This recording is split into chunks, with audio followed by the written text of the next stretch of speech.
Chapter 268. A woman went into the city to sell a donkey and a goat. There was a small bell tied around the goat's neck.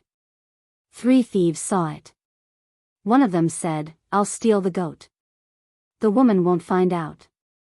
Another thief said, "I'll steal the donkey from the woman." The third thief said, "That's not difficult. I can steal all the woman's clothes."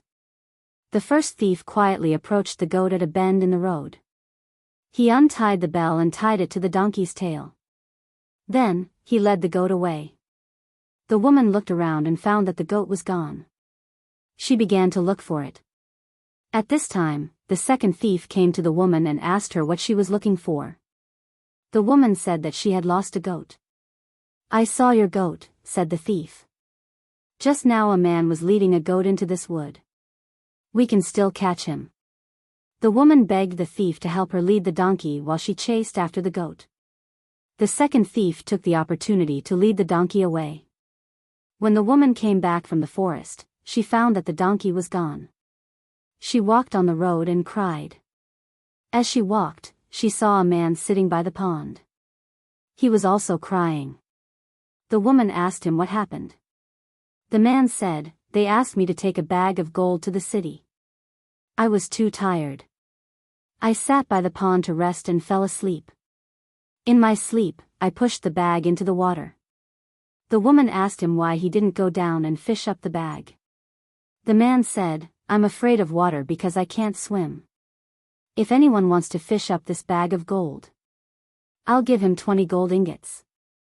The woman was overjoyed. She thought, "It's because someone else stole my goat and donkey that God gave me happiness." So, she took off her clothes and dived into the water. However, she couldn't find the bag of gold no matter how hard she tried. When she climbed out of the water, she found that her clothes were gone. It turned out that the third thief had stolen her clothes. Under the pavilion in the workshop, Lisa Schwan read the second article written by Little Fishy.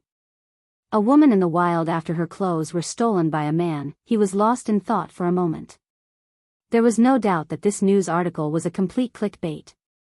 The content was completely different from what you would think when you first saw the headline. But behind this piece of news, there was actually a trace of philosophy. This way, the entire piece of news was instantly raised to a whole new level. This Li Yu's perception was not low. "Little Yu, who told you this story?" After a moment of silence, Lisa Schwan looked up and asked. Li Yu replied, "I heard this from an auntie in our shop yesterday. The incident happened to a woman from her family.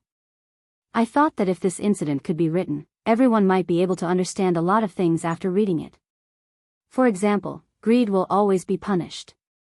Don't trust people easily. Trust people easily and you will have to pay the price.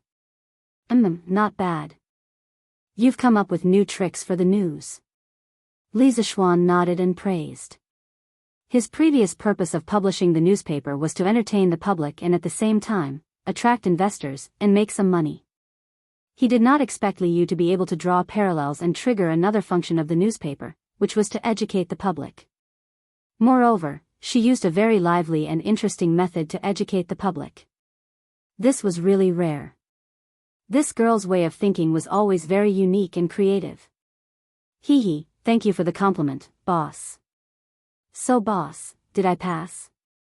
Can I be a reporter for Datong Daily in the future? Li Yu heard Lisa Schwan's praise and immediately beamed with joy. You passed on my side. Brother Ma, what do you think? Lisa Schwan turned his head to look at Ma Zhou and asked. "I think it's okay. These 2 articles have already captured some of Lord Ju's essence.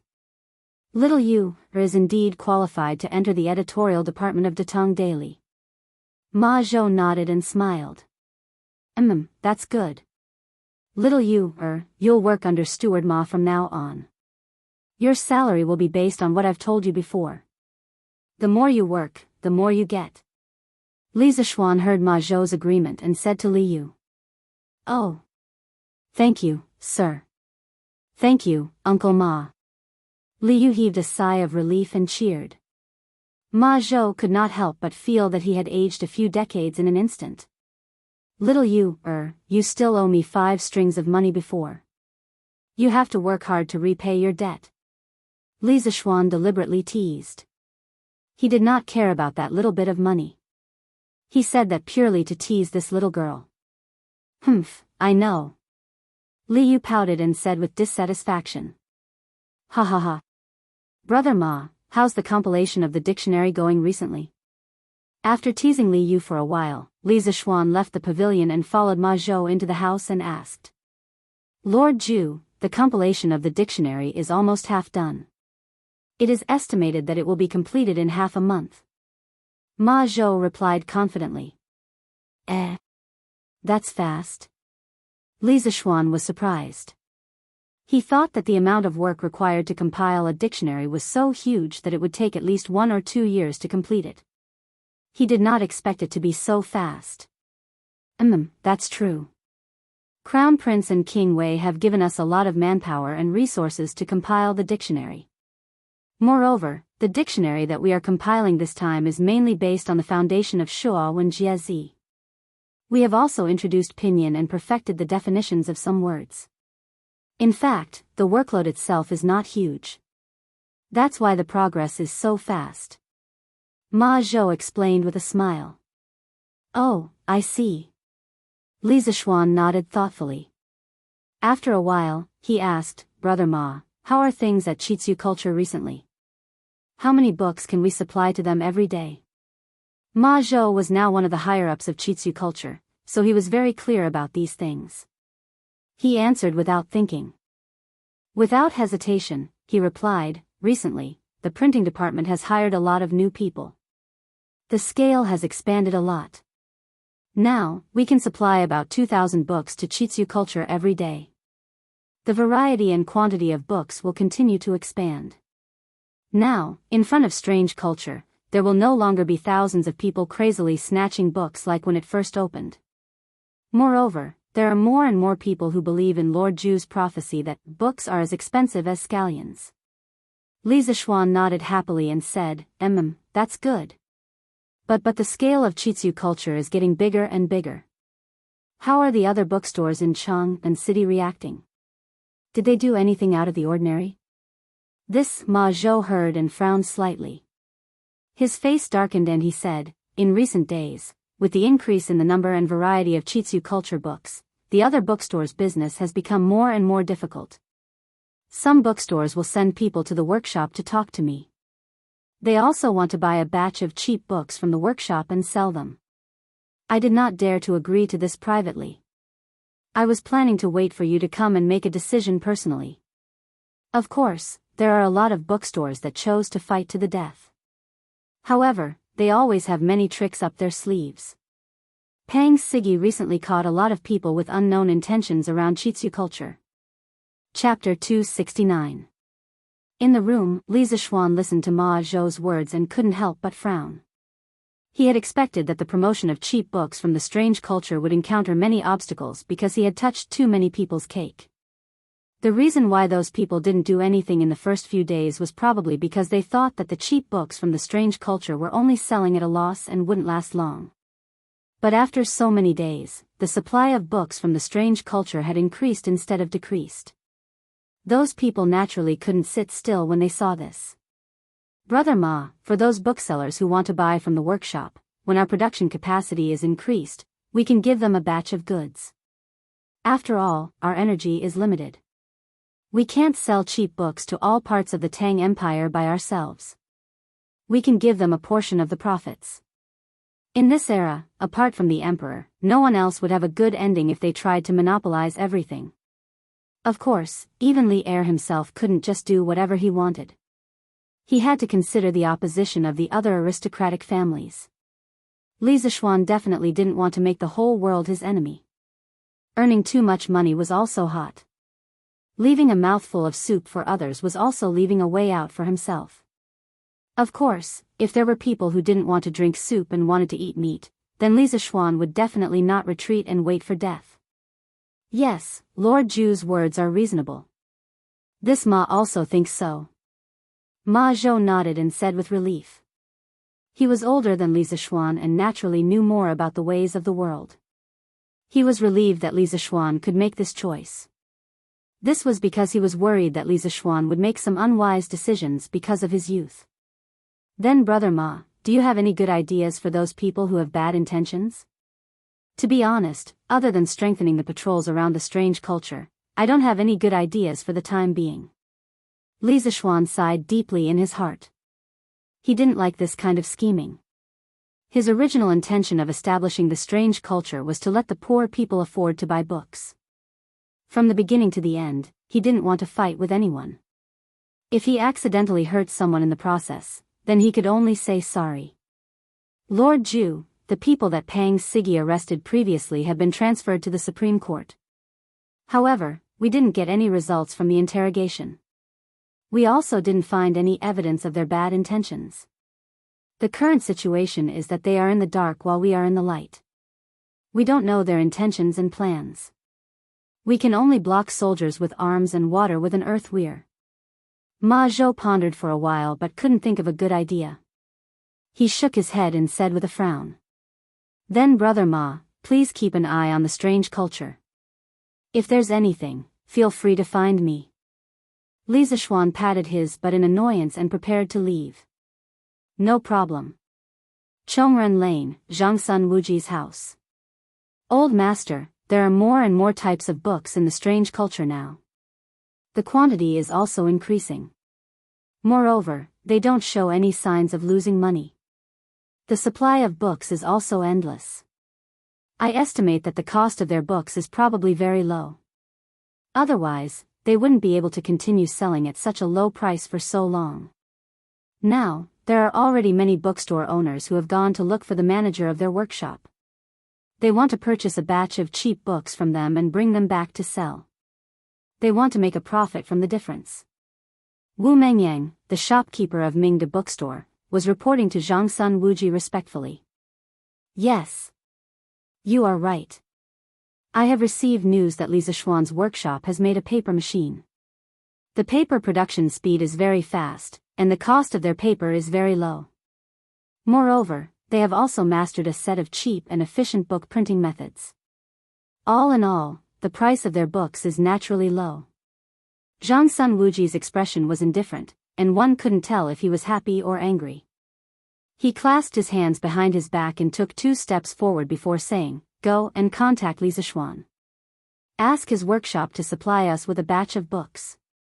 Li Zishuan should give this old man some face. In the future, our bookstore will also sell books at this low price."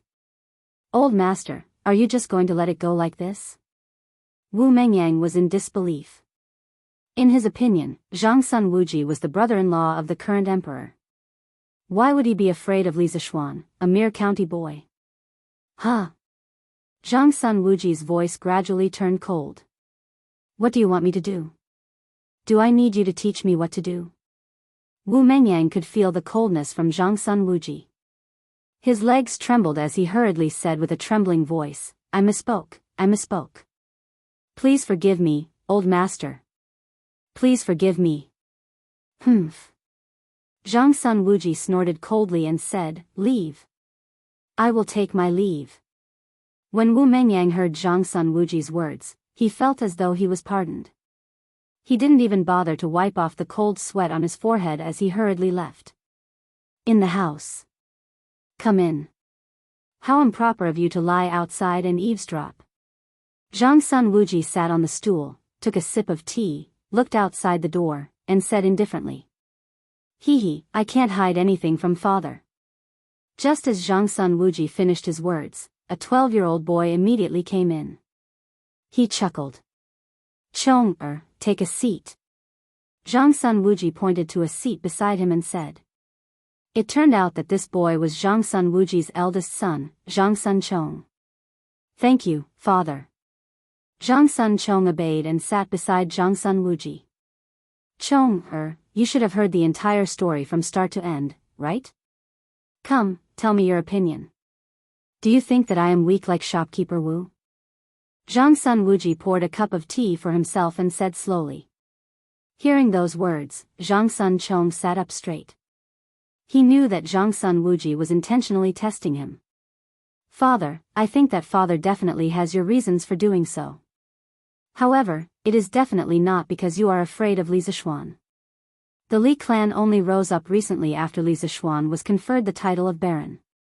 In terms of foundation and strength, the Zhangsun clan has no reason to be afraid of the Li clan.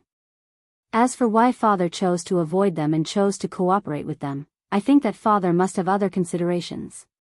Zhang Sun Chong replied cautiously. Hee, you brat. Zhang Sun Wuji chuckled. Then, he shook his head and said, Chong, the matters in this world aren't as simple as what you see. It might seem calm on the surface, but it might be turbulent in the dark. If you want to be invincible, you have to know your enemy as well as yourself. You have to understand as much information about the other party as possible. Then, based on this information, you have to constantly weigh and analyze the situation before you can make the correct judgment. Do you understand? Father is right. I have learned my lesson. Even though Zhang Sun Chong didn't really understand the meaning behind his father's words, he still nodded. Chapter 270. You really don't mean what you say. Since there's nothing else, I will tell you in detail today. Zhang Sun Wuji knew his son well. He could tell that his son only heard half of it. Zhang Sun Chong scratched his head awkwardly. You were right about one thing. Our Zhangsun family is indeed not afraid of Li Zishuan's family. However, Chong, you probably don't know that 3 days before Chitsu Culture released cheap books, His Majesty had left the palace and personally went to Chitsu Pavilion's workshop. Chong, do you still think that things are that simple? Zhang Sun Wuji looked at his son and said. Could it be? Could it be that His Majesty has some shares in Chitsu Culture? Zhang Sun Chong opened his eyes wide and said in disbelief. Zhang Sun Wuji shook his head and said, that shouldn't be the case. His Majesty has a lot of things to attend to every day. What he has in his heart is Tang Dynasty's vast rivers and mountains. Why would he care about a mere Chitsu culture? However, I have received news that the Crown Prince and King Wei are one of the owners of Chitsu culture. Furthermore, there is one thing that cannot be denied. The expansion of Chitsu culture is something that His Majesty is willing to see. Father, why do you think so? In today's world, aristocratic families have a huge influence on the commoners. There are countless scholars that rely on aristocratic families. In some places, the commoners only know about aristocratic families and not the imperial court. His Majesty is talented and strategic. How could he tolerate them? On the other hand, due to the expensive price of books, it is hard for the commoners to have a bright future. I think that His Majesty wants to borrow Li Zishuan's hand to break the current situation and allow more commoners to be able to afford to study. This point can be seen from the few batches of officials that His Majesty promoted this year. As the Minister of Personnel, Zhang Sun Wuji naturally knew more information than Zhang Sun Chong. Thus, his analysis was more comprehensive and thorough. So that's how it is. Father, you have great foresight and skills. Zhang Sun Chong was enlightened and praised from the bottom of his heart. Li Er's intention to weaken the aristocratic families was already clear. He had more or less heard about these things before, so he completely understood when Zhang Sun Wuji mentioned it. That's not all. Half a month ago, Li Zishuan invented pinyin, and it was piloted in the Imperial College. The results were very good. The officials in the court also praised pinyin greatly. Not long after, the Eastern Palace and Prince Wei's mansion sent a total of 16 scholars to stay in Li Zishuan's workshop. They had yet to come out. Thinking about the role of pinyin in teaching people how to read, and the establishment of Chitsu culture and the secret support of His Majesty, I guess that Li Zishuan wants to gather the strength of these 16 scholars and use pinyin as the foundation to compile a book that teaches people how to read. If that's really the case, then Li Zishuan is really ambitious. Zhang Sun Wuji relied on the clues he had in his hands and deduced layer by layer, as if he was peeling silk from a cocoon. He actually managed to reconstruct the truth of the matter to a close degree. If Li Zishuan was here, he would definitely praise, "Brother, you're awesome." Tisk. Hearing father's words, I suddenly feel that this Li Zishuan is really amazing. After hearing his father's analysis, Zhang Sunchong felt that Li Zixuan was rather fortunate. Of course he's amazing. Chong'er, you can interact more with Li Zixuan. Perhaps you can learn a lot from him. Yes, I will. Zhang Sunchong hurriedly replied. Actually, the network that Li Zixuan has now can't be underestimated. First, it was the Qing clan, then the Qin clan, the Niu clan, the Yuqi clan, and recently, there's a Li Zixuan. It's said that these few clans have close ties with Li Zixuan. This is also one of the reasons why I'm unwilling to completely fall out with Li Zixuan over a small bookstore. That lad is no longer the same as before. Of course, the most important reason is that the Crown Prince and King Wei are on good terms with Li Zixuan. On the other hand, Li Zixuan can also provide the Crown Prince and King Wei with a lot of support. Chong'er, you must remember that only when the Crown Prince ascends to the throne will our Zhangsun clan be able to prosper. To our Zhangsun clan, this is the greatest and most important benefit. Zhangsun Wuji sighed. At this moment, Zhangsun Wuji wasn't as powerful and influential as Zhenguan in his later years. Those officials and generals that followed Li Er to conquer the world were mostly still in their prime, and Zhangsun Wuji wasn't willing to offend them easily. Although the illustrious bookstore had contributed quite a bit to the Zhangsun clan's monthly income, in Zhangsun Wuji's eyes, it wasn't worth offending so many factions for this bit of money. Of course, the most important thing was that Li Zixuan's actions were mostly in line with Zhangsun Wuji's intention of helping Li Qingqian secure his position as the empire's heir. This was the most important thing. This child will remember father's teachings. Zhang Sunchong nodded seriously. It's good that you remember. Actually, even if we don't find trouble with Li Zixuan, there will be people who will take the initiative to find trouble with him. The strange culture will hurt the foundation of the aristocratic families. Currently, other than the royal family, only Wang Yu's Wang clan is on the same side as His Majesty because of Princess Tong'an. However, the remaining 5 aristocratic families aren't easy to deal with.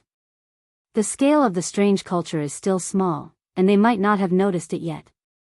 If I'm not wrong, when the Pinyin literacy book is released, there will definitely be people in the aristocratic families who will realize the threat.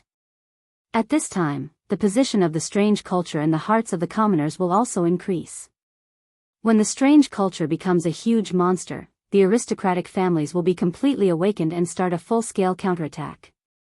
Zhang Sun Wuji nodded and continued his analysis. Zhang Sunchong had a more direct understanding of his father's foresight and judgment today. He was full of admiration.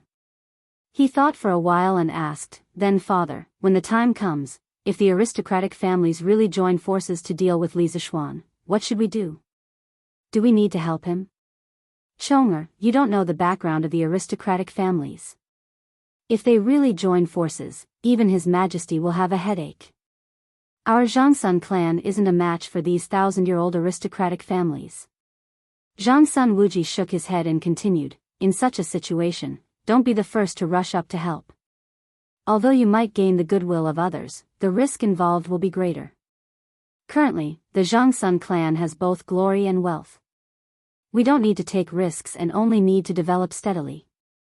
Chong'er, you have to remember that we have to consider carefully before doing things like sending charcoal in snowy weather. Of course, it's best if we don't do it because we might get burned. You can always do things like adding flowers to a brocade. This child will remember." Chapter 271. Da. Big White's hooves were nailed with horseshoes, so when it walked on the road, the sound it made was particularly loud, even covering the sound of the carriage's 4 wheels rolling. Inside the carriage, Li Zixuan rubbed his temples in annoyance. When he thought of those people who coveted the strange culture, he felt a wave of exhaustion for no reason. He was most annoyed by scheming against each other. He worked hard for the strange culture just to let the scholars in the world be able to afford to read books. He didn't think about how much money he could make from it. If this behavior was in the modern world, many people would definitely scold him for being an idiot. He didn't want to live a good life as a rich second generation and had to do all kinds of things. In the end, he even offended people. Why did he have to be so stupid? Li Zixuan felt a trace of regret at this moment. No matter what era it was, outsiders would always be attacked by others. The strange culture was an outsider in the eyes of others because it greatly lowered the price of books, causing many people to suffer losses. Some were direct, and some were indirect. The direct ones were those booksellers, and the indirect ones were those aristocratic families. There was no one he could confide his thoughts to. He could only bitterly bear it alone in silence. Lisa Schwan half reclined on the sofa in the carriage, looking at the passers-by on the roadside with their families. Looking at the warm smile on the faces of a certain family of 3, he suddenly felt a little disappointed. A passerby. The sound of the zither does not ring, the curtain of spring in March does not lift your heart is a small window tightly closed. My Dada's horse hooves are beautiful mistakes. I am not a returnee, I am a passerby. Right now, he was really like a passerby. He came in a hurry and left in a hurry. We are all passers-by in each other's lives. Lisa Schwan slapped his thigh in annoyance. He wondered what Han Yushi was doing now. Although there were only less than 20 days left until the official wedding, Lisa Schwan still missed Han Yushi very much. This was the inconvenience of the ancient times. In the modern world, there were not so many broken rules. There were many people who lived together before marriage, so who wouldn't let the young couple meet before marriage? Even if the two of them were separated due to unforeseen circumstances, they could still video call each other to ease their lovesickness. However, in this era, it was extremely difficult to make a video call. Not to mention optical fiber communication, he couldn't even make an integrated circuit board in a mobile phone or a computer. It had nothing to do with technology. It was just that the industrial foundation of this era was too weak. No technology could be developed overnight. It had to be slowly accumulated. However, if he couldn't make a phone or a computer, could he make some simple communication tools? Rural phone? It's too low class, and it won't spread far. The principle behind the most primitive telephone was not too difficult. It was just a metal piece vibrating due to sound, and the electromagnetic switch coil connected to it generated an electric current, allowing the transmitter and receiver to realize the mutual conversion of sound mechanical energy and electrical energy, thus realizing long-distance communication. If there were enough components and conditions, Lisa Schwan could also figure out how to make a telephone by himself. After all, he had done a lot of research related to circuits in his previous life. He had soldered circuits that were dozens of times more complicated than this, let alone a simple telephone. However, without electricity and the corresponding electronic components, how should he do it? Electricity, I have to make electricity first. I can't always do things for others. This time, I have to do something for myself. As for the strange culture, I'll do whatever I want.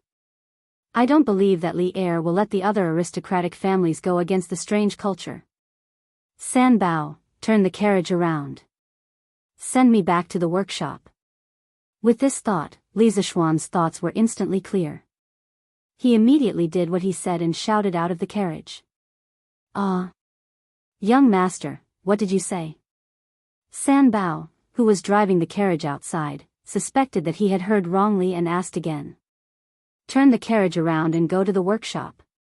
Lisa Schwan was filled with energy at this moment. The dispirited look on his face disappeared instantly. Okay, young master. I'll change the carriage now. San Bao was sure that he didn't hear wrongly. Although he was full of doubts, he knew his duty. He only needed to follow whatever Lisa Schwan said. Whoosh! San Bao controlled Big White and slowly turned the carriage around in the narrow road and rushed back to the workshop. Zhao Song, I heard from Qin Ke that the compilation of the Tang Dynasty Dictionary will be completed soon. What have the other aristocratic families done recently? Do they know about the Tang Dynasty Dictionary? Taiji Palace, Suite Du Hall. Li Er finished reading the last memorial and stretched his arms and waist without caring about his image. Then, he looked at Zhao Song beside him and said, Your Majesty, this old servant didn't hear any relevant news. However, a few days ago, one of the officers of the Right Marquis Guard caught many sneaky people near the strange culture. After these people were sent to the Supreme Court, they didn't get anything out of the interrogation.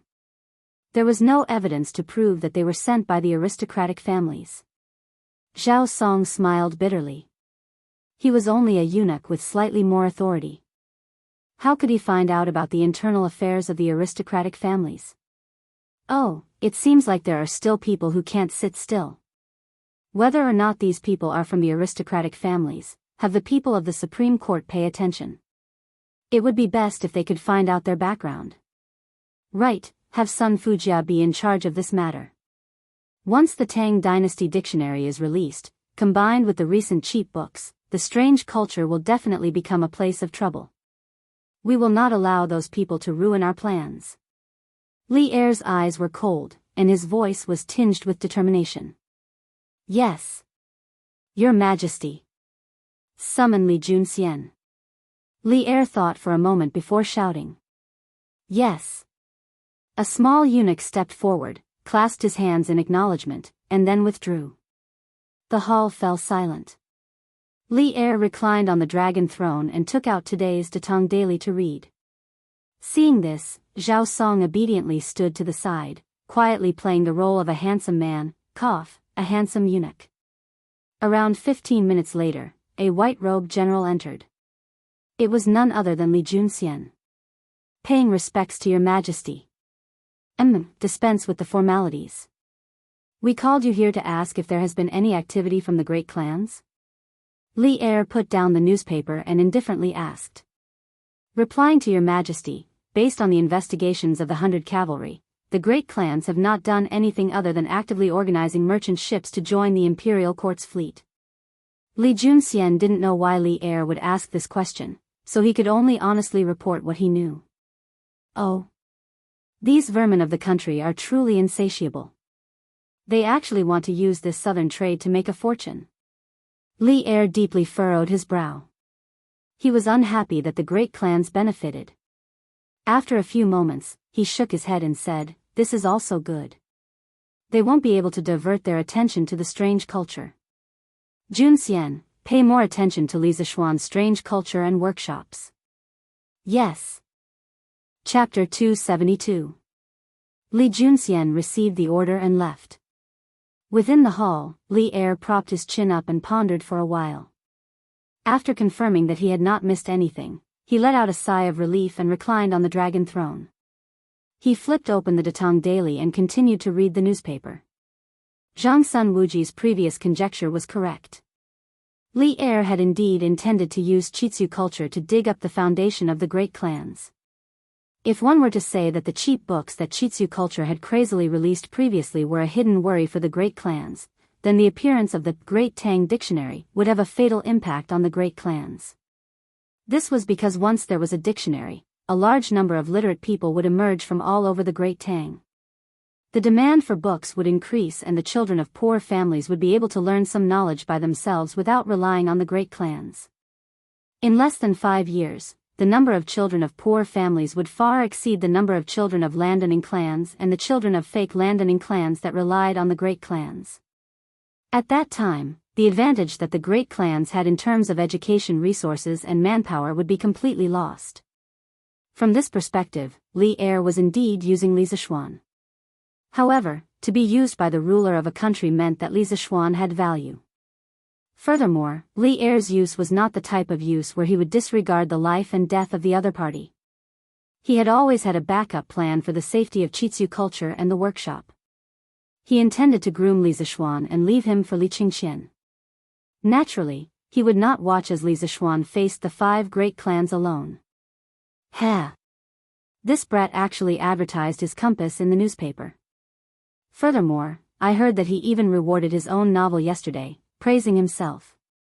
Truly shameless.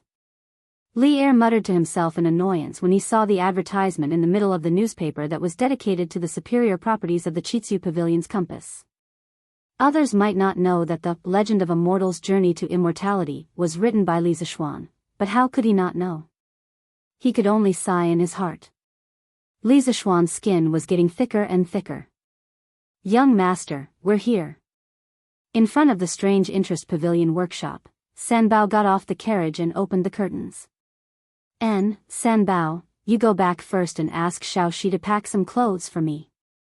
Also, tell my parents that I won't be going back for the next few days and will be staying in the workshop. Li Zishuan ordered as he jumped off the carriage. San Bao was stunned for a moment before he bowed and replied, "Yes, young master. I will go back and make the arrangements now. And, you can take the carriage back and send the carriage over later." Li Zishuan quickly added when he saw that San Bao was about to run back. "Thank you, young master." "Young master, why did you come back?" Li Zishuan walked through a few courtyards and of course, passed by countless curious looks from the craftsmen and servants. He directly arrived at Faubert office. Faubert saw him and asked in surprise. After all, Li Zishuan had just left not long ago. "Faubert, I want to make something very important and I need some materials. I will write a list now and you can help me get some. I will be staying in the workshop for the next few days and will be staying in the Drunken Wind Pavilion." Li Zishuan went to a few tables and said as he wrote. On the way back to the workshop, he had already thought of the materials that he needed. Overall, they were all common materials and should be easy to get. "Young master, what are you planning to do this time?" Fu Bo was taken aback when he heard this. Then, his interest was immediately piqued. He walked over curiously and asked. After working together for so long, Li Zishuan's products were each more practical and unexpected than the last. He was now completely convinced of Li Zishuan's ability to invent.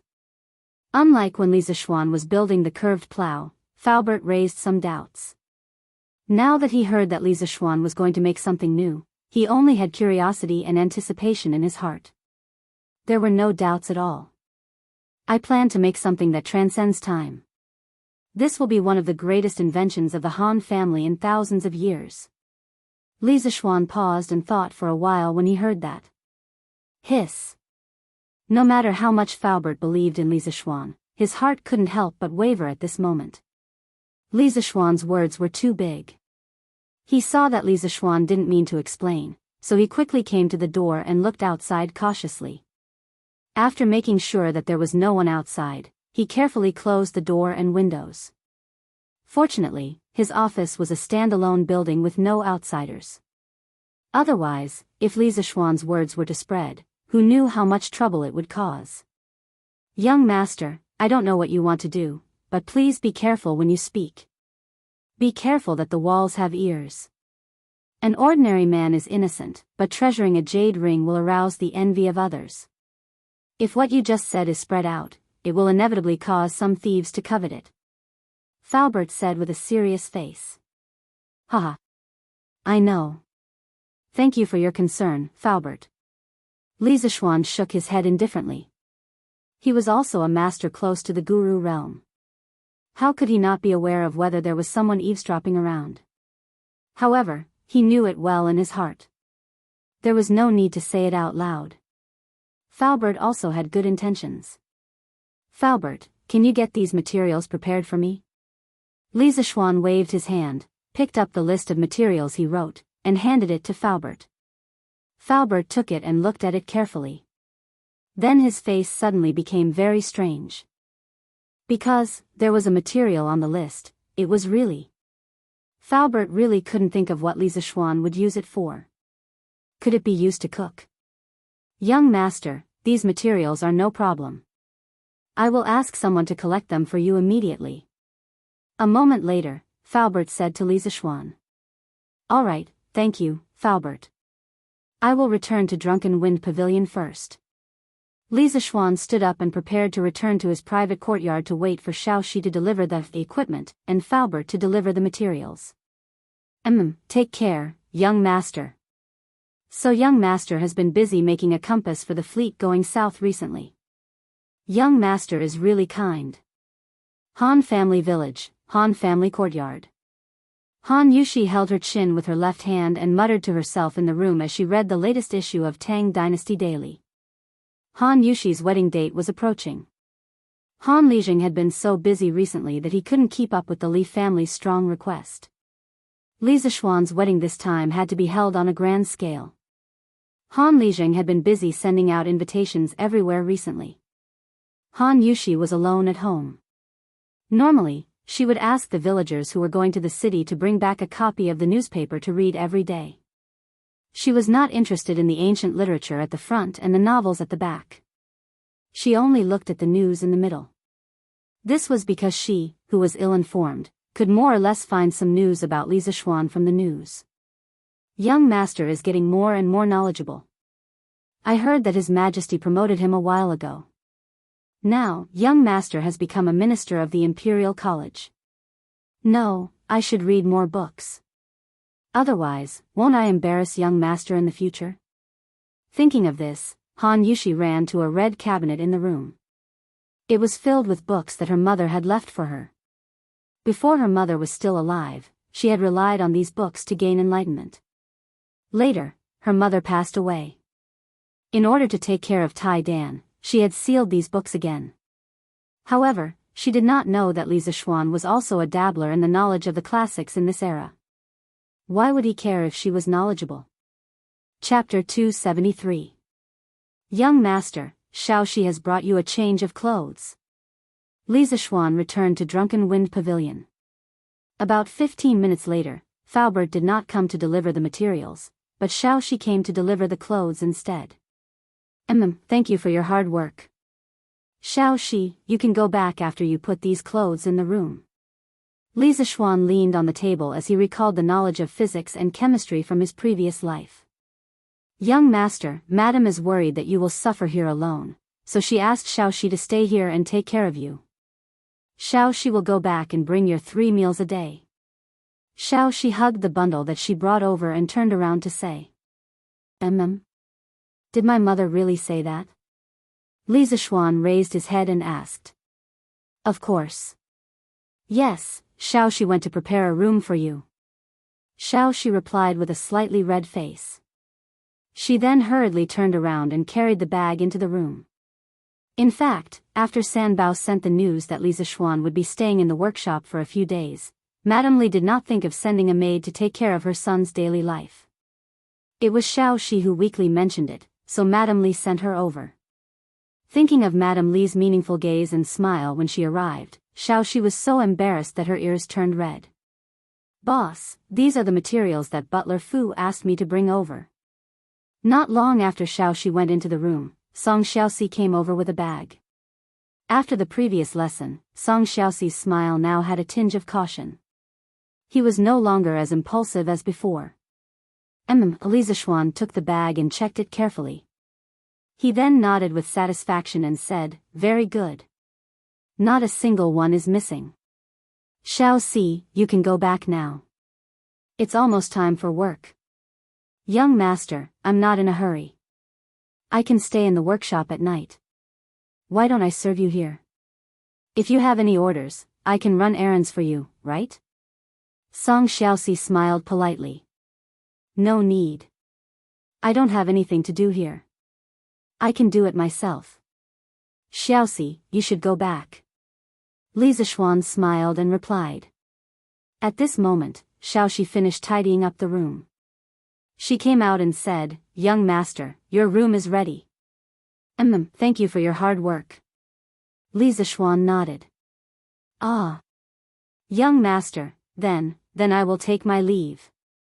When Song Xiaoxi saw Xiaoxi, he immediately reacted.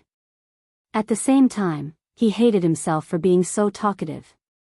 His young master was a beautiful woman, why would he need his help? Sigh. When Li Zishuan saw Song Xiaoxi running away, he knew that Song Xiaoxi was overthinking. Li Zishuan wanted to call him back, but he thought better of it. There was nothing to explain. Xiaoxi, there's still a room on the east side. Go and clean it up yourself. I'm going to start working now. Li Zishuan picked up the large bag of experimental materials and walked into the room as he smiled at Xiaoxi. Oh. When Xiaoxi saw that Li Zishuan did not need her help, she replied with an, oh, and went to the other room to tidy it up. After all, she was going to stay here at night. She could not possibly sleep in the same room as Li Zishuan, right? Although she had thought about it before, but... after transmigrating for so long, I'm finally back to my old profession. Li Zixuan placed the bag of materials on the experimental platform that he temporarily put together with 4 long tables. Looking at this simple laboratory, he felt a little emotional. As an engineering student, and one that specialized in engineering, he had soldered countless circuit boards in the laboratory. He did not expect that after transmigrating to the Tang dynasty, he would still have to do his old profession. The difference was that his current laboratory conditions were even worse. Of course, the experiments he did were more basic and simple. It could not be compared to modern integrated circuits. Let's get to work. Today, I will make the battery come to this world more than 1,000 years earlier. Haha. Dear Mr. Volt, I'm sorry for stealing your invention. Li Zixuan rubbed his fists and rubbed his palms as he muttered to himself eagerly. That's right, what Li Zixuan wanted to make was the simplest volt battery. What? You think that volt batteries are too weak? Why not make a generator? F***ck, big chest brother, it's easy for you to say that. You haven't even learned how to walk and you want to run away. Do you think that generators are that easy to make? You transmigrated to the Tang dynasty, why don't you try making one for me? Can you make one without 1 or 2 months? Li Zixuan wanted to immediately create electricity and then realize the next step of his plan. How could he use 1 or 2 months to make a generator? Li Zixuan watched the TV series, The Myth, in his previous life. In the series, Yi Xiaochuan, who was played by Hu Gu, transmigrated to the Qin dynasty. Because his phone ran out of battery, he made himself a hand-cranked generator. Of course, this was the scriptwriter's nonsense. In fact, that thing could not generate electricity at all. Okay, magnets existed in ancient times. The wires used were the gold threads from the clothes of the future Liu Bang's wife, Liu Ho. However, those gold threads did not have an insulating outer layer. When they were wrapped into a coil, it was no different from a lump of gold. The scriptwriter did not know that real generator coils were covered with enameled wire. Not to mention, to charge the phone, didn't he need an interface cable? Li Zixuan, who was a science and engineering student, was troubled by this for a long time. At that time, he also thought that if he really transmigrated to ancient times, when he needed to charge his phone, he should adapt to the time ancient materials were limited. What kind of device should he invent? Should it be a simple hand-cranked generator or something else? What? You said that there was no signal in ancient times, so why did you need to charge your phone? You could use your phone as a video camera. Could it be that your phone could only be used to make calls? If there were some pornographic content in your phone, you could contribute it to the emperor. You might even have a lifetime of glory and wealth. After thinking hard and letting the dog stand him up on the internet to find a needle in a haystack, he really found it. In the year 1800, the famous scientist Volta invented the world's first battery, which was also the ancestor of modern batteries. He did not know why those idiotic translators in China would sometimes call it Volta and then Volta. Li Zixuan's mind was often confused when he was in middle school. Through experiments, he found that when a piece of paper soaked in salt water was sandwiched between 2 different metals, electricity would be generated. He soaked the blotting paper in salt water, stacked it with a layer of silver, a layer of blotting paper, and a layer of zinc. Then, he used a wire to connect the top layer of metal to the bottom layer of metal.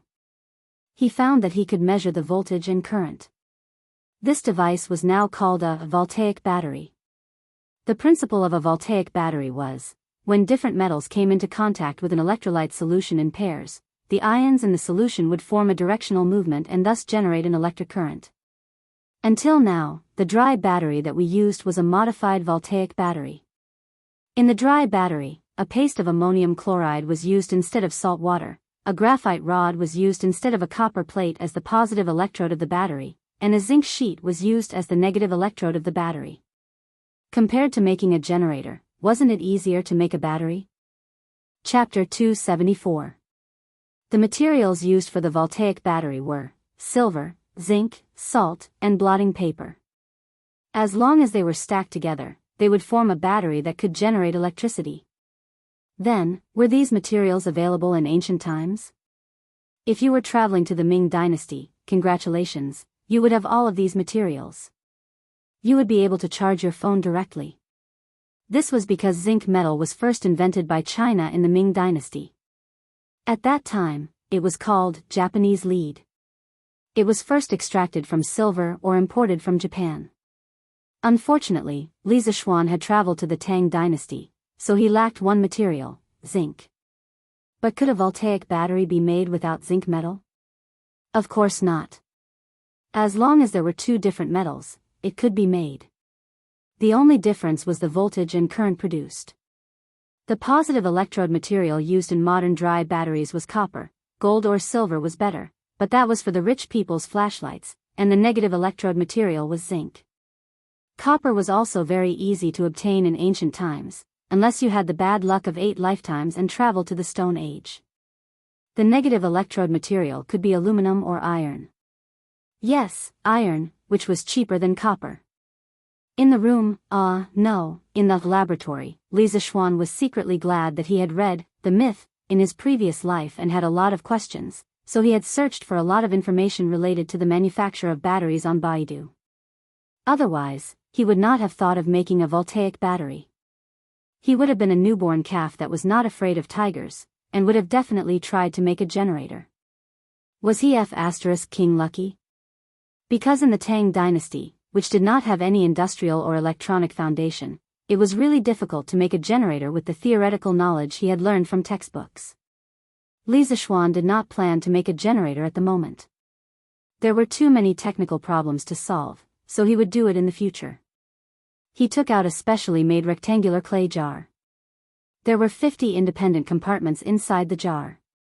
Because the voltage and current of a voltaic battery were definitely not enough, it needed to be connected in parallel to increase the current, and then connected in series to increase the voltage. The crudest and simplest voltaic battery had a voltage of about 1 volt and a current of about 10 to 20 milliamperes. If the voltaic batteries in each cubicle had a voltage of 1 volt and a current of 10 milliamperes, then 50 voltaic batteries would be connected in parallel to form a battery pack. 5 of these battery packs would then be connected in series to form a power source with a voltage of 5 volts and a current of 500 milliamperes. Then, the problem of charging your mobile phone would be solved. P.S. If you plan to bring your mobile phone to ancient times, please remember this easiest way to charge your mobile phone. Of course, Li Zixuan was a soul transmigrator. When he transmigrated, he did not bring anything with him. The purpose of his battery was definitely not to charge his phone, but to power his communication tools. He often lamented why he wasn't wearing a suit and couldn't bring a computer with him. He could have brought a mobile phone with him. When he was bored, he could play single-player do dijou or cut fruits. However, there were also benefits of soul transmigration. At the very least, there were no obstacles when communicating with the people of the Tang Dynasty. This was because the official language of the Tang Dynasty was not Mandarin at all. It had a very thick accent. If it wasn't for soul transmigration, you would not be able to understand what others were saying. Li Zixuan mixed a small basin of concentrated salt water and poured it into each cubicle one by one. When all 50 cubicles were filled, he inserted the 2 ends of the bent iron plates into the 2 adjacent cubicles. Then, he inserted the bent copper plates into the other side. The copper plates were the positive electrodes of each voltaic battery, and the iron plates were the negative electrodes. When the iron plates and copper plates were inserted into the cubicles, it was equivalent to connecting all the positive electrodes together and the negative electrodes together. As a whole, the 50 small batteries were connected together in parallel, forming a battery pack with a voltage of about 1 volt and a current of about 500 milliamperes. After completing the first battery pack, Li Zixuan took out a copper wire. It was a copper wire that was coated with lacquer. He used the copper wire to separate the positive and negative electrodes of the battery pack. Then, he covered the rectangular ceramic jar with a matching lid. Just like that, a simple battery was created. It was very convenient to use. He just needed to connect the positive and negative electrodes to the circuit. If he felt that the voltage was not enough, he could make a few more of these batteries and connect them in series. "Young master, it's time to eat." At this moment, Xiaoxi knocked on the door and shouted. The servant girl took advantage of the time when Lisa Schwan was doing experiments to ask San Bao to drive the carriage back to the Li residence to get dinner. After all, the food outside could not be compared to the food in the Li residence. In order to make Lisa Schwan comfortable, Xiaoxi put in a lot of effort. Okay, I'll be right out. When Lisa Schwan heard this, his heart was filled with happiness. Compared to his previous life, he was doing the same job, but his circumstances were completely different. In his previous life, he spent his 3 years as a postgraduate student in the laboratory. Every day, he would enter the laboratory at 8:30 a.m. to check in, and he would leave the laboratory at around 10 p.m. Of course, he would have to check in again. The person in charge of the project would check his attendance every month. Sometimes, in order to rush the progress of the project, he would work overtime until 1 or 2 o'clock, or even overnight. To put it nicely, he was a technician who worked hard on the front line of research. To put it bluntly, he was just a worker, an engineering dog. And now, although he was doing basic research, he had a pretty servant girl to take care of his daily needs, and there was also a driver on standby outside. Lisa Schwan felt that he was willing to be such a happy engineering dog for the rest of his life. It smells so good. What did Auntie Zhao make tonight? Lisa Schwan walked out of the room and came to the main hall. Only then did he notice that the sky outside was almost completely dark. He sniffed with his nose and immediately smelled the aroma of food. Hence, he quickly walked to the dining table, picked up his chopsticks and prepared to eat. Hey, young master, you haven't washed your hands.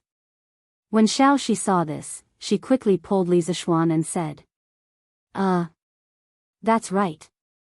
Lisa Schwan looked at his dirty hands and felt a chill down his spine.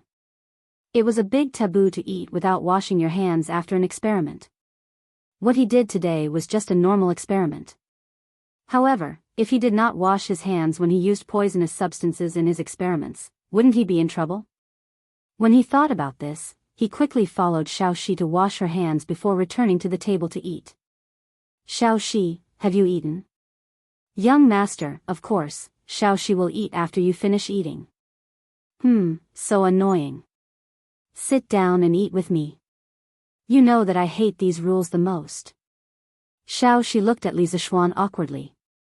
In the end, she still went to get a bowl of rice for herself and sat opposite Lisa Schwan.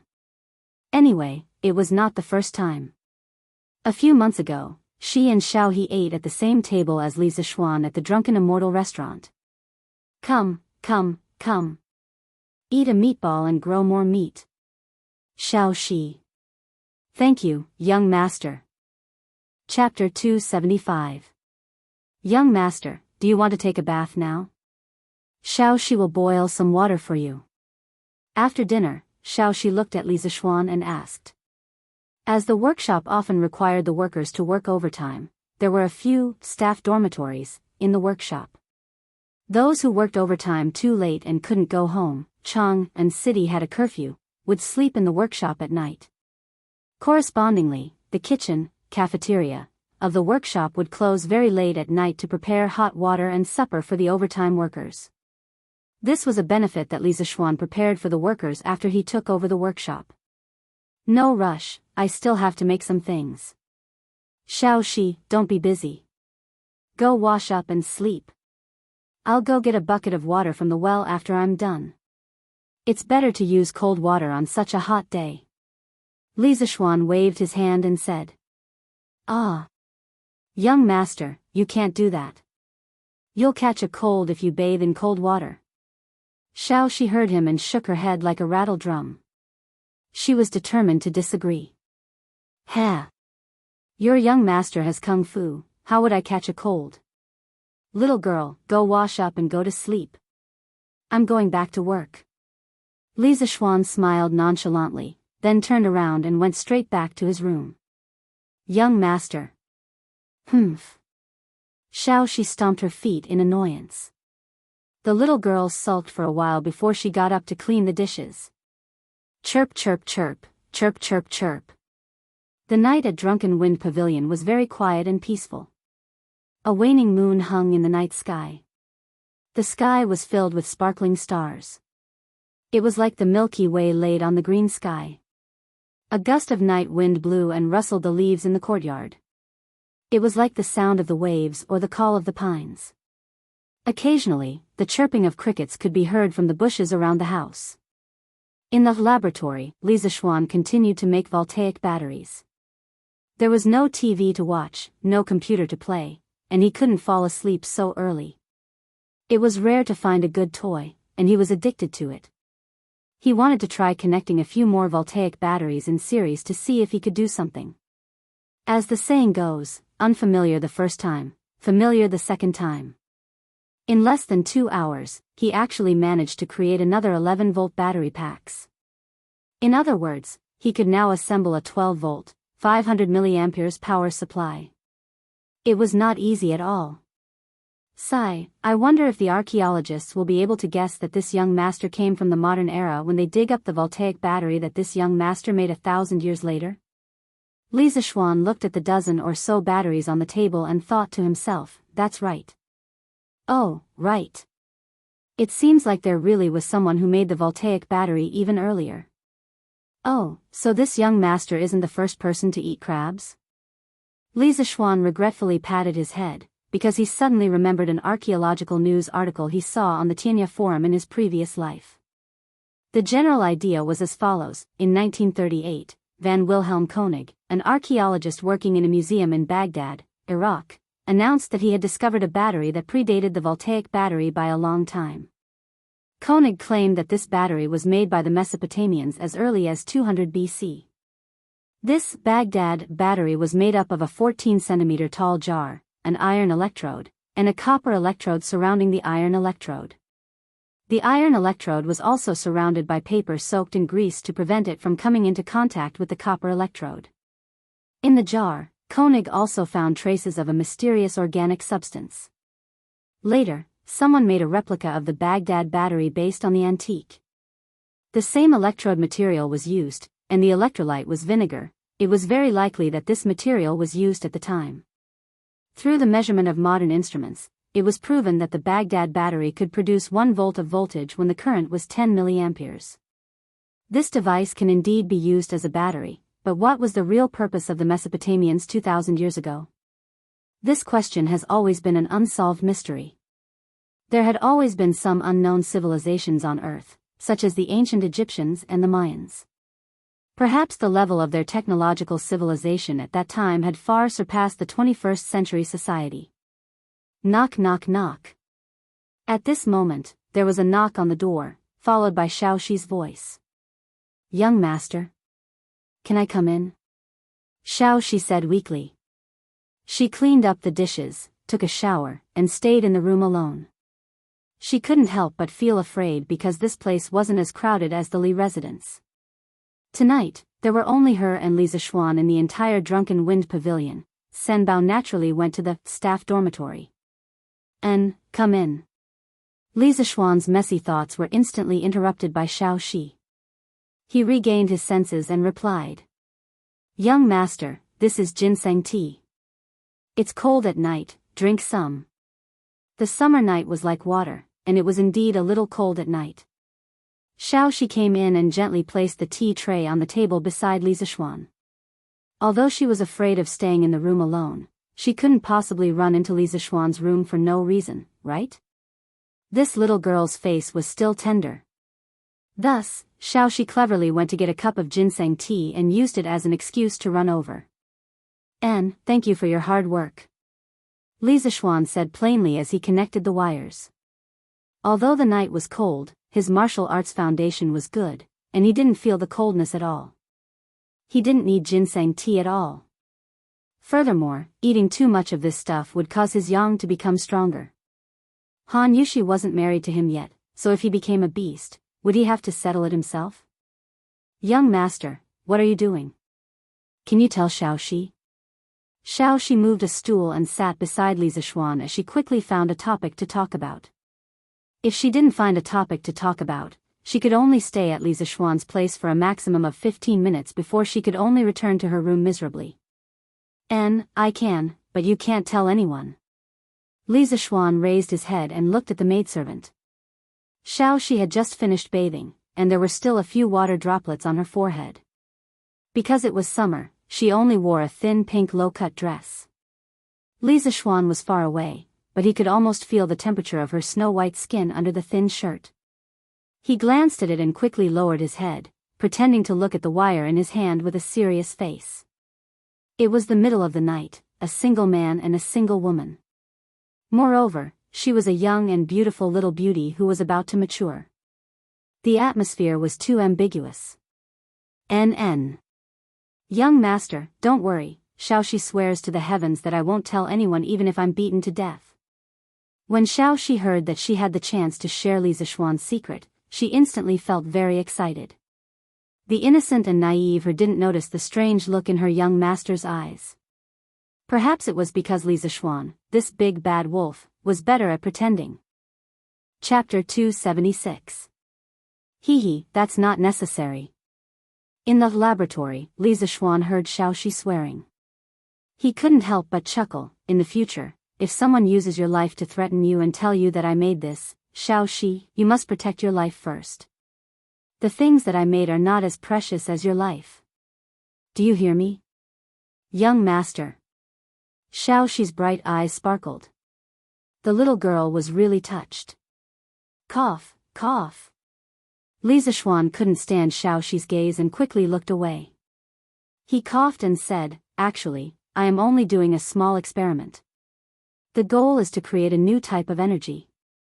Air, it can't be considered a new type of energy. This thing already exists in the natural world. Young master, what are you talking about? What is a new type of energy? What is the natural world?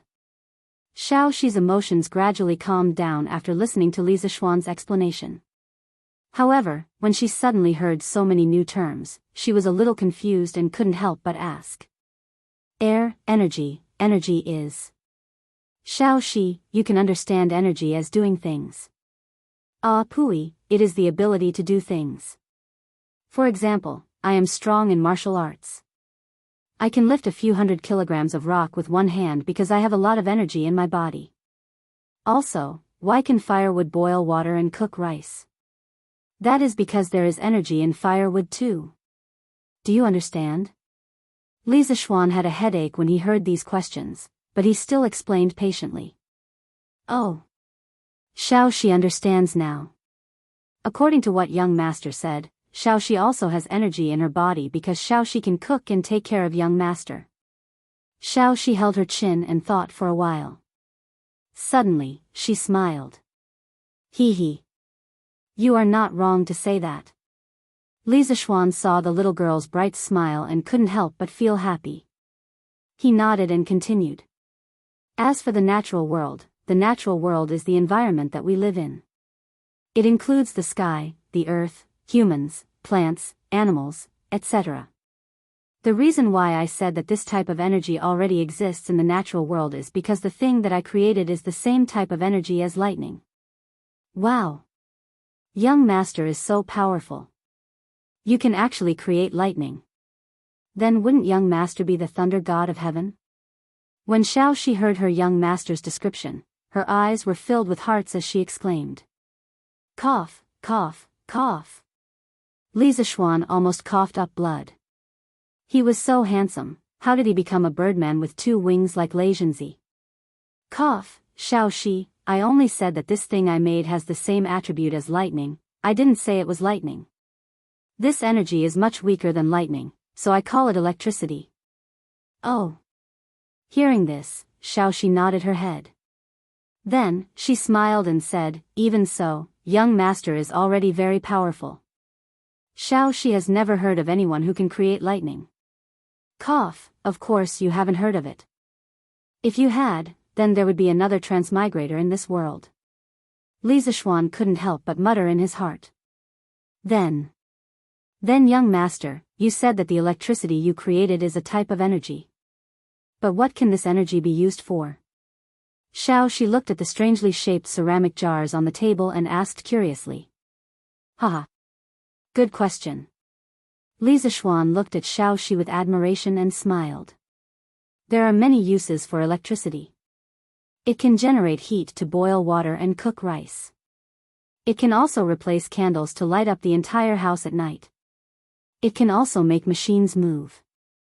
If we use electricity on a horse carriage, the carriage might not even need a horse in the future. It can move on its own and even run faster than a horse. Wow! Young master, is this electricity really so magical? Of course, but to achieve these functions, we have to create the corresponding tools. For example, if you want to use electricity to boil water, you have to create a tool to boil water. Then, you have to connect it to the tool to boil water. If you want to use electricity to light up the house, you have to create a type of lamp. It's not a lamp that burns oil, but a lamp that consumes electricity. Lisa Xuan explained patiently. Oh. Xiaoxi understands now. Just like when we use firewood to boil water, we have to create a pot first. Is that right? Young master. Xiaoxi listened attentively. In order to keep up with her young master's thoughts, her mind was thinking very quickly. She smiled and said after Lisa Xuan finished his words. Yes, yes, smart. That's it. Lisa Xuan nodded. Hee hee. Then young master, we don't have any tools to boil water, nor do we have any lamps that consume electricity.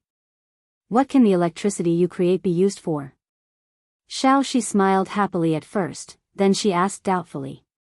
Hey, we don't have any tools, but we can create tools. Xiaoxi, wait for a moment. Let me show you a magic trick tonight.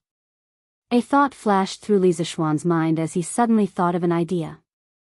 After he finished speaking, he ignored Xiaoxi's doubts and went straight out the door. Hey, young master, where are you going? Xiaoxi wanted to follow him out anxiously, but she could not catch up with Lisa Xuan's footsteps. She could only sit down alone and continue to wait. About a quarter of an hour later, Lisa Xuan came back with a bamboo stick in his hand. He took out a long sword and with a few swings of the sword, there were a few thin bamboo strands on the table. Lisa Xuan picked up a bamboo strand of uniform thickness and placed it on the flame of the candle. He started to roast it carefully. After a while, the green bamboo strand turned into black bamboo charcoal. Lisa Xuan used a metal wire to wrap around the middle of the bamboo strand. Then, he passed the other end of the metal wire to Xiaoxi and said, Here, Xiaoxi, take this. You will be able to see the lighting effect of electricity soon. Yes, yes. Remember to stay away. Don't let your hair touch the bamboo strands. Yes, young master. Watch carefully. Just for a moment. The experiment that Lisa Xuan wanted to do was the prototype of a third wheel.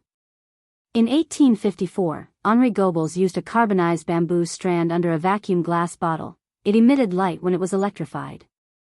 His invention was the first practical use of an incandescent lamp. The light bulb he experimented with could last for 400 hours, but unfortunately, he did not apply for a patent in time. Lisa Xuan skillfully connected the 12 batteries together. Then, he carefully connected the positive and negative electrodes of the battery to the two ends of the carbonized bamboo strand. After the bamboo strand was electrified, its surface instantly produced a high temperature and emitted a bright light. It easily covered the light of the candles in the room. The bright light shined on Xiaoxi's delicate cheeks and her snow-white smooth chest. Coupled with her slightly opened mouth and shocked expression, the originally beautiful Xiaoxi looked even more beautiful under the light. Lisa Xuan was mesmerized. Ah!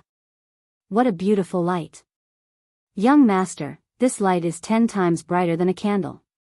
Unfortunately, it only shines for a while. Xiaoxi excitedly exclaimed. The things that she experienced tonight had completely overturned her understanding. She would never forget it for the rest of her life. Cough, why is this little girl becoming more and more charming? I almost went crazy. Lisa Xuan, who was interrupted by Xiaoxi's exclamation, could not help but shake his head. After he heard Xiaoxi's words, he laughed in his heart. This bamboo strand is not placed in a vacuum, so of course, it can only shine for a while. But maybe I can make some light bulbs to play with in the future. Xiaoxi, do you like it? Yes, yes, I like it. Then young master will make you a light bulb that can always shine this bright. Ah. Young master is so nice. Chapter 277. Young master, you're up. Xiaoxi will get some water for you to wash up. Early in the morning, Xiaoxi had just returned from the Li residence after getting breakfast. She happened to see Li Zixuan doing his morning exercises, i.e., sword training, in the courtyard. The little girl placed the food box on the stone table in the courtyard and was about to go get some water. Ha! No need, I've already washed up. Xiaoxi, come over and eat. Li Zixuan laughed and put away his sword. Then, he came to the stone table and sat down. After last night's experience, Xiaoxi didn't refuse and sat opposite Li Zixuan. She opened the food box and accompanied Li Zixuan to eat. Tsk tisk, that's more like it. It's so boring to eat alone. With a beauty accompanying me, my appetite will be much better. Li Zixuan glanced at Xiaoxi as he ate, and thought to himself proudly. Xiaoxi, how was your rest last night? Are you used to it? Li Zixuan asked casually as he ate his sumptuous breakfast. Xiaoxi purposely stayed there last night and he didn't notice it at first. However, as time passed, how could he not notice it? Although she was a feast for the eyes, Li Zixuan still hardened his heart and chased her out of the room when he thought about how he was going to get married soon. It's okay. Xiaoxi blushed and replied. After she left Li Zixuan's room last night, she wasn't that afraid anymore. She laid on the bed and her mind was filled with the image of Li Zixuan lighting up the bamboo in front of her. She couldn't care less about being afraid anymore. Young master, are you still doing an experiment today? Xiaoxi had also learned a lot of new words. Yes, I still have to do something. Do you need my help? Xiaoxi asked with her eyes sparkling. Not at the moment. Oh. Although the questions for this exam were difficult, there were still quite a number of people who did very well. They are worthy of praise. Iron Egg, come over and give out the exam papers. Imperial College, Mathematics Institute. Su Hongji held a stack of test papers and stood on the podium, summarizing the results of this exam. After Li Zixuan finished marking the test papers that night, he put them in the study room. Yesterday, he stayed in the workshop all day and forgot to give them to Su Hongji. Su Hongji waited at home for a long time, but no one came. Seeing that it was getting dark, he stomped his feet and went to the Li residence himself. After all, he and Li Jingma were very good friends. As a result, when he arrived at the Li mansion, he naturally did not meet Li Zixuan. He could only tell Li Jingma the reason for his visit. After Father Li understood, he was so angry that he blew his beard and glared at his son. Su Hongji comforted Li Zixuan for a while before Li Jingma calmed down. In the end, with Xiaoxi's help, they found the exam papers that had been marked in Li Zixuan's room. Alright, Mr. Su. Iron Egg quickly walked over, took the test papers, and began to distribute them.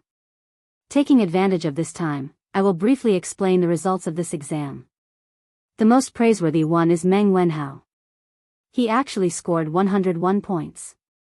To be honest, there were many questions in this exam paper that I did not know how to answer. Meng Wenhao was able to score so high, it is very amazing. Everyone, please give him a round of applause. Su Hongji stood on the podium and looked at Meng Wenhao, who was sitting below, and praised him. After following Li Zixuan for so long in class, Su Hongji actually learned to make fun of himself. His words were not as rigid as before. As soon as he finished speaking, there was an uproar. Whether the questions were difficult or not, the students below had the most right to speak. They were the ones who had been tortured and persecuted. Naturally, they knew how perverted the questions were. Damn! Wenhao, you are so awesome. Too awesome. Wang Meng stretched out his hand and patted Meng Wenhao's back as he exclaimed exaggeratedly. Lucky, lucky. Meng Wenhao was still in deep shock. He knew that he did well in this exam, but he did not expect to get first place. After all, after Li Zixuan took over the School of Mathematics, there began to be many masters. It was very difficult to get first place. At this time, when he heard Wang Meng's exclamation, he quickly turned around and said modestly, "Lucky my ass. You are such a hypocrite." Wang Meng curled his lips and said, "This is strength, not luck. Wenhao, you are too modest. When I asked you how the exam was last time, you said it was average. How is this average?" Zheng Ziren laughed and said, "Huh, brother Ziren, I am sorry. I was not confident at that time." Meng Wenhao said with an apologetic face, "No matter what, Wenhao, congratulations to you for coming in first place. But I will not give up. Next time, I will surpass you." Kushirqing smiled at Meng Wenhao, but there was still a bit of unwillingness in his eyes. "Yes, I will not give up. Wenhao, you have to be careful. Next time, I may surpass you." Zheng Ziren echoed. I did not expect Meng Wenhao to be so good. This school of mathematics is getting more and more interesting. When Li Tai heard that Meng Wenhao got 101 points, he could not help but be a little surprised. But that was all. As a prince, how could he make a fuss over such a small matter like the others? The top students in the front row were encouraging each other, but the bottom students in the back row were naturally in a different situation. F***ck, that's amazing. Meng Wenhao is too awesome. Ching Chimo opened his eyes wide and excitedly slammed the table. Damn, Meng Wenhao is amazing. Mr. Su, I want to change seats. I want to change seats. I want to change seats next to Meng Wenhao. When Sun Zifan heard that someone got 101 points, he almost knelt down. The little fatty rolled his eyes and shouted. In fact, he was bitter in his heart. He almost got 0 points in this exam. Next to him was a group of idiots who did not know anything. He could not copy even if he wanted to. Damn, I also want to change seats next to Meng Wenhao. Ching Chimo immediately reacted and shouted. He and Sun Zifan grew up playing together. They dug out birds' nests together, peeped at Widow Wang in the east of the city, and smashed other people's latrines together. How could this little fatty's cunning mind be hidden from him? I also want to change seats. I also want to change seats. The hedonistic second generations who had been transferred to the mathematics school with Sun Zifan all reacted and scrambled to be the first to shout. Sun Zifan disliked his teammates for cheating him, and they also thought so. Ahem, silence, silence. Su Hongji was originally gratified when he heard Kushirqing and the other students encouraging each other. He did not expect that in the blink of an eye, the group of students behind him wanted to change seats.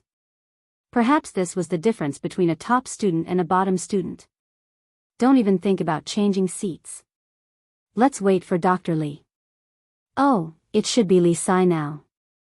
When he comes back, you guys go and tell him. Now, I'll talk about the other students. Second place, Bruiser, 91 points. Third place, Li Tai, 90 points. Fourth place, Kushirqing, 85 points. Chapter 278.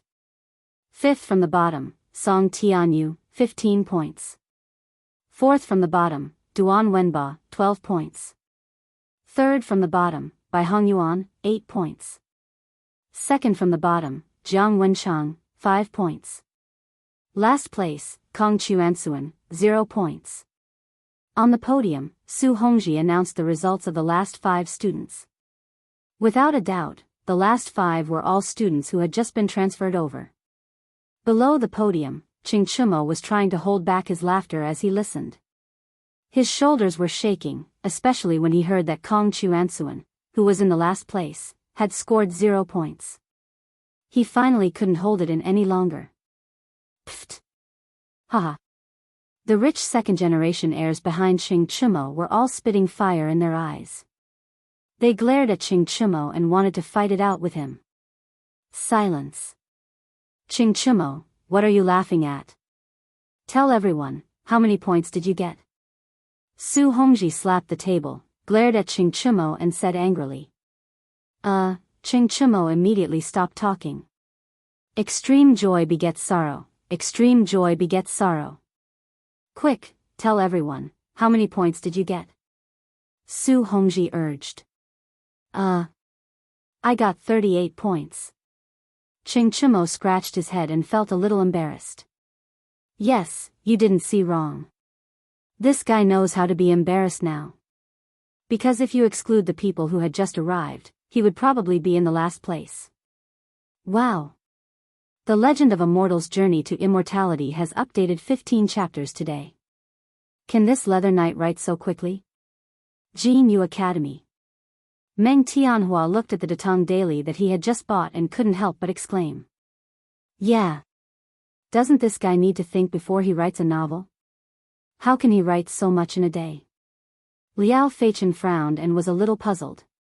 With different identities, the perspective of a problem would naturally be different. In the past, both of them were fans of A Mortal's Legend of a Mortal's Journey. Back then, if they saw so many updates in A Mortal's Journey, their first reaction would definitely be surprise and joy. Now that they were authors, they naturally had to look at problems from the perspective of competitors. Little brother, I only managed to write 8 chapters after putting in so much effort yesterday. Meng Tianhua had a bitter expression as he said in defeat. You've already written 8 chapters, but I only wrote 5 yesterday. Liao Feichen almost cried when he heard what his classmate said. Ha, Tianhua, Feichen, you don't have to be like this. Hua Hongyi, who was watching from the side, shook his head and said with a smile, based on my guess, this Pai Xiaojue definitely didn't write so many chapters in a single day. I'm guessing that he saved some of them beforehand, and then when someone rewarded him, he released all of them in one go. So the two of you don't have to be so dejected. If Li Zixuan were here, he would definitely give Hua Hongyi a thumbs up. As an ancient person, Hua Hongyi actually knew about the saving of chapters theory. It was really rare. Yeah, Hongyi's analysis is pretty good. The 15 chapters that were released today must have been written by Leather Knight in advance. Meng Tianhua's eyes lit up as he said excitedly. That's right, that might really be the case. Sigh, let's not talk about it anymore. I have to hurry up and study A Mortal's Journey. Then, I have to quickly write my novel to 30,000 words and show it to the manager of Datong Daily. Liao Feichen patted the stone table and agreed. After that, he hurriedly got up and prepared to continue writing his novel. Hongyi, I'm going too. I still need 10,000 words to send it to Datong Daily's editorial department. Meng Tianhua didn't want to be left behind. He took the newspaper and slipped away. Hua Hongyi shook his head speechlessly. Manager son, do you have any compasses at Curious Pavilion today? Yeah, do you have any today? You didn't have any yesterday, but you can't possibly not have any today, right? Yeah, I say, can't you guys hire more people to be compasses? Yeah. We're all waiting to use them. The fleet is about to set sail. Ever since Datong Daily did a round of publicity for Curious Pavilion's compasses, and taking advantage of the popularity of the fleet heading south, countless merchant ship owners came to Curious Pavilion to buy compasses. Unfortunately, the first batch of compasses had already been pre-ordered by the Imperial Court and Wang Renbiao, so every time they came, there was no stock. Today, when the East Market opened, they gathered here and asked Sun Huayuan. Sun Huayuan looked at the group of people waving their money in front of him to buy compasses. He was both happy and depressed. Although Curious Pavilion had some compasses today, they didn't have much in stock. Sun Huayuan's heart ached when he thought about how he couldn't earn money from all these people who were queuing up to give him money. Hee, we have some compasses today, but the quantity is limited. There are only 50 of them. Everyone, line up. The rules are the same as before. Those who have a membership card, line up at the member channel according to the level of your membership card. Each person is limited to 2.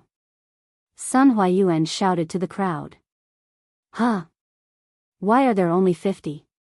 How is that enough? Moreover, each person is limited to 2, and I alone need 10. A well-dressed merchant was dumbfounded.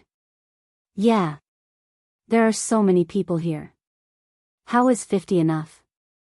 Why are you still talking nonsense here? Hurry up and line up. If you don't, you won't be able to buy any more. Yeah, I happen to have a blue membership card. I can cut the line, What's a membership card? Some of the merchants who had just come into contact with Curious Pavilion didn't know what privileges a membership card had. After all, Curious Pavilion used to only make children's toys and Drunken Immortal. Many of the wealthy merchants didn't pay attention to these things, but after hearing the explanation from the people beside them, they immediately went to Sun Huayuan to apply for a membership card. Shopkeeper's son, I want a purple membership card. I want a purple membership card too. I want a gold membership card. These people who owned large merchant ships didn't lack money. When it came to applying for a membership card, they directly started with a purple membership card. Shopkeeper's son didn't expect that such a thing would actually spur so many people to apply for a purple membership card. It was truly an unexpected gain. Everyone, don't be anxious and don't fight over it. Recently, our workshop has been producing compasses at full capacity. In the next few days, the supply of compasses will definitely increase. Before the Imperial Court's fleet heads south, everyone will definitely be able to buy a lot of compasses. Sun Huayuan said to the anxious crowd as he asked the accountant to help them apply for membership cards. What he said wasn't nonsense. This was something that Li Zishuan had taught him. Under Li Zishuan's guidance, the workshop's current production model had been changed to an assembly line model. The supply of compasses in the future would definitely not be a problem. Really? That's great. Then I'll wait for 2 more days. Wait my ass. Who knows what will happen in the future? The sooner you buy, the better. You're right. I'll buy one too. Yeah, let's line up. Although Faubert said it like that, very few people believed him. Everyone was still very enthusiastic about buying compasses. Chapter 279. The day of the fleet's journey to the south was getting closer and closer. Anyone with a bit of foresight would realize how lucrative the journey to the south would be. Furthermore, they would be escorted by the Imperial Army, so there was no need to worry about their safety. It was simply a godsend opportunity. As a result, there was a rare shortage of manpower in all the major shipping companies. Notices for sailors could be seen all over Chang'an City. As long as you were good at swimming and didn't get seasick, you should hurry up and sign up. The ship owner would not only give you a generous settlement fee, but when you returned from the southern trade, the salary would be enough for your family to live on for 20 years. The workshop was bustling with activity. Because some of the precise components of the compasses were previously polished by a few old masters, the efficiency was very low. Seeing that there were more and more people outside wanting to buy compasses, Faubert decided to organize the young craftsmen to learn from the old masters after consulting with Li Zishuan. Whoever could learn would be rewarded with 5 strings of cash on the spot. With a generous reward, there would be a lot of brave men. A large number of smart and skillful young craftsmen immediately emerged. The precise components they polished were no worse than those of the old masters. Just like that, with a steady stream of new people joining in and the advanced assembly line production model, the production of compasses continued to skyrocket day by day. On the first day, the 50 compasses supplied by the Curious Pavilion were sold out in less than a quarter of an hour. On the second day, the 300 compasses supplied by the Curious Pavilion were also sold out in less than an hour. On the third day, the 800 compasses supplied by the Curious Pavilion were finally not sold out. The market for compasses was beginning to reach saturation. After all, there were only a little more than 1,000 merchant ships going south. Furthermore, not every merchant ship owner was as rich as Wang Rinbiao to equip every ship with a compass. Seeing this, Sun Huayuan hurriedly reported to the workshop. When Faubert received the news, he immediately transferred half of the people from the compasses production team to produce carriages. According to Li Zishuan's previous plan, it was time to sell the carriages. 3 days passed in the blink of an eye. While the people outside were preparing for the vigorous southward operation, Li Zishuan was also extremely busy in the Drunken Wind Pavilion in the depths of the workshop. Li Zishuan was already showing signs of going berserk. In the past 3 days, he had spent more than 90% of his time in the laboratory, sleeping there as well. After a few days of hard work, Li Zixuan had really created a treasure. Moreover, it was a rare treasure in the world. However, his current image was somewhat unsightly. I've finally finished 2 telegraph machines. Li Zixuan's hair was a bit messy now, and his eyes were sunken. This was a clear sign that he had stayed up too late. At this moment, he looked at the pile of devices on the table and laughed madly with a deranged expression. That's right. Li Zixuan wanted to make a telegraph, and a wireless one at that.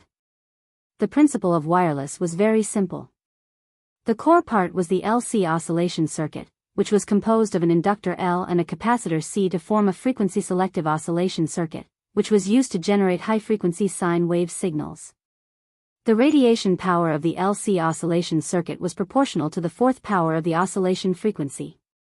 In order to make the LC oscillation circuit radiate strong enough electromagnetic waves, the oscillation frequency must be increased, and the circuit must be in an open form. Although the principle was very simple, in this era, there were no electronic components that Li Zixuan could use. It was very difficult to make.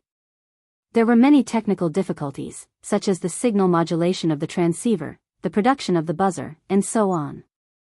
Fortunately, Li Zixuan, who had been in seclusion for 3 days, overcame these difficulties one by one.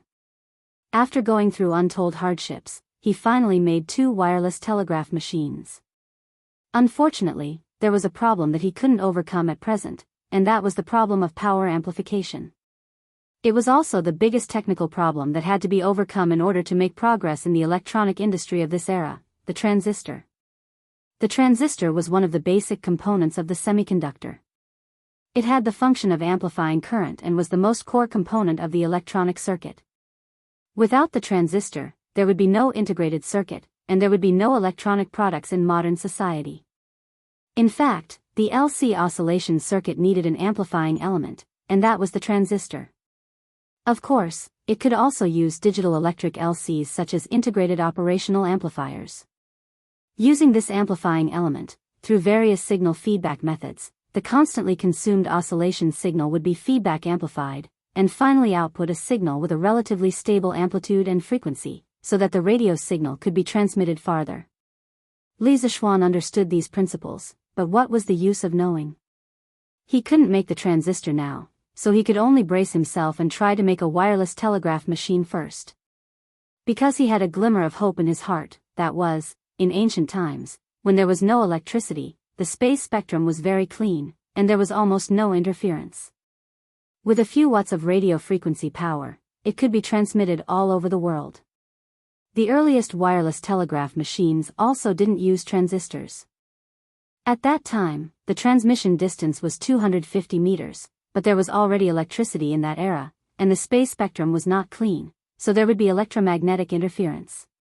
During the Liberation War, Mao, Zedong was in Yan'an, and Lin Biao-dong was in Harbin. They were more than 2,000 kilometers apart, and there were no relay stations in between. They were all directly transmitted through radio stations. At that time, the radiating power of the telegraph machine was only a few watts, and it could transmit that far. If it was in modern society, it definitely wouldn't be possible. "Young master, don't move, Xiaoxi is combing your hair." Li Zixuan was laughing crazily, but Xiaoxi was not happy. These days, Li Zixuan had locked himself in the laboratory, and whenever he encountered a problem, he couldn't help but scratch his head. Ancient men were not like modern men with short hair, they all had long hair, so his hair had been messy recently. In order to maintain a good image for her young master, Xiaoxi spent a lot of time combing Li Zixuan's hair every day. No need to comb, no need to comb. Come, Xiaoxi, try this young master's latest invention. Li Zixuan only just noticed that there was someone behind him. He turned around, squeezed Xiaoxi's shoulder and shouted excitedly. These days, he was always in a daze when doing things, and many times he entered a state of forgetfulness. If it wasn't for Xiaoxi taking care of him, he would have either starved to death or died from his own sloppiness. In the end, although he could still make the wireless telegraph machine, his situation would definitely be much worse than now. "Young master." Please wait a moment, let me comb your hair first. Xiaoxi was used to it. These few days, other than taking care of Li Zishuan's daily needs, she also helped Li Zishuan with various experiments. She had failed many times in the middle, so she was no longer as interested in doing experiments as before. Okay, Xiaoxi, hurry up. Li Zishuan could only helplessly compromise. Chapter 280. Young master, Xiaoxi can hear it. In order to test how far this simple wireless telegraph could travel, Li Zishuan, Xiaoxi and Sanbao started the test. The first distance was set at 250 meters, which was around 75 feet. This was a very important distance as it directly affected whether Li Zishuan's wish could come true. When he heard Sanbao's report, Li Zishuan was very excited. He waved his hand and said excitedly, "Good. That's great. Sanbao, ask Xiaoxi to walk another 20 feet away and see if she can hear the signal I sent." "Okay, young master, I will go now." Sanbao answered with a grin and then hurriedly ran out. After a while, Sanbao ran back and said, "Young master, Xiaoxi is in position. You can send the signal now." "Okay, Sanbao, quickly go over." After Li Zishuan finished speaking, he walked in front of the telegraph machine and gently pressed the button on the transmitter, casually sending out a string of codes. Beep beep beep beep beep beep beep. Sanbao naturally ran back to Xiaoxi's side to check on the situation. He had no choice as he could not let Xiaoxi run around alone, right? After a few minutes, Sanbao ran back. However, his breathing was hurried and his forehead was covered in sweat. After all, running around in the hot weather was unbearable for anyone. "Young master. Xiaoxi can hear your signal. Okay. Ask Xiaoxi to walk another 50 feet. Li Zishuan was so excited that he was about to explode. This was the first time he felt so close to modern technology since he transmigrated. Sanbao was instantly dumbfounded when she heard that. The addition of 750 feet, 200 feet, and 500 feet would be a total of 1,450 feet. A round trip would be about 2 miles. Furthermore, according to Li Zishuan's words, the journey would only get further and further. Sanbao felt like she was about to kneel down. What happened? Li Zishuan was only thinking about the telegraph. His IQ and EQ were basically zero. He did not notice Sanbao's expression. He only felt that Sanbao was still in the house, so he could not help but ask curiously. His casual question almost scared Sanbao out of his wits. Sanbao thought that his young master was dissatisfied with him. He was living such a comfortable life in the Li family, and he was not willing to make his master unhappy over such a small matter and be chased out of the house. "No, I'm fine. Young master, I'll go now." Sanbao responded and ran out hurriedly. He thought to himself, "Isn't it just running? I'll do it. 750 zhang, 950 zhang, 1 kilometer, 2.5 kilometers, 3 kilometers. In 3 hours, the effective distance of the telegraph went from 750 zhang to 3 kilometers. Xiaoxi's position also went from the side of Drunken Wind Pavilion to outside of Ani Lane, then to Qinren Lane, and finally to Yongla Lane. She was only a few dozen steps away from the Li family. Along the way, this beautiful young lady who was carrying a big box attracted the attention of the passers-by. Moreover, there were d sounds coming from the box, making the onlookers exclaim in surprise. Although the crowd did not know what the big box was, it did not stop them from watching. Thus, many people followed behind Xiaoxi to watch the show. The crowd became more and more lively. When they arrived at Yongla Lane, Xiaoxi was already surrounded by a circle of people. Li Zishuan saw this delightful result and his heart was filled with joy. However, Sanbao did not feel any joy. At this moment, he was as tired as a dog. He opened his mouth wide and panted heavily. His clothes were drenched in sweat, as if he had just been fished out of the water. His 2 hands kept fanning himself, but this little amount of energy was of no use. The sweat on his face was still dripping down like rain. Young master. Xiao Shi received the signal. Sanbao ran in and said with difficulty. Good. Haha. It's 3 miles now. Sanbao, let Xiaoxi walk another 100 feet away. Sanbao, what's wrong with you?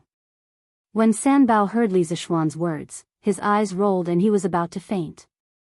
Li Zishuan reacted quickly and lifted him up and asked. Young master. Sanbao, can't run. Alright, Sanbao, don't say any more. It's my negligence. Sit here and rest for a while. I'll get someone to call a doctor for you. Li Zishuan had already woken up from the excitement of the telegraph machine. He thought to himself, it's not good to be too immersed in something. This is called qi deviation. Xiaoxi. Come here. Li Zishuan came to the front yard of the workshop and waved at Song Xiaoxi. Coming, young master. You called for me? Song Xiaoxi hurriedly ran over and asked. Sanbao is overheated.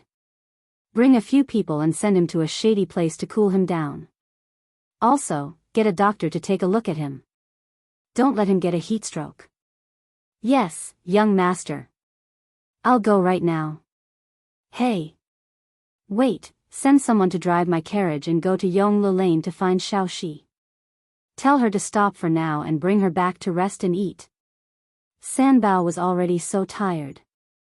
Xiaoxi, a weak girl, was still working under the sun. She should be even more tired, right? Li Zishuan's heart ached when he thought of this. He quickly added. All right. Young master. Song Xiaoxi saw that Li Zishuan did not have any other orders. He responded and hurriedly went to make arrangements. He was envious of Sanbao. Yes, he was envious. As a servant, he was able to receive such care from the young master of the house. In the entire Tang dynasty, there was probably no other master who treated his servants so well. Li Zishuan brought a group of servants back to Drunken Wind Pavilion and ordered them to carry Sanbao to a shady place beside the pond in the workshop. Go get some well water to feed Sanbao. Li Zishuan pointed to a servant beside him and ordered. Yes, young master. The servant obeyed and left. Li Zishuan looked at Sanbao, who had a pale face and cracked lips. He felt a little vexed. In his previous life, he had experienced a similar situation.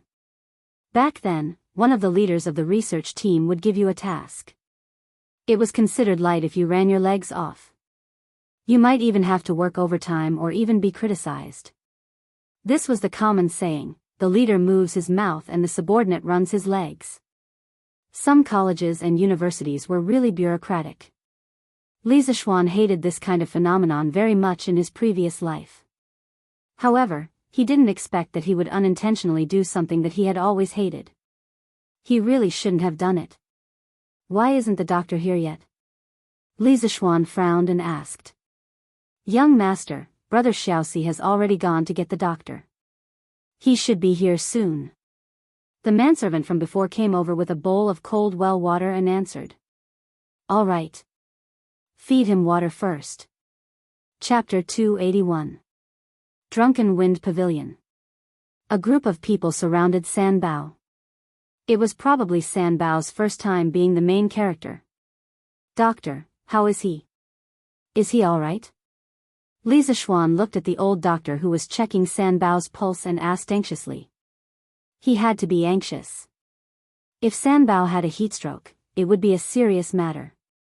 In ancient times, where the medical environment was extremely backward, there were many people who died from heatstroke. Even famous people and officials couldn't avoid dying from heatstroke. For example, Fu Zhan, the great scholar of the Western Han dynasty, Su Shi of the Song dynasty, Zhao Mingcheng, the husband of the female poet Li Qingzhao, and Zheng Qinggong, the national hero who recovered Taiwan, all died from heatstroke. Lord Zhu, you don't have to worry. This young man is just too tired. Coupled with the hot weather, his body is dehydrated. He didn't suffer from heatstroke. As long as you give him more water and combine it with this old man's prescription, he will definitely recover. The old doctor put down Sanbao's wrist and smiled. He was a doctor in charge of a medical hall in Annie Lane. It was not far from the workshop, so he naturally knew some people in the workshop. As for Li Zishuan, he had met him a few times before. Phew, that's good. That's good. Li Zishuan heaved a sigh of relief. He then turned his head and pointed at a servant. You go and get the medicine from Dr. Hu. Also, go to Manager Fu to get a sum of money. Yes, young master. Thank you, Dr. Hu. Li Zishuan nodded and smiled at the old doctor. Hee, Lord Ju, you're too courteous. It's my pleasure. Young master, I'm back. I even brought food. After getting someone to settle Sanbao down, Song Xiaoxi drove Li Zishuan's private carriage into the workshop. Xiaoxi hugged the telegraph box and carried a lunchbox as she jumped down from the carriage. I asked someone to get some ice in the house. Xiaoxi, go inside and cool down. Drink some ice water to relieve the heat. Li Zishuan quickly walked over and took the telegram machine and lunchbox from Xiaoxi's hands as he said with concern. Thank you, young master. Oh, right, where's Sanbao? Xiaoxi wiped the sweat off her face and asked.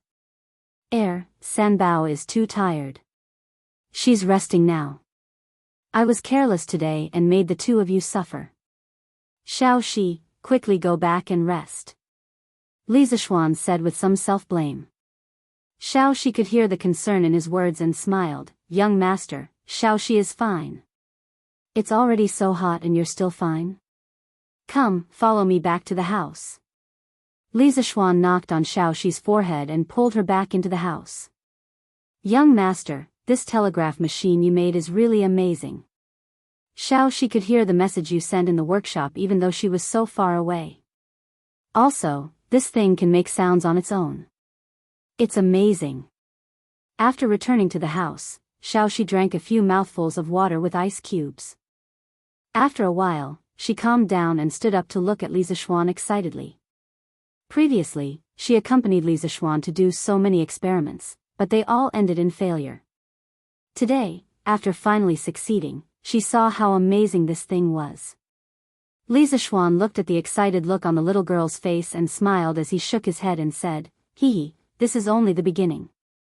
This telegraph machine that I invented, if it's improved, it can transmit messages even if it's 1,000 miles away. Wow, 1,000 miles away? Doesn't that mean that it can be transmitted from the north to the south of Tang Dynasty? Young master, is what you said true? Xiaoxi stared with her beautiful eyes and said in surprise. Of course it's true. Alright, let's not talk about it anymore. Let's eat first. After lunch, Xiaoxi, you go and rest. I'll find 2 other people to continue the experiment. You and Sanbao have worked hard this morning. Li Zishuan said as he opened the lunchbox and took the food out. Xiaoxi saw this and quickly came over to help. Young master, let me do it. As Xiaoxi helped to take the food, she looked at Li Zishuan with a pleading look and said, Young master, Xiaoxi is actually not tired. We can continue the experiment in the afternoon. To be honest, the little maid was now very interested in the telegraph machine that would occasionally make DDD sounds. If he did not let her follow along, she would feel a little uncomfortable. This was a beautiful girl who was addicted to doing experiments. You're already so tanned, and you're still not tired? Be careful that you won't be able to get married if you get tanned.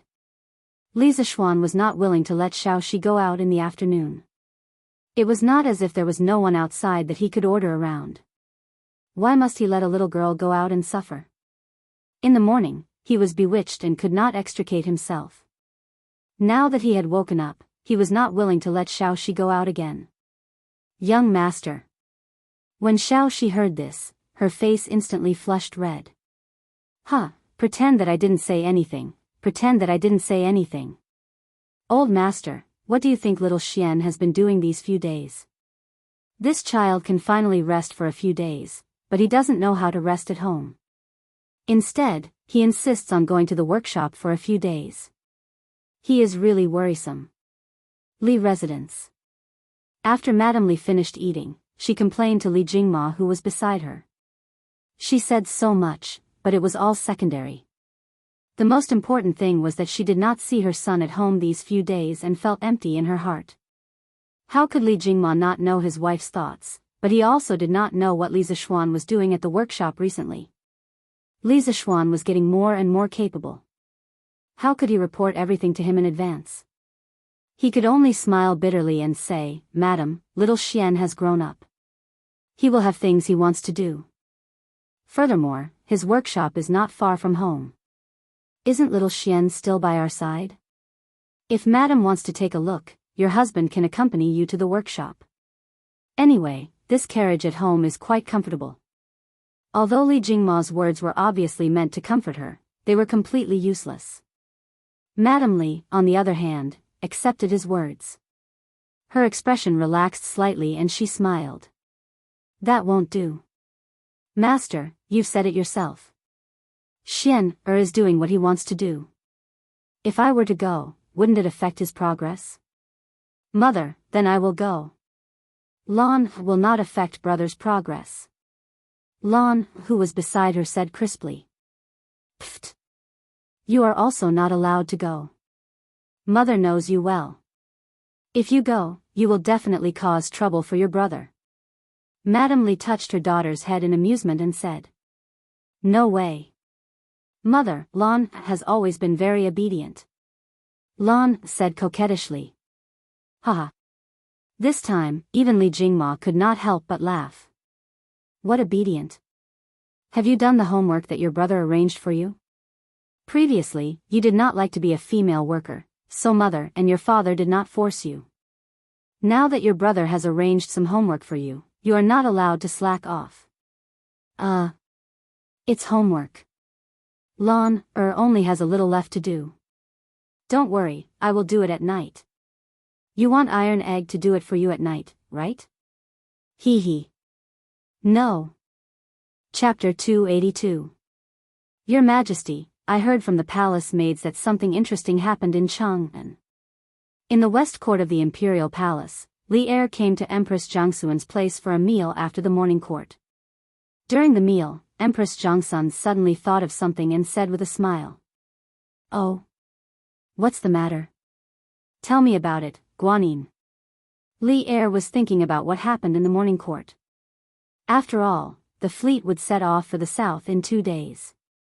According to the statistics of the Ministry of War, as of today, the number of merchant ships participating in the South Sea trade had reached 2,300. The scale was really rare in history, so Li Er had to be cautious. Now the Tang Empire was in a critical period of recuperation. There must be no mistakes. Hearing Jiangxuan's words, his hand paused for a moment, and then he pretended to be very interested and said with a smile. Jiangxun got up and served Li Er a bowl of soup, and then said, "I heard that today Li Zixuan's little maid was wandering around the area from Annie Lane to Yongla Lane with a box that could make sounds by itself, which attracted a lot of people." "Oh. What box can make sounds by itself? What the hell is Li Zixuan up to?" Li Er was really interested at this moment, and he asked curiously. "Your Majesty, I don't know about this, but this child often comes up with all kinds of strange ideas. Once he does something, it will definitely surprise people." Jiangxun shook her head and said with a smile. She had deliberately picked a happy topic to talk about because she saw that Li Er had a lot on his mind. It was to distract Li Er. She didn't care about the deeper meaning of this matter. "Zhao Song." Li Er nodded and called out. "Your Majesty, I'm here." Although Zhao Song was far away, his hearing was better than the young people. He immediately ran over when Li Er called him softly. "What is Li Zixuan doing recently? Why is there no news about him after he made the compass a few days ago?" In the harem, Li Er didn't sit upright and look straight as he did in the imperial court. He had already forgotten the Confucian saying of, "Don't talk when eating and don't talk when sleeping." He asked lightly while eating delicious food. "Your Majesty, as far as this old servant knows, Li Xiannan suddenly turned back after leaving the workshop 3 days ago. He hasn't come out for the past 3 days. His maidservant also followed him in later. These days, the maidservant has been going back and forth between the Li Manor and the workshop. She should be delivering food to Li Xiannan. Zhao Song cupped his hands and reported. If Li Zishuan were here, he would definitely curse this old eunuch for being a pervert. He actually dared to play surveillance. But Zhao couldn't be blamed. Who asked him to be so interested in Li Zishuan's situation? Zhao Song had been by Li Er's side for so long, so of course he knew how to figure out the emperor's intentions and make preparations in advance. After hearing this, Li Er felt that something was amiss. In his opinion, Li Zishuan didn't seem like someone who could be idle. There must be something fishy going on. Looks like this kid is up to something big recently. I'm sure that the box that the little maid was carrying today was something that Li Zishuan had been fiddling with these few days. It must be something good. This kid hides every time he makes something good. The horse carriage in his house was like this. If Qin Ke hadn't found it at his house, who knows how long he would have hidden it. Li Er raised his eyebrows and said firmly. Your Majesty, why are you so sure? Empress Zhongsun elegantly poured a cup of wine for Li Er and asked curiously. Guanin's servant, you don't know this kid? Li Er raised his wine cup and took a sip of the palace's wine, drunken immortal. He continued, previously, this kid used less than half a day to draw the blueprints for the curved plow, horse carriage, and compass. Then, he became a shopkeeper who didn't do anything. This time, he actually locked himself in the workshop for 3 whole days. Moreover, it seems that he might have been personally doing the work for the past 3 days. Don't you think that's strange? I'm sure that this kid is fiddling with something even better. Your Majesty's words are not without reason. Now that you mention it, I'm a little curious. That's great. Guanin's servant, come with me to this kid's workshop in the afternoon. We'll catch him off guard. Lord Zhu, Miss Xiao she can receive the signal. In the afternoon, Li Zishuan started a new round of testing. However, the person running the errands had changed. It was Pang Feiji, our legendary brother chicken. This guy was really unlucky. When he came to change shifts in the afternoon, he was caught by Li Zishuan to be a strong man. There was no other reason other than that this guy was sturdy. With martial arts, he could run faster and more easily. As for Xiao Shi, this little girl was addicted to doing experiments. However, she was very stubborn. Li Zishuan was helpless and could only think of a compromise. That was to let a martial marquis who came with Pang Feiji drive the horse carriage and send Xiao Shi to a place far away for testing. Good. Move 1 li further away. Li Zishuan was so excited that his voice trembled. Currently, the effective communication range of his wireless telegraph had reached 10 li. This was really out of his expectations. At first, he thought that if this thing couldn't reach far, then he could only use a wired telegraph. However, it was a bit troublesome to set up wires. He didn't expect that it would achieve such a good result. It seemed that the spatial spectrum of the ancient times was still clean and there were no disturbances. Yes. Although Pang Feiji felt bitter in his heart, Brother Chicken couldn't say it out loud.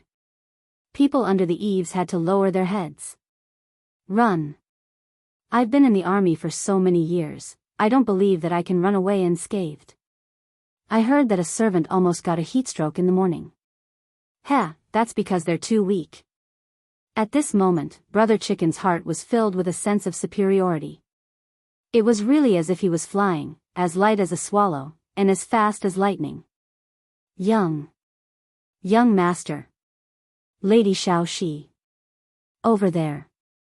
It's ready. You can send the message. After a few trips, Brother Chicken couldn't take it anymore. So what if he had martial arts? Running back and forth like this, even a grandmaster expert would have to kneel down. Furthermore, he was just a small fry who had just entered the body tempering stage. He couldn't take it. Okay. I'll start sending it here. You can go back. Li Zishuan said lightly. Yes. Yes. Brother Chicken put his hands on his waist and replied weakly. Then, he continued on his long journey. After an hour, Brother Chicken finally ran back. Lord Zhu. Little Lady Xiaoxi. Can hear the signal. After Brother Chicken finished speaking, he didn't care about being rude. He picked up the teapot on the table and poured it into his mouth. He was really too damn thirsty. Li Zishuan frowned when he saw this. It seemed like he couldn't keep this teapot anymore. Why are you so slow? Go and ask Xiaoxi to walk another 2 miles away. See if she can still do it. After Brother Chicken finished drinking the water, Li Zishuan said. Still running? Lord Zhu, this. I can't run anymore. Brother Chicken's face was bitter. He was about to cry. Why can't you run anymore? You're a soldier with martial arts after all. Don't the soldiers of Wuhou government usually train? Why is their physique so weak? Li Zishuan frowned and said with dissatisfaction. Damn, Brother Chicken really wanted to fight it out with Li Zishuan. But at this moment, a voice filled with majesty sounded. Ha! This is my army. You brat, you have the ability to tell me what to do. You've grown up. Before the person arrived, the voice came first. Li Zishuan knew that something was wrong when he heard the voice. The wolf is here. With lightning speed, he pulled a piece of cloth and covered the telegraph machine. Then, he took the initiative to greet Li Er and Zhang Sun, who were walking toward him. He saluted with his hands folded and said, Greetings, Your Majesty. Your Majesty. Chapter 283. Greetings to Your Majesty. When Chicken Bro saw Li Zishuan take the initiative to go forward and pay his respects, he was stunned for a moment before he realized who had come. He had been running for more than 2 hours and his legs were already weak. Now that he heard that Li Er had come, it was even more unbearable.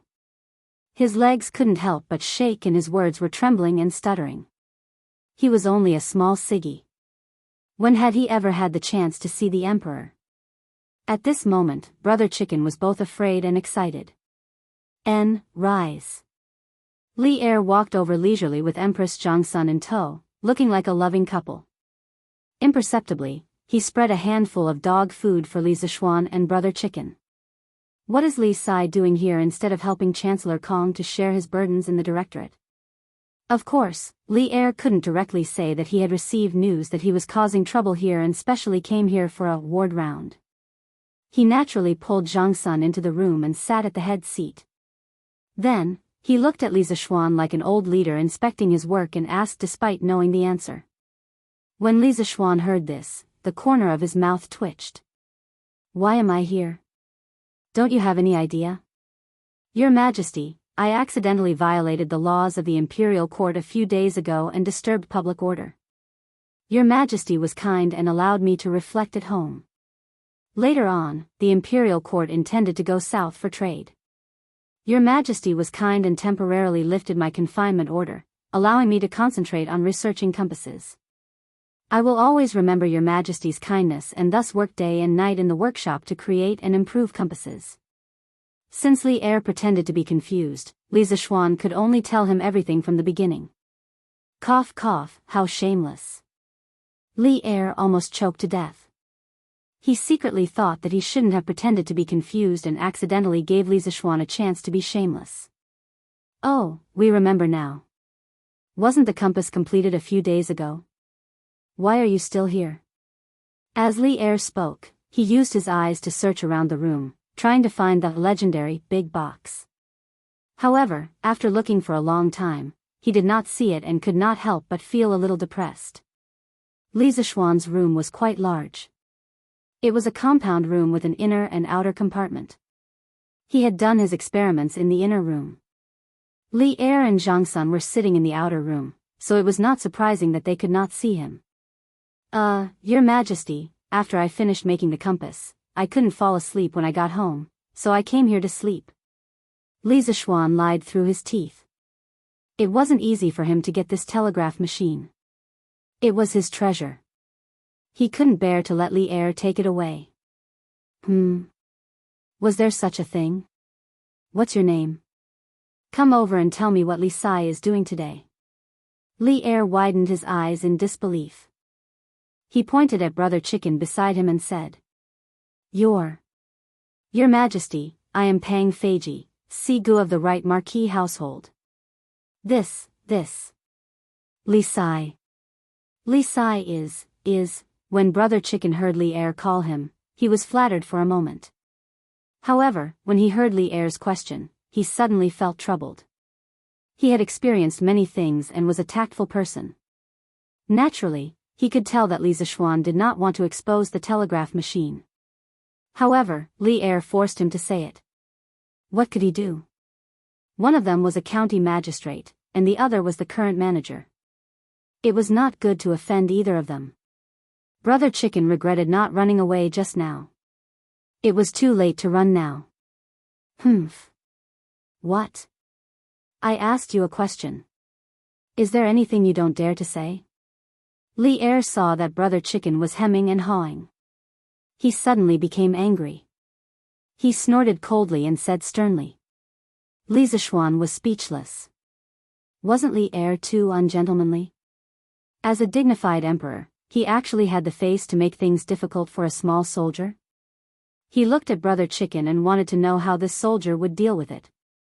Even if Brother Chicken told the truth, Li Zishuan would not blame him. There was no love without reason in this world. If you didn't give anything, you naturally couldn't expect others to repay you. Brother Chicken wiped the sweat off his forehead and bowed down. I don't dare. Actually, I also don't. Beep beep beep beep beep beep beep. Yeah. Your Majesty, what's that? At this moment, a rhythmic beep beep came from the telegraph machine in the house. Empress Zhongsun was astonished. She cast her gaze into the house and asked in astonishment. F***K, Li Zishuan's little heart also trembled along with the beep beep of the telegraph machine. Why didn't this thing sound earlier or later? Why did it have to sound at this moment? This is asking for my life. Eternal Peace Lane. Xiao Shi had actually run all the way to Eternal Peace Lane. The little maid had waited for a long time, but Brother Chicken still hadn't returned. She sat in the carriage and looked at the telegraph machine in her hand in boredom. This thing is so marvelous. I don't know how young master did it, but he could actually make it speak on its own. Xiao Shi placed the telegraph machine on the table in front of her and flipped it left and right with her hands. She then looked at it curiously, wanting to know why this weird box was so marvelous. Suddenly, a part that was connected to a wire fell out of the box. It was the key that controlled the telegraph machine to send out messages. Xiao Shi immediately jumped in shock and picked it up. Just as she was about to put it back into the box, the scene of Li Zishuan using the telegraph machine in the laboratory appeared in her mind. Her heart moved and she thought, since I can receive a message from young master, if I send a message from here, won't young master receive it as well? Xiao Shi looked at the telegraph machine and her eyes kept darting around. She was hesitating whether she should press the button or not. In the end, she couldn't suppress the eagerness in her heart and gently pressed the button on the telegraph machine. The telegraph machine immediately let out a long beep. Hee, this is quite fun. It will beep every time I press it. It's a pity that I don't know music. Otherwise, I could use this to play a song for young master. Xiao Shi had personally experienced the magic of the telegraph machine, and in a moment of playfulness, the telegraph machine began to beep non-stop. However, the young maidservant felt that it was a little imperfect. She thought that it would be great if she could use the telegraph machine to play a song. She was probably the first person who thought of using the radio to compose a song. Isn't this the carriage from Xiao Xian's residence? Why did it stop here? The person who came was Yan Xiaoning. Eternal Peace Lane was located at the northwest side of Chang and was closer to the western city and the imperial palace. Yan Manor was coincidentally located here. Yan Xiaoning was naturally very familiar with Li Manor's carriage. After he recognized it, he immediately called out, Xiao Xian. Xiao Xian. Young Master Yen? It's you. When Xiao Shi heard this familiar voice, she immediately jumped off the carriage and bowed. Xiao Shi? Why is it only you? Yen Xiaoning asked curiously. Young Master Yen, my young master didn't come. I'm here to help my young master with an experiment. What experiment? Why? Does Xiao Xian still need to keep it a secret from me? No, my young master made a telegraph machine and asked me to come out for an experiment. What's a telegraph machine? Let me take a look. Chapter 284. Strange Interest Pavilion Workshop. Ha! Li Zishuan, what else do you have to say now? How dare you deceive me? Tell me, what is it that is making noise in this room? Li Er also heard the beeping sound in the room. He instantly remembered the situation that Zhao Song reported to him at noon in the palace, so he pretended to be dignified and pressured Li Zishuan. He wanted to go in and search, but as an emperor, it was already inappropriate for him to come to the outer room of Li Zishuan's bedroom. How could he enter the inner room? Li Zishuan looked at Li Er and didn't know if old Li was really angry or faking it. In terms of acting, he was not old Li's opponent. He said with a guilty conscience, Your Majesty, I have never deceived you from beginning to end. This is just a small toy that I made to please my fiancé. It is not worth mentioning and is not presentable. Oh. What kind of thing can please a girl? Can Li Sai take it out and let me see? Empress Zhongsun chuckled. Alas, Li Zishuan sighed in his heart. It seemed that he had to take it out. He could only hope that Li Er had some moral bottom line and wouldn't confiscate his dating tool. Yes, Your Majesty. Li Zishuan cupped his hands and obediently went in to carry out the pile of devices. He placed it on the table between Li Er and Zhongsun. Your Majesty, this is a small toy that I made for my fiancé. What is this thing called? What is its use? Why does it look so ugly? Zhongsun looked at the strange and ugly machine and frowned in confusion. She didn't think that this thing could please a girl. Li Er didn't judge a book by its cover. Well, he judged an object by its cover. After looking at the machine with many wires, he said, You brat, don't hide it. Tell me the truth. Zhen and the Empress won't snatch your things. Look at your stingy appearance. You're a minister of the Imperial College. If word gets out, you'll embarrass the Imperial Court. He was an astute person. From the moment he entered the room, he had sensed Li Zishuan's strong vigilance. Thinking of this, he felt a little angry for no reason. He was the ruler of a country. Would he snatch something from you? Li Zishuan secretly rolled his eyes. In his heart, he cursed, How many things have you snatched from me? The immortal drunken wine had been directly snatched away and taken to the palace as the imperial wine. Your Majesty, this is a telegraph machine. It's a tool that I use to communicate with my fiancé. It hasn't been completed yet and is still in the testing stage. How can such a small box allow two people to communicate? When Li Er heard Li Zishuan's words, he was in disbelief. Empress Zhongsun also looked over curiously. Your Majesty, this telegraph machine is divided into two parts, the transmitter and the receiver. The transmitter can send out a signal through this key, and the other telegraph machine dozens of miles away can receive this signal. The people over there can translate the message sent by the transmitter according to the d sound.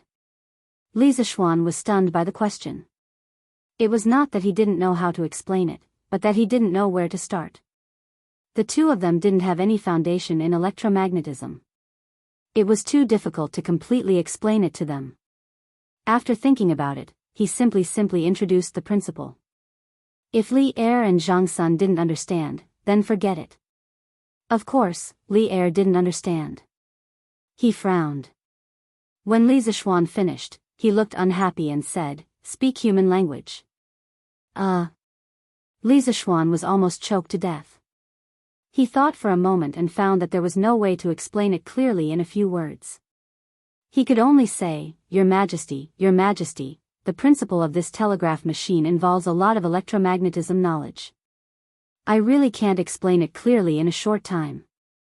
However, Your Majesty and Your Majesty only need to know that when I send a beep beep beep sound here, another telegraph machine dozens of miles away can also receive the same sound.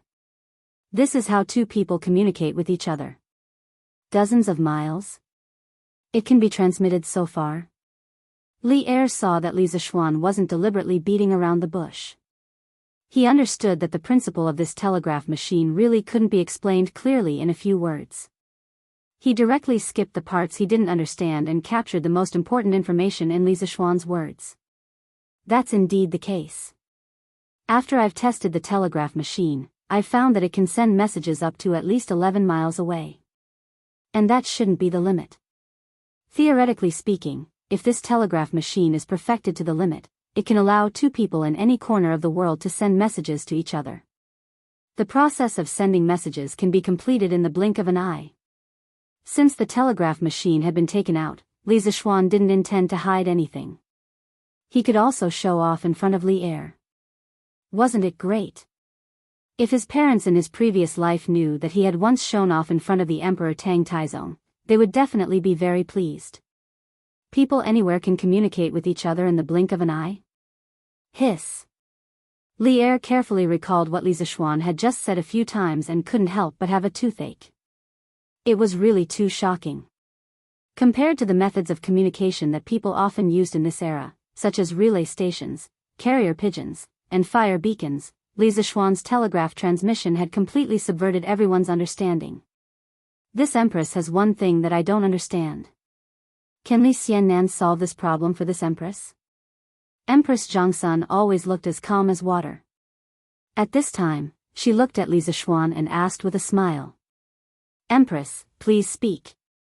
This small official will definitely tell you everything he knows. Compared to Li Er, who was a wolf in sheep's clothing, Li Zishuan preferred to talk to Zhongsun. He felt that Zhongsun was more gentle and virtuous, and her heart was better than Li Er's.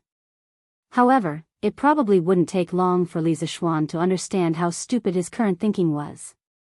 Zhongsun nodded and said, According to what you said just now, this telegraph machine, regardless of whether it is sending or receiving a message, will make a d sound. However, with just this sound, how can we know what message the other party wants to send? Li Er also reacted and said, The Empress is right. With just this d sound, how can we send a message? Li Zishuan looked at the few eunuchs and palace maids who came in with Li Er and Zhongsun. He hesitated for a moment and said solemnly, This is a confidential matter. Your Majesty and Empress, please dismiss your servants. Li Er thought for a moment and waved his hand. All of you, leave for now. Zhao Song, you stand guard outside. Don't let anyone come near. He saw Li Zishuan's rare solemnity and realized the seriousness of the matter, so he dismissed his subordinates. Yes. Zhao Song responded. Brother Chicken heaved a sigh of relief. He didn't want to listen to those secrets here. He followed the eunuchs and palace maids and slipped out together. Chapter 285. Your Majesty, Your Ladyship, if you listen carefully, you will realize that this telegraph machine can actually emit two types of sounds. One is a short sound like this. When the people on the other side receive this signal, they can record it as a dot and read it as D. The other type is a long sound that lasts for a certain period of time. When the people on the other side receive this signal, they can record it as a horizontal line and read it as D. Your Majesty and Your Ladyship can listen carefully. Drunken Wind Pavilion. In order to clearly explain the telegraph machine's communication mechanism to Li Er and Zhongsun, Li Zishuan explained the principle while personally operating the telegraph machine. In fact, the principle was very simple. It was nothing more than controlling the telegraph machine to emit two different types of signals based on the length of time the switch was closed. And that's indeed the case. But with just these, I'm afraid they can't transmit the message, right? When Li Er saw Li Zishuan's demonstration, he was amazed by the telegraph machine's magic and asked doubtfully.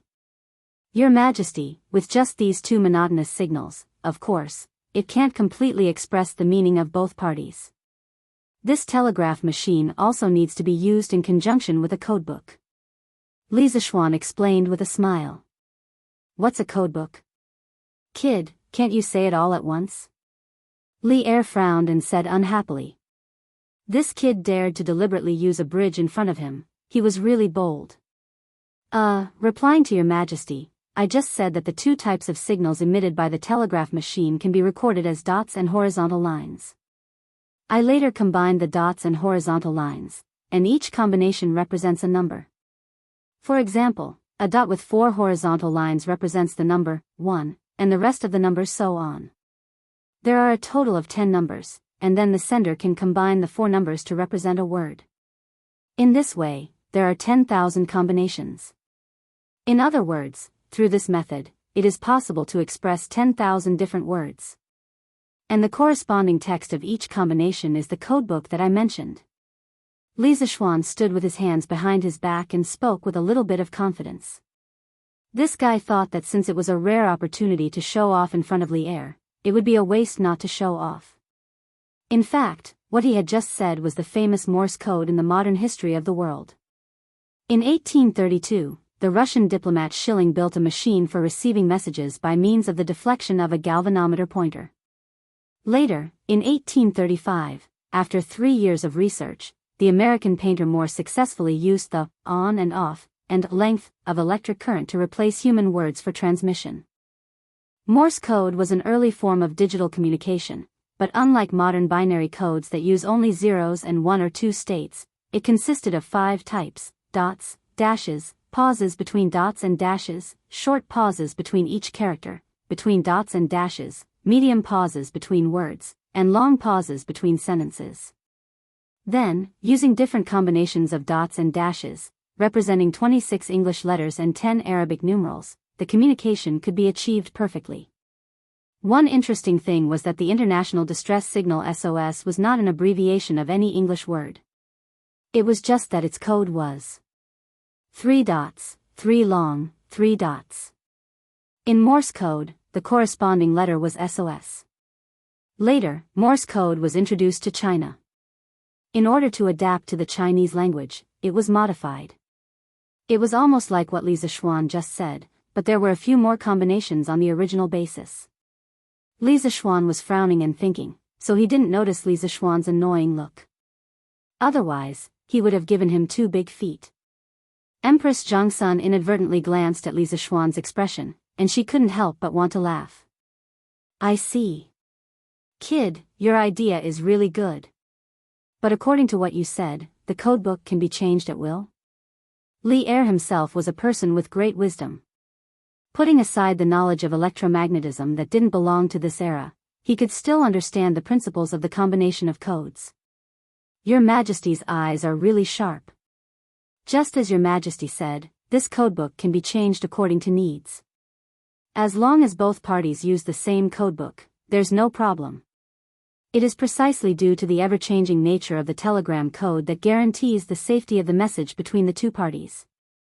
This way, even if the message is intercepted, the other party won't be able to understand the meaning of the message just by looking at the dots and strokes. When Li Zishuan heard Li Er's question, his eyes lit up. He secretly thought that the ancient people weren't stupid. He just had more knowledge than them. Ha! Don't flatter me, kid. Oh, according to what you said just now, could it be that the message sent by this telegraph can be intercepted by others? Li Er was secretly happy, but on the surface, he laughed and scolded. However, he was a little puzzled. In his opinion, the message sent by this telegraph was silent and invisible. How could it be intercepted? Your Majesty, the message sent by the telegraph is actually equivalent to the military messenger sending military intelligence through text. They both have the possibility of being intercepted. As long as you have a high-power transceiver and adjust the receiving frequency of this transceiver to the corresponding wave band, you can capture the telegraph message sent by others. Of course, this is only in theory. This is because in the whole world, I am the only one who is proficient in the production principle of the telegraph. Nothing was invincible.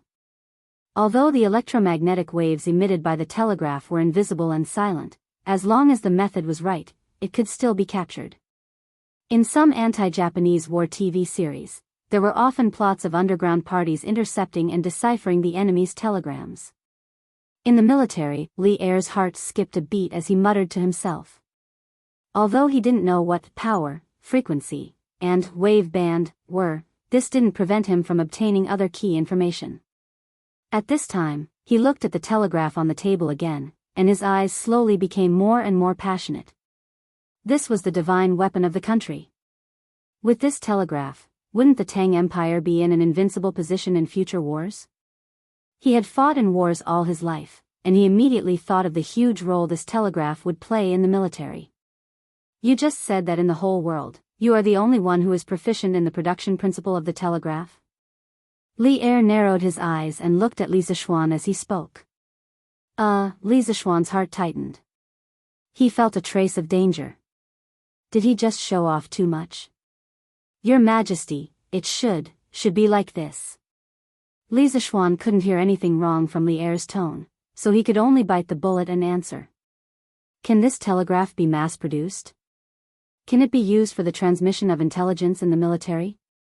Li Er's face didn't have any special expression, but there was a trace of hope in his heart. This, Li Zishuan wanted to curse in his heart.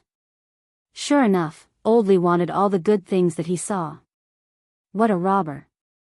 Your Majesty, the telegraph is currently only in the experimental stage. Its transmission distance and working time are not stable. I can use it to chat with Yushi, but if it is used for the transmission of intelligence in the military, we first need to solve the problem of its power supply, and then the problem of its signal transmission distance. Chat? You're actually planning to use this telegraph to chat? Before Li Zishuan could finish, Li Er couldn't help but interrupt. Li Er's eyes were wide open, and he looked like he wanted to eat someone. If it wasn't for Zhang Sun beside him, he would have pulled out his sword and chopped Li Zishuan into pieces and fed him to the dogs. Your Majesty. Li Zishuan cursed in his heart. In a moment of desperation, he spilled the beans. This was a pill. The robber was going to eat someone. Chapter 286. Li Er still left in the end. After knowing that the telegraph machine was still defective, he naturally didn't borrow the telegraph machine on the table. But before he left a ruthless sentence: as long as the telegraph machine can't be used in the army, you will never be able to rise in the ranks of the nobility. Li Zishuan pointed his middle finger at Li Er's back. Pfft! King of a country? You don't even keep your words. Last time, you said that you would give me a promotion after the merchant ship came back. How many days has it been? You changed your mind again. Of course, he only dared to complain in his heart. He wouldn't dare to say it in front of Li Er even if he had two guts. You can say that he's a coward, but if you're not a coward, you can come up and try. Let's see if your neck is harder than Li Er's knife. Young Master. Young Master. I'm back. Young Master Yen is here too. At this moment, Xiaoxi's voice came from outside the door. Li Zishuan was stunned. After being interrupted by Li Er, he almost forgot that he was testing the telegraph machine just now. He had accidentally made Xiaoxi wait there for so long, but luckily this girl ran back on her own. Ha! Xiaoxi, go in and rest. Yo! Brother Xiaoning, why are you here? Li Zishuan stood up and walked to the door. He looked at the two of them and smiled. Yes, young master. Xiaoxi will get you some water. Xiaoxi answered, carried the big box, and ran in. Hey, Xiaoxian, you still have the nerve to say that? You caught me to be your coolie when you need me, but when you don't need me, you threw me to the back of your mind and didn't care about me. If I didn't come today, I'm afraid you would have already forgotten about me, right? Yan Xiaoning pointed at Li Zishuan and scolded him half-jokingly. Li Zishuan was embarrassed. He thought carefully and realized that he was really as heartless as Yan Xiaoning said just now. Damn, that's not right.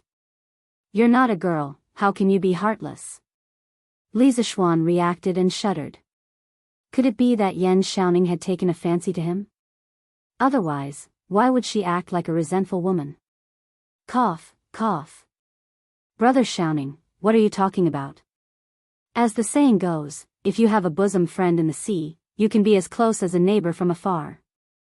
Between friends, as long as we know each other, why should we care about the distance between us?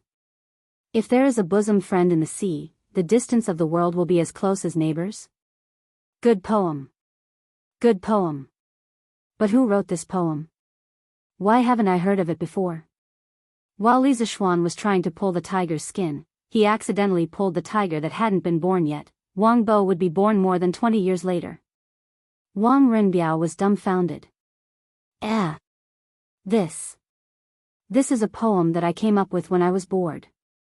It's not worth mentioning at all. Brother Xiaoning, please come in and have a seat. Li Zishuan actually realized that something was wrong when he said those 2 lines of the poem. At this moment, he could only thicken his skin and admit that he wrote it. Then, he cleverly changed the topic. Brother Xiaoning, what brings you here today? In the hall, the 2 of them sat down and Li Zishuan asked with a smile. I met Miss Xiao Xi in the street in the afternoon. Only then did I know that Xiao Xian has been busy with this telegraph machine.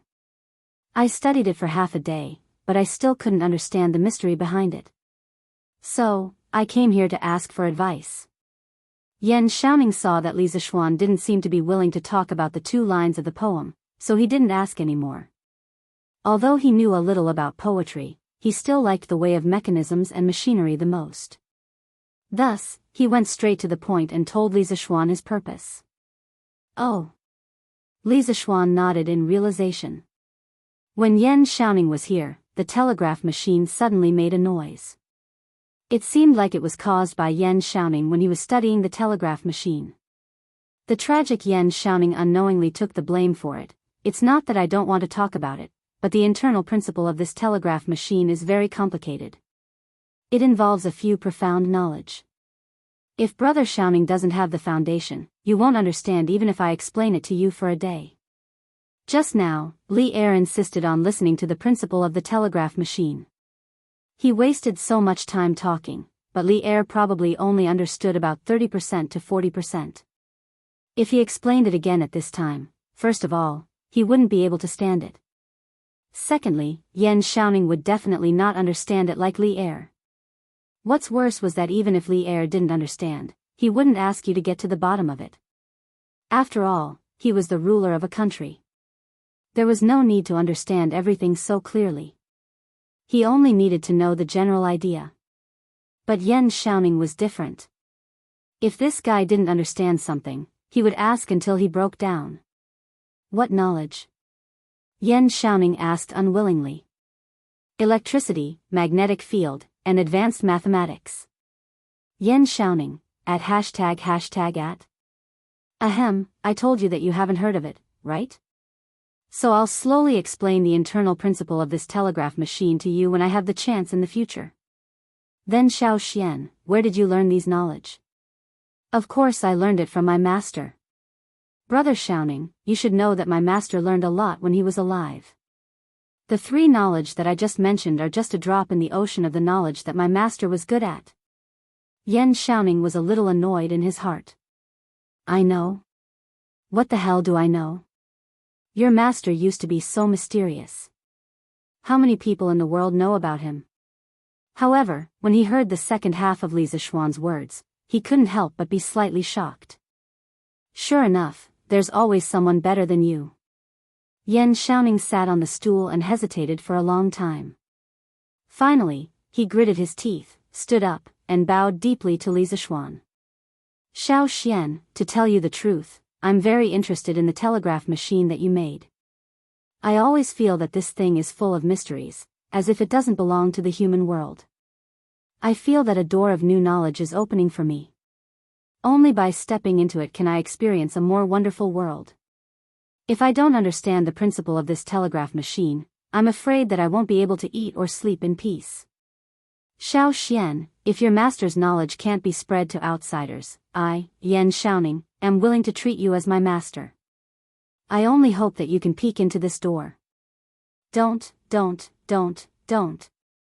Li Zishuan was shocked and quickly went forward to help Enchanting up. He underestimated Enchanting's dedication to new knowledge. If this guy was in the modern world, he would be an engineering expert. He was already addicted to new technology and couldn't extricate himself. Brother Xiaoning, you misunderstood me. My master doesn't have any rule that knowledge can't be spread to outsiders. On the contrary, my master is very willing to spread his knowledge to the world. It's just that he doesn't care about fame and fortune, so he doesn't want to do it. If Brother Xiaoning wants to learn these knowledge, I'll take some time to sort out a few books and give them to you in the future. Thank you very much. Enchanting heaved a sigh of relief. He had no choice just now. He also felt a little embarrassed to have his brother as his master. Oh right, Xiao Xian, aren't you working at the Imperial College now? Why didn't you think of teaching your knowledge to the students? When the time comes, I can also go and listen to it. Enchanting suddenly remembered Li Zishuan's current identity and asked doubtfully. About that, I'm only teaching mathematics at the Imperial College now. How can I teach other knowledge? If other professors see it, I'm afraid it won't be good. If you ask me, I'll say it.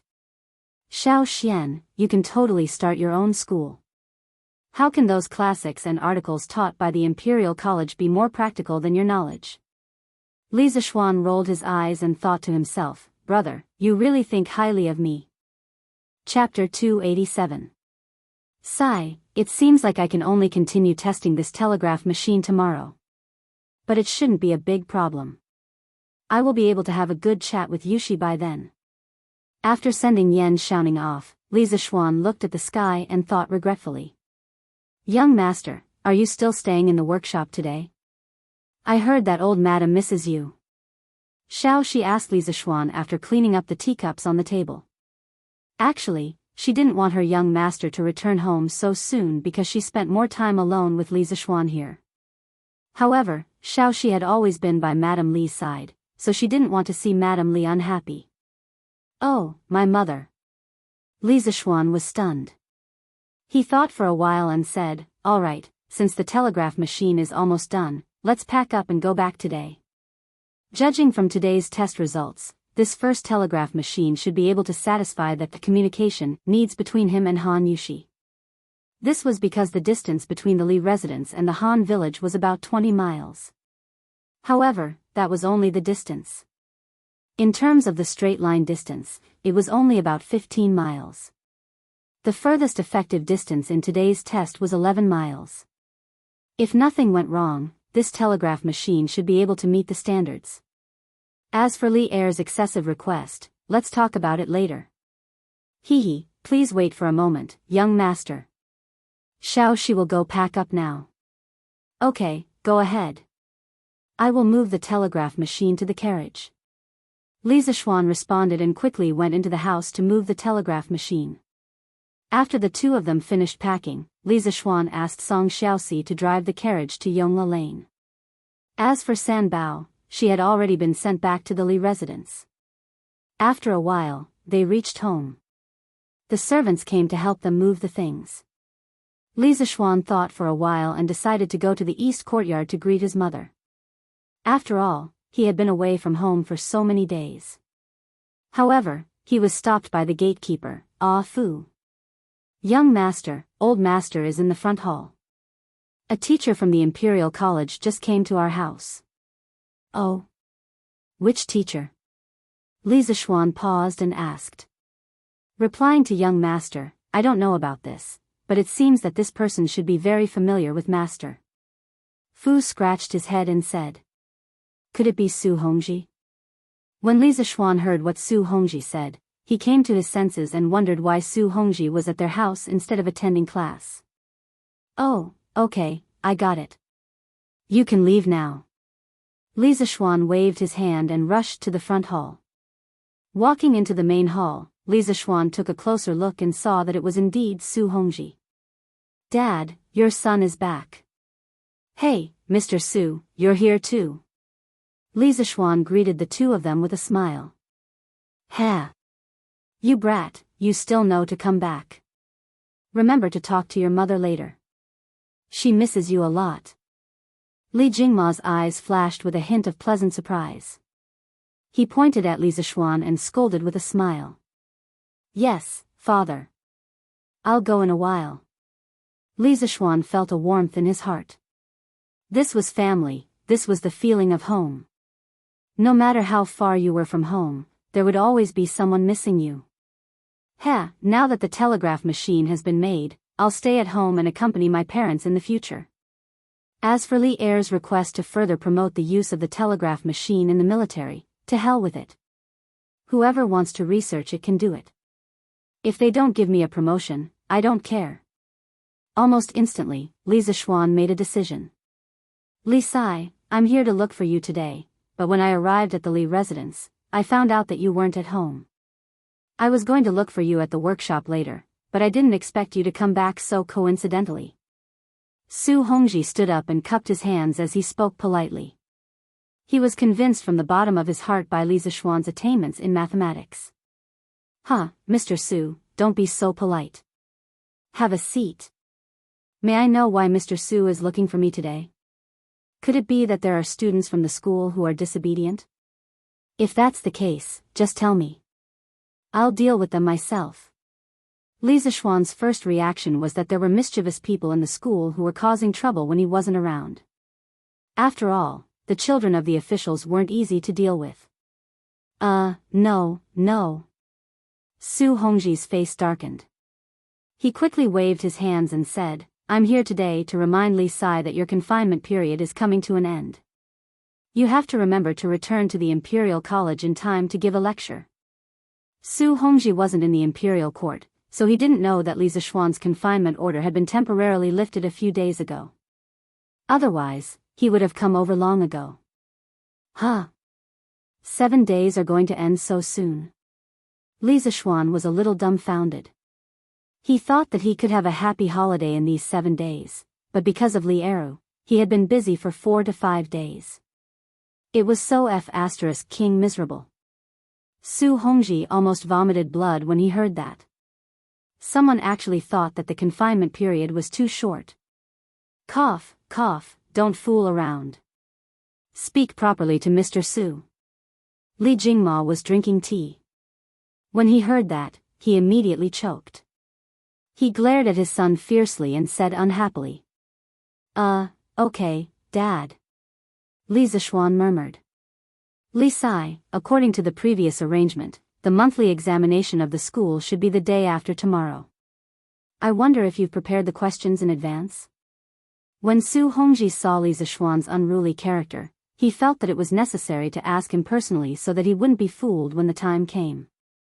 The questions. I've prepared the questions. Mr. Su, don't worry.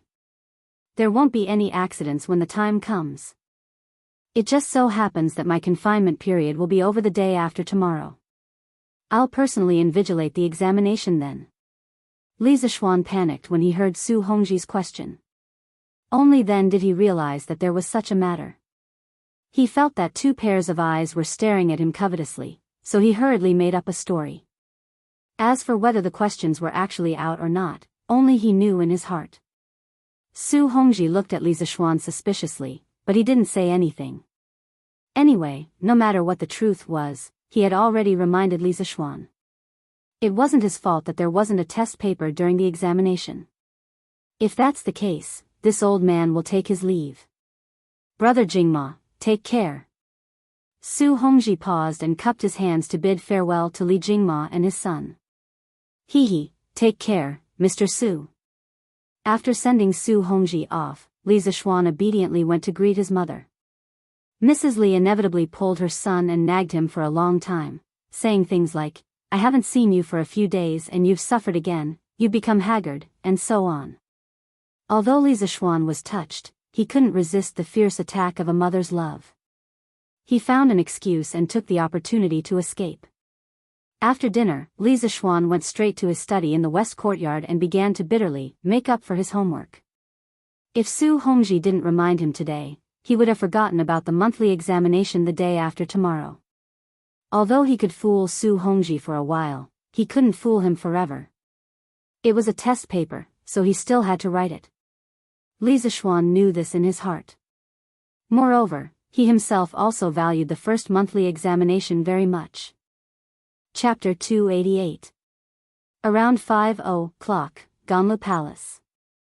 After Li Er finished his dinner at Empress Jiangxuan's place, he moved here and continued to work overtime. As the emperor, Li Er's daily life was actually much more bitter than Li Zixuan's. For him, working overtime was a common occurrence. The hall was very quiet. From time to time, a cool breeze of the summer night would blow in, causing the candlelight on the wall to sway. Occasionally, the sound of crickets could be heard from outside the hall, as if singing a song of praise for this peaceful night. About an hour later, Li Er finished reading the last memorial. He let out a sigh of relief and leaned against the dragon throne a little tiredly. Then, he cast his gaze toward the candles in the palace, lost in thought for a while. He was thinking about the telegraph machine he saw in the afternoon in the workshop of the interesting pavilion. To be honest, before today, Li Er thought that only immortals would have a tool like the telegraph that could transmit messages from dozens of miles away. But today, not only did he see it with his own eyes, but the creator of this divine tool was only a 14 or 15-year-old boy. This really subverted Li Er's understanding of the world. On the way back, although Li Er's expression didn't change, his heart was surging with waves, and it was difficult for him to calm down. Of course, this is only in theory. There is a possibility of being intercepted because in the world, only I am proficient in the production of the telegraph machine. Li Zixuan's words in the afternoon kept echoing in Li Er's mind. Arrogant. Without a doubt, this sentence revealed arrogance everywhere, but he had the qualifications to be arrogant. Previously, when Li Yuan was only the Duke of Tang, Li Er was the second son of the Duke's family. Not only did he have a famous teacher to teach him martial arts, but he also had a certain level of accomplishment in literature. Thus, in the early days, Li Er could be said to be both versed in literature and martial arts. Although he didn't read more than 10,000 books, his knowledge was definitely not ordinary, especially at the end of the Sui dynasty. Li Er followed Li Yuan to start a rebellion in Taiyuan and swept through the world like a hot knife through butter, finally settling in the Central Plains. Now that he had ascended the throne, his status changed again and again, rising step by step. Correspondingly, his experience and knowledge became more and more extensive. Even so, he had never seen such a thing as a telegraph machine. As for the set of principles of the telegraph machine that Li Zixuan explained, he had never heard of it. He was very sure that the knowledge that Li Zixuan spoke of had never appeared in the world. Spiritual master's martial arts is extraordinarily high and his medical skills are the best in the world. His knowledge is actually so profound? Does such a person really exist in the world? At this moment, Li Er had a trace of curiosity, or perhaps suspicion, towards spiritual master Ling Su, whom he had never seen with his own eyes and only heard of by word of mouth. Could it be that he doesn't belong to the world? Then doesn't the knowledge that Li Zixuan displayed come from immortals? Li Er let his imagination run wild and couldn't think of a reason. After a moment, he suddenly ordered, "Summon the Prince of Wei." Those who had more contact with Li Zixuan and were more familiar with his knowledge, Li Tai could be considered to be on the list. Li Er decided to ask Li Tai properly. Previously, the scooter, the plow, the paper machine, and the compass were still fine. Although the structure of these things was ingenious, they were still within the scope of Li Er's knowledge. However, the telegraph machine that Li Zixuan made this time was really too mysterious. Yes, it was mysterious, as if this thing didn't belong to this world. It was for this reason that Li Er decided to ask properly. "Your son greets Imperial Father." After about half an hour, the chubby Li Tai arrived at the Sweet Dew Hall. This couldn't be blamed on him. Among the adult princes, Li Tai was an exception. Li Er specifically allowed him to build a residence in Chang'an. This treatment was almost as good as that of Crown Prince Li Qingxian. There was still some distance between the Prince of Wei's residence and the palace. At this time, all the gates of the palace were closed. Although the imperial eunuch had Li Er's warrant and could bring Li Tai into the palace unimpeded, it would still take a lot of time to sit in a hanging basket and climb over the palace walls. Rise. Come, give him a seat. Li Er couldn't help but feel happy when he saw his chubby son. He had always doted on Li Tai. Apart from Li Tai's intelligence, it might also have something to do with Li Tai's comical body shape. Thank you, Imperial Father. Although Li Tai didn't know why Li Er had called him over so late at night, he was confident that he hadn't done anything out of line recently, so he naturally didn't feel guilty. Qingke, we called you here so late at night because we have a matter to ask you.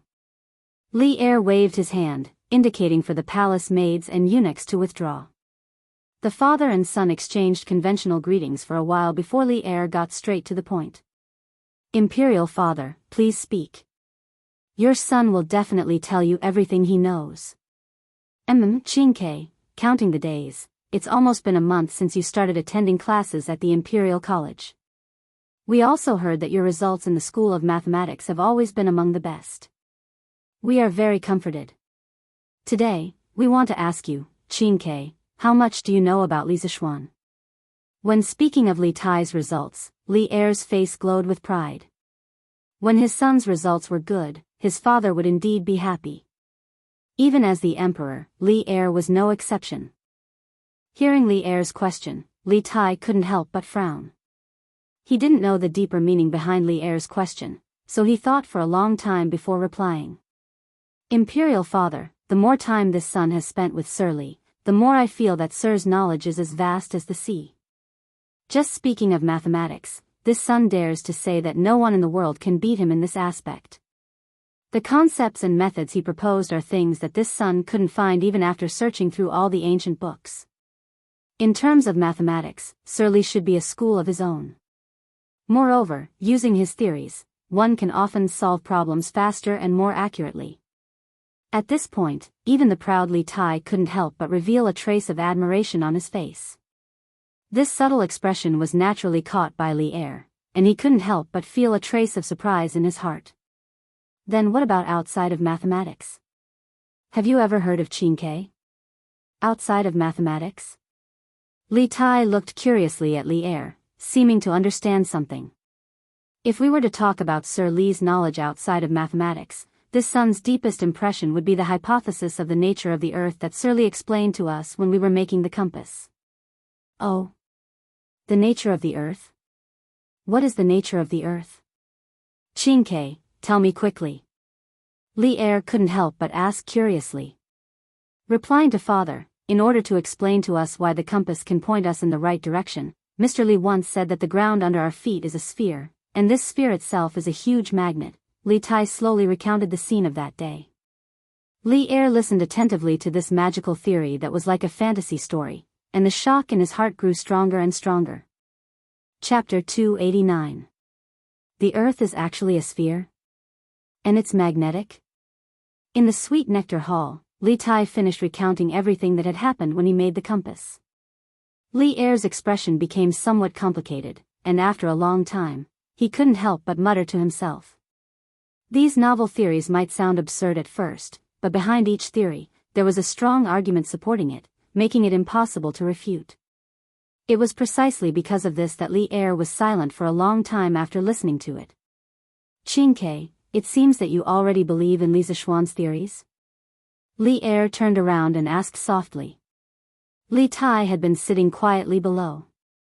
Even though Li Er had been deep in thought for a long time, he didn't show any impatience, nor did he make any sound.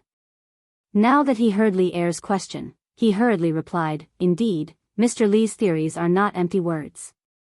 There is a strong evidence behind them. Your son also participated in one of the small experiments that day.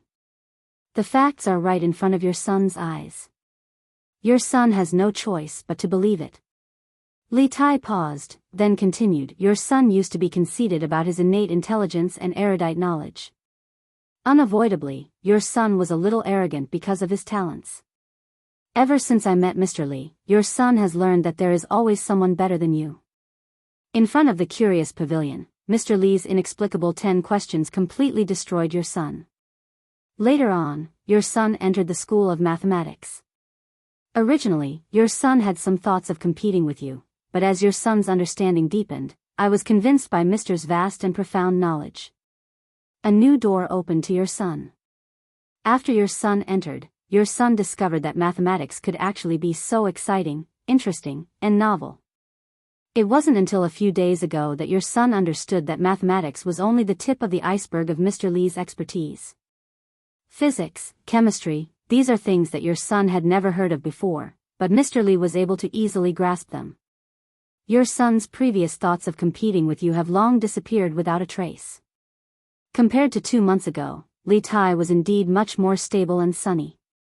He, who was focused on his studies, had even faintly forgotten that he had to compete with Li Qingxian for favor. Li Tai looked at his son. In such a short period of time, he had changed so much. For a moment, he felt a little emotional. After mulling over what Li Tai had just said, he suddenly asked, "Chemistry? What is chemistry?" "Qingke, you haven't mentioned chemistry before, have you?" Li Tai was a little dumbfounded. He accidentally spilled the beans. He had promised Li Zishuan that he would not spread the principle of making glass. What should he do now? What? Is there something else you need to hide from me? Li Tai was shrewd. He immediately saw the hesitation in Li Tai's eyes. Hesitation at this time was equivalent to preparing to lie. Li Er was a little dissatisfied. Among his sons, Li Tai was the one he doted on the most. He did not expect that his favorite son would want to lie to him now. No. Replying to Imperial Father, the teacher said before that the so-called chemistry is the study of changes. It is a knowledge that studies the changes of substances. Under certain conditions, several substances can react with each other and form a new substance.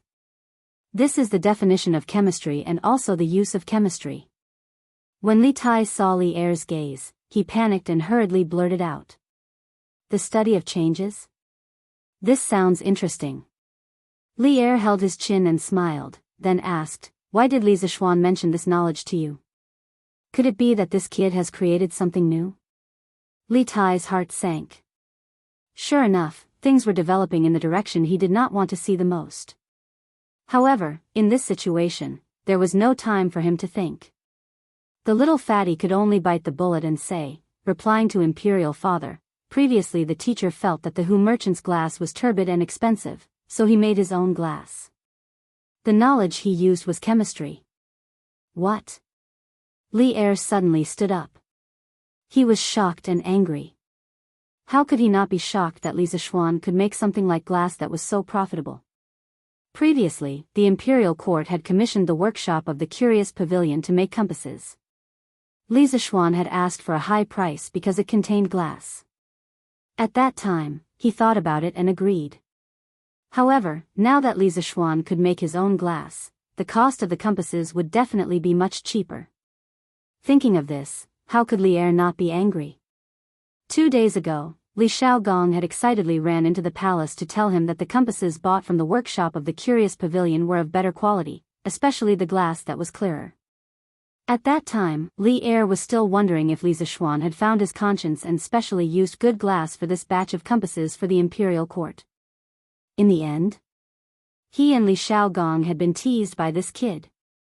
Then Qingke, do you know how much the glass Li Zishuan made cost? How exactly was it made? Li Er calmed himself down and asked. Replying to Imperial Father, at that time, Mr. only told us the general principle of the process of making colored glaze. He didn't talk about the details. I'm afraid that only a few core members of the workshop know the specific process of making colored glaze. As for the cost of the glass they make, your son does not know, but it should be somewhat cheaper than the glass sold by the Hu merchants, and the quality should be even higher. Li Tai considered his words as he spoke. He knew what Li Er was thinking. He was just a little unhappy, so he intentionally did not mention the materials used to make glass. Otherwise, Li Er would definitely be even angrier. I didn't think that this kid would be so erudite and talented. He could even make glass. Li Er did not hear that the glass was very cheap, so he felt a little better. But after thinking about it for a while, he relaxed. Li Zishuan being able to make glass was only beneficial to the Great Tang. The ones who should be worried were the Hu merchants. Li Zishuan earned money with his own ability. As the emperor, why should he care about such details? Imperial father is right. The longer I stay with teacher, the more I can feel teacher's erudition. Li Tai heaved a sigh of relief and nodded in agreement. Ha! That kid has been up to something recently. Qingke, you probably don't know, right? Li Er took a sip of tea and smiled. Oh. Did teacher invent something again? Your son has been busy preparing for the monthly examination and did not see teacher. Can Imperial father tell me a little? Little Fatty's eyes lit up as he hurriedly said. Other than the mathematics, physics, and chemistry that you mentioned just now, that kid is also proficient in electricity, magnetic fields, and advanced mathematics. The thing he made recently was made based on these few fields of knowledge. Chapter 290. It was already late at night, but the father and son in the Sweet Nectar Palace were chatting more and more happily. Li Er described the telegraph machine that he saw in the workshop that afternoon to Li Tai.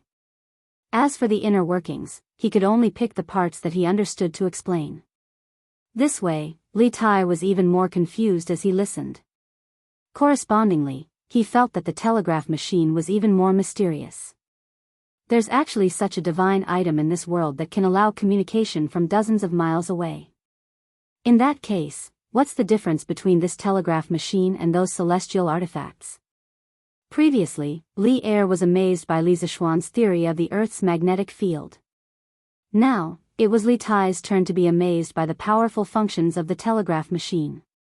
The little fatty opened his mouth in shock, his face full of disbelief. Seeing his expression, Li Er wanted to laugh. He estimated the time and said, "All right, it's getting late.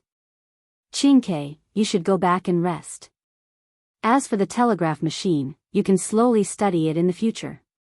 "All right, then I'll take my leave. Father, you should also rest early." Li Tai came back to his senses and cupped his hands in salute. "Oh, right. Qingke, you said earlier that you were preparing for the monthly exam. I heard that Li Zishuan set a monthly exam reward and punishment system for the School of Mathematics. Qingke, you have to take the exam well this time. Although I'm the emperor, I've never been to the Drunken Immortal restaurant. If you get first place this time, I'll take your mother, a few concubines, Qingxian, and your brothers and sisters to the Drunken Immortal restaurant for a meal.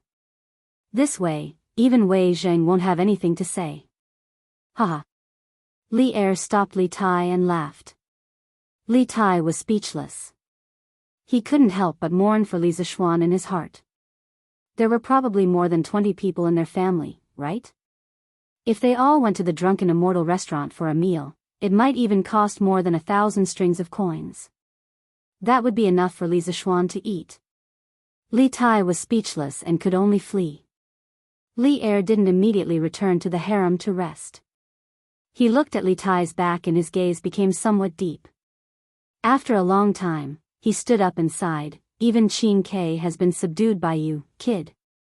The disciple of spiritual master Spirit Su really lives up to his reputation. Mathematics, physics, chemistry, electricity, magnetic fields, advanced mathematics. How many more skills do you have that you haven't shown? Was he planning to establish his own sect and establish his own sect? It seems like a mere directorate is no longer enough for you. Li Er paced back and forth as he pondered for a moment. Suddenly, he burst into laughter and said, "Ha, since you have this ability, I will give you the chance to display it to your heart's content. We would like to see what the Great Tang will become 10 years later because of you." Ha. He was not like some conservative emperors who saw new theories and ideas as heresy and wanted to nip them in the bud. As an enterprising emperor, Li Er had a high and radical fighting spirit in his bones. He was happy to see the emergence of new theories. The Confucian school had been dominant for nearly 1,000 years and had gradually become the orthodox school of thought. However, Li Er didn't particularly agree with the Confucian school of thought that emphasized theory over practice. He had once conquered the world on horseback. What he valued was still practicality and efficiency. Yongla Lane. Li Zishuan racked his brains and finally came up with a set of questions of higher quality. He didn't take the unconventional path like the previous weekly exam. The difficulty of the questions this time wasn't high. It mainly tested the foundation. Of course, there were many small pitfalls in the questions. If one was careless, it was very easy to be tricked. Li Zishuan didn't feel that Li Er was trying to trick him with this monthly exam. After finishing the papers, he washed up and directly lay on the bed and fell into a deep sleep. These few days, in order to invent the telegraph machine, it had really been hard on him. It was really hard for him not to fall asleep when he finally returned home and lay on the familiar bed. Li Zishuan had a dream. In the dream, he was actually chatting with Yushi on QQ. The strange thing was, he didn't feel that anything was wrong in the dream. All kinds of flirtatious words came out, and he was flirting with the girl. Li Zishuan, Yushi, do you know what a door made of wood is? Han Yushi, a wooden door. Li Zishuan, what about a door made of iron? Han Yushi, an iron door. Li Zishuan, what about the door to happiness? Han Yushi, I don't know. Li Zishuan, silly, it's us. Han Yushi, carat omega carat. Li Zishuan, Yushi, can you show me the way? Han Yushi, the way to where? Li Zishuan, in your heart. Han Yushi, shy. Young master, Yushi is sleepy. I want to sleep. Li Zishuan, you want to sleep together so soon? I'm not ready yet. Now, I'm so nervous. Han Yushi, young master, hee hee, brother must be dreaming of something delicious. He's still smiling in his sleep. In the morning, Lan Er, who hadn't seen her brother for a few days, sneaked into Li Zishuan's room, intending to wake him up. However, she found that Li Zishuan was still smiling with his eyes closed. He was obviously having a sweet dream. The innocent Lan naturally couldn't tell that Li Zishuan's smile had a trace of wretchedness. The little girl thought that her brother was dreaming of something delicious. Lan Er tiptoed to the outer room to take a piece of cake and returned to Li Zishuan's bedside. At this moment, Li Zishuan smacked his lips. Lan Er saw the opportunity and quickly brought the cake to her brother's mouth. Li Zishuan smelled a fragrance in his sleep. He couldn't help but open his mouth and move closer to the source of the fragrance, hee. Lan Er looked at Li Zishuan's silly appearance as he slept and ate the cake at the same time. She couldn't help but laugh loudly. Li Zishuan was awakened by the laughter. Logically speaking, with his martial arts, he should have woken up long ago if someone approached him. However, on one hand, he was now at home, so of course he wasn't vigilant at all. On the other hand, this body of his had been spoiled since he was young. If it wasn't under the care of his parents at home, then it was under the guidance of spiritual master Lingxiu in the mountains. He had never experienced the life of a vagrant in the Jianghu. Besides, he was only an ordinary student in his previous life, not a killer in the Jianghu. He didn't have the habit of being vigilant at all times. Okay. Little Lan Er, you're being naughty again. See how I'll deal with you. Li Zishuan saw that Lan was laughing so hard that she couldn't straighten her back. He immediately understood what was going on. He unhappily wiped the cake crumbs from the corner of his mouth. Then he picked up his little sister who didn't manage to escape in time and threw her on the bed. He took off the little girl's shoes and scratched the soles of her feet. He said fiercely, Do you still dare to tease your brother? Hee. Don't scratch. Brother, Lan Er was wrong. Ha. You know you're wrong. I think you're getting bolder and bolder. Didn't I tell you to knock before entering a room? Why didn't you knock? Woo ha, I knocked. Brother, you didn't hear it. Hey. Still stubborn. He, stop scratching. I know I'm wrong, woo-woo. Chapter 291. After playing with the little girl for a while, Li Zixuan was no longer sleepy. So, he carried Lan and left the room. Under the care of Xiao He and Xiao Shi, the siblings washed up and went to the front yard to have breakfast. However, they bumped into San Bao. Hey, San Bao. Are you feeling better? Yes, young master. My body is very strong. I've almost recovered since last night. San Bao quickly scratched his head and said with a silly smile. Hey, look at what you're capable of. Later, go to Butler Wang to get 3 strings of money as a tip. Thank you for your hard work yesterday. Li Zixuan took a closer look and realized that San Bao was really fine. He waved his hand and brought Lan to the front hall. Thank you, young master. Thank you, young master. San Bao was very surprised and thanked him profusely. When the other servants saw this, they looked at San Bao enviously. This tip was equivalent to a few months of their salary. In the front hall, the family of 4 was having breakfast happily. Mrs. Li hadn't seen her son for 3 days. Yesterday's dinner and today's breakfast were very sumptuous. They were all Li Zixuan's favorite dishes. Li Zixuan couldn't help but sigh in his heart. If he ate like this every day, it wouldn't take long for him to become a big fat man. By then, Chang An would have one less handsome man. Tsk. Xian, come and drink some mushroom pheasant soup. This pheasant was sent over by your in-laws yesterday.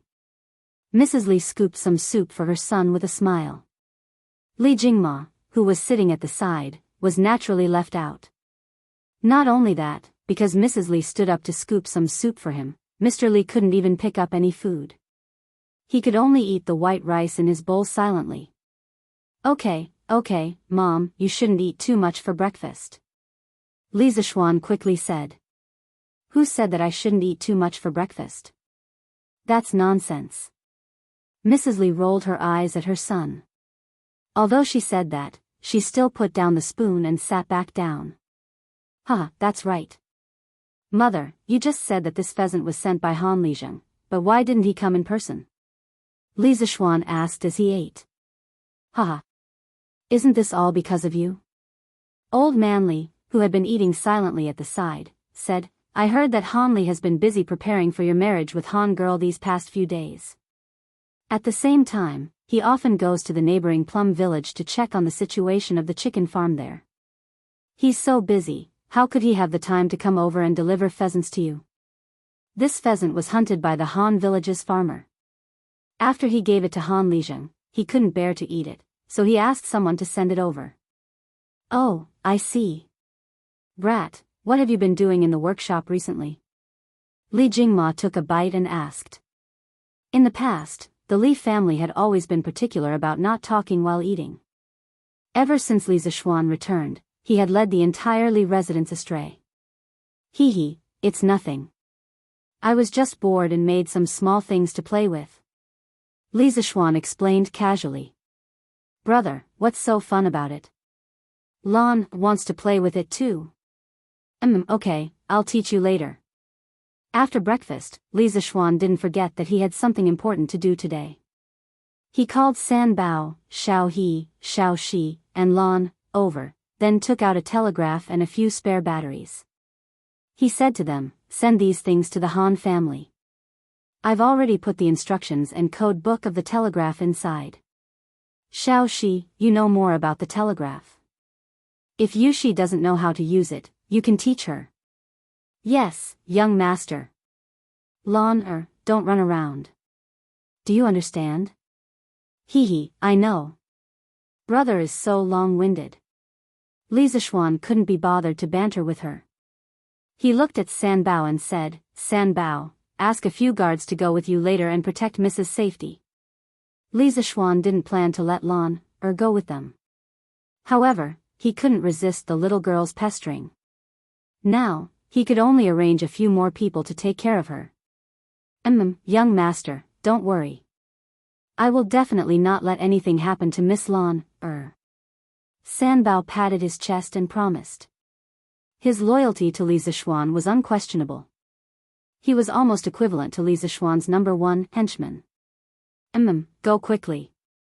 Xiao Shi, remember to send me a telegram when you arrive. Yes, young master. A group of people drove the carriage out of Yongla Lane and went straight to the west gate of Chang'an City. Li Zixuan estimated that Xiao Shi and the rest wouldn't be able to reach the Han family in less than 2 hours. After all, the road from Chang'an City to the Han family village wasn't wide and flat. It wasn't easy to walk on it. So, he went back to his room to catch up on his sleep. For the past 3 days, he had been working overtime and didn't have much time to rest. Today, he wanted to sleep for the whole morning but was woken up by Lan Er. Since the telegram machine was in his room, he would be able to hear Han Yushi's message immediately. Li Zixuan slipped back to the west courtyard, closed the door and windows, and started to sleep. Eat and sleep, sleep and eat. If old man Li was at home and knew about this, he would probably scold Li Zixuan for not doing his job properly and being a good-for-nothing. Li Zixuan laid on the bed and fell into a deep sleep after a while. This speed of falling asleep, no matter who it was, they would have to admit defeat. After an unknown amount of time, there was a sudden intermittent d-d-d sound. He woke up abruptly and knew that Xiao Shi and the rest had arrived at the Han family village. Li Zixuan walked quickly to the long table where the telegram machine was placed and started to record the telegram. Perhaps the person who sent the telegram wasn't very familiar with it. So, it took almost 15 minutes for the short message to be sent. Luckily, Han Yushi's side was slow. Li Zixuan had come into contact with telegrams in his previous life, but this was his first time making one. His speed of recording the code was also very slow. After he finished recording the code, Li Zixuan flipped open the code book and started to translate the telegram. His speed was faster because he was the one who wrote the code book. He couldn't say that he remembered everything, but at least he was very familiar with it. After a while, Li Zixuan translated the contents of the telegram. Young master, I am Xiao Shi. We have a safe journey and have arrived at young madam's house. Young madam is learning how to use the telegram machine. Just a short 30 words, but there were almost 700 codes. Li Zixuan sighed in his heart. This telegram machine was still not as convenient as a phone. This is really greedy. You already have a telegram machine, why do you still need a bicycle? Li Zixuan laughed and shook his head. He thought for a while, then looked at the code book and sent a telegram. Take care of Lan Er. Don't let her run around. Also, tell Yushi not to rush and learn slowly. I can wait. Chapter 292. Young madam, young master is talking to you. He wants you to learn slowly. Don't be anxious. Han family's courtyard. After Xiao Shi finished translating the code, she ran to the side and said to Han Yushi, who was reading the telegraph machine manual. Xiao Shi, I haven't married him yet. Don't call him that. Although Han Yushi was happy in her heart, she still looked embarrassed. Sister Yushi will be Lan Er's sister-in-law in a few days. It's okay to call him that now. Lan Er followed behind Xiao Shi and giggled. Lan Er. You're talking nonsense too. I'm not. Xiao Shi, can you help me send a telegram? I want to talk to brother too. It was only today that Lan found out that Li Zixuan had come up with such a fun thing recently. The magic of the telegraph had already surpassed her understanding of this world. The little girl was now very fond of this efficient and fast method of communication. She saw Xiao Shi's operation just now, but she did not learn it. That was why she said that. Okay. What do you want to say to young master? Xiao Shi will help you send it. Xiao Shi smiled faintly. Let's talk about it over there. Lan Er pulled Xiao Shi back to the telegraph machine and started chatting with Li Zixuan. On the other side, Li Zixuan waited for a long time, but there was no telegram. He could not help but think, could it be that the battery ran out of power? That shouldn't be the case. He had only sent and received 2 telegrams. DDD. At this moment, the telegraph machine finally rang again. Lisa Schwan was energized and started recording the telegram. This time, the telegram was shorter. Lisa Schwan translated it quickly after he finished writing. However, when he saw the translation result, he was speechless. Hee, guess who I am? Was there a need to guess? Other than the mischievous Lon, who else would speak to him in such a tone? He suddenly had a thought and replied mischievously, "Ah. Isn't this the silly girl from Blacksmith Wang's family? How did you know how to use the telegraph machine?" Pfft. Han family's courtyard, Han Yushi's room. Xiao Shi looked at the telegram she just received and couldn't help but laugh. "Xiao Shi, what did my brother say? Did you guess it was me?" Lon was not as tall as Xiao Shi. She tiptoed and looked up, but she could not see the contents of the note in Xiao Shi's hand. She could only ask anxiously. "Miss, you should see for yourself." Xiao Shi held back her laughter and handed the translated telegram to Lon. Lon couldn't wait to take a look. A moment later, her smiling face turned red with anger. "Humph, smelly brother, he must have done it on purpose." Lon stomped her feet, crumpled the paper ball in her hand into a ball, and threw it out angrily. "Xiao Shi, help me send another telegram to my brother." "Yes, miss." Beep. Beep.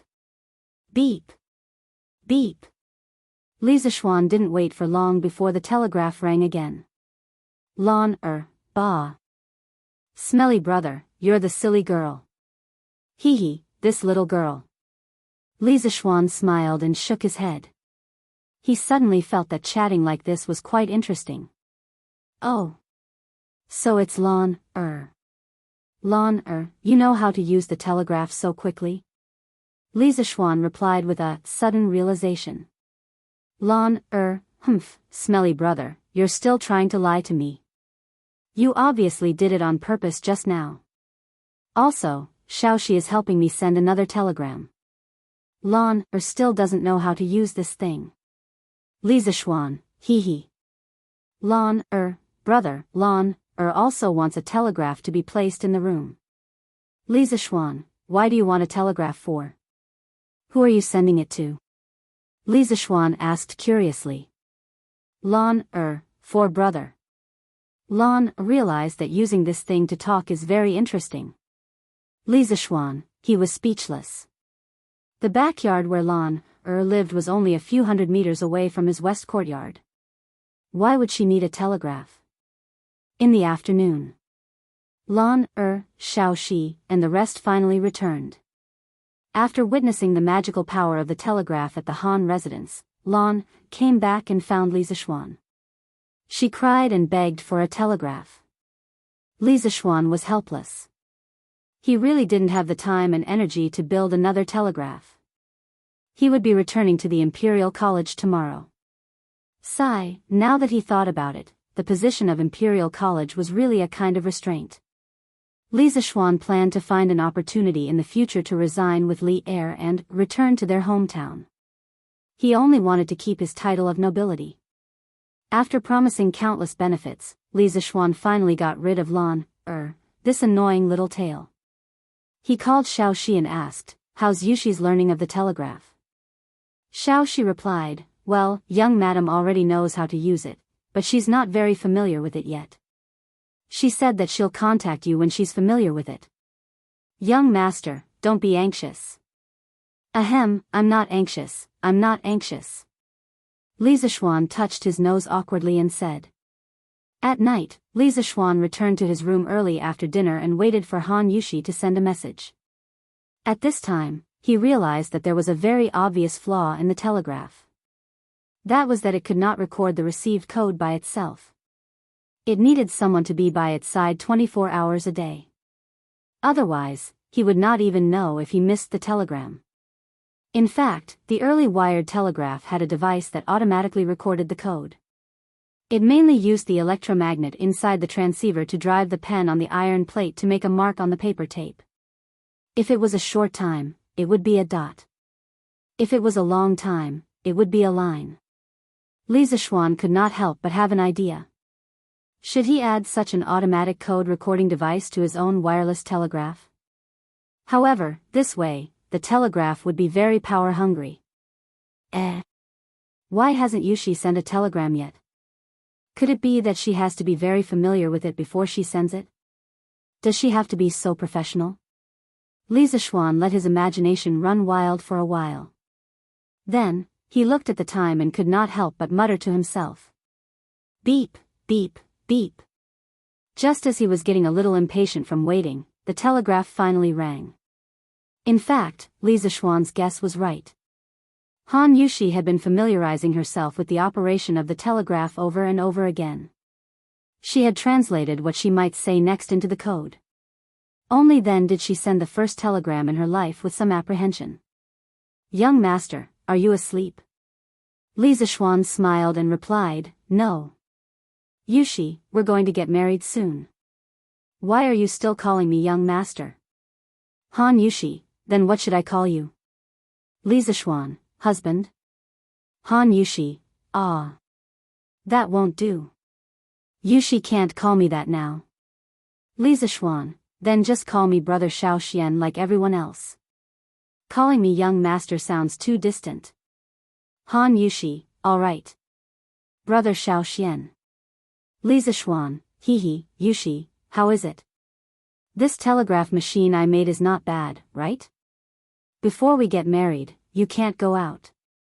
I specially made this telegraph machine to talk to you and relieve your boredom. This is not considered a violation of etiquette. So this magical iron box was specially made for me.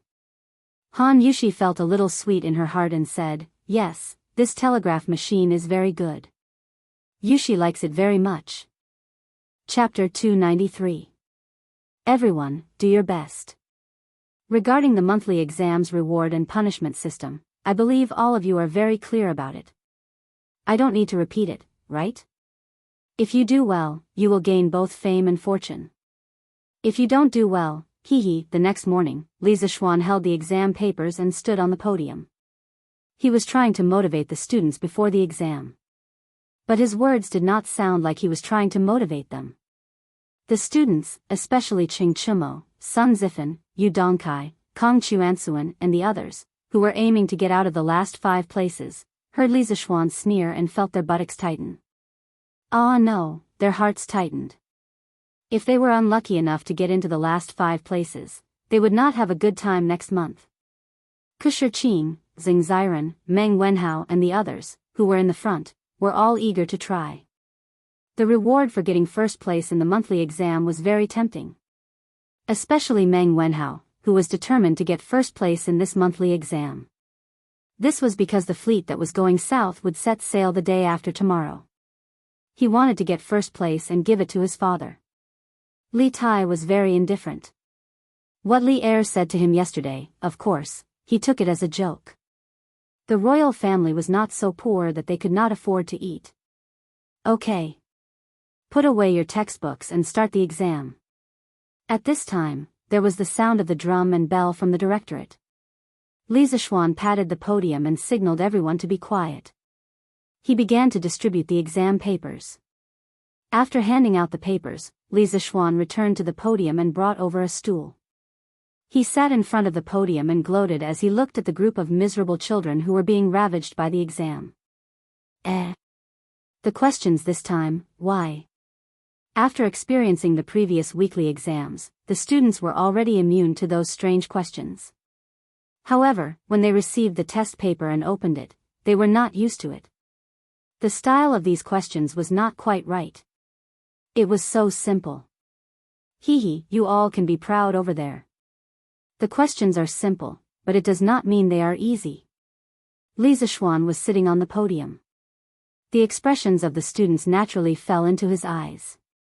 He couldn't help but snicker in his heart. Compared to the previous questions, this set of questions was indeed very basic.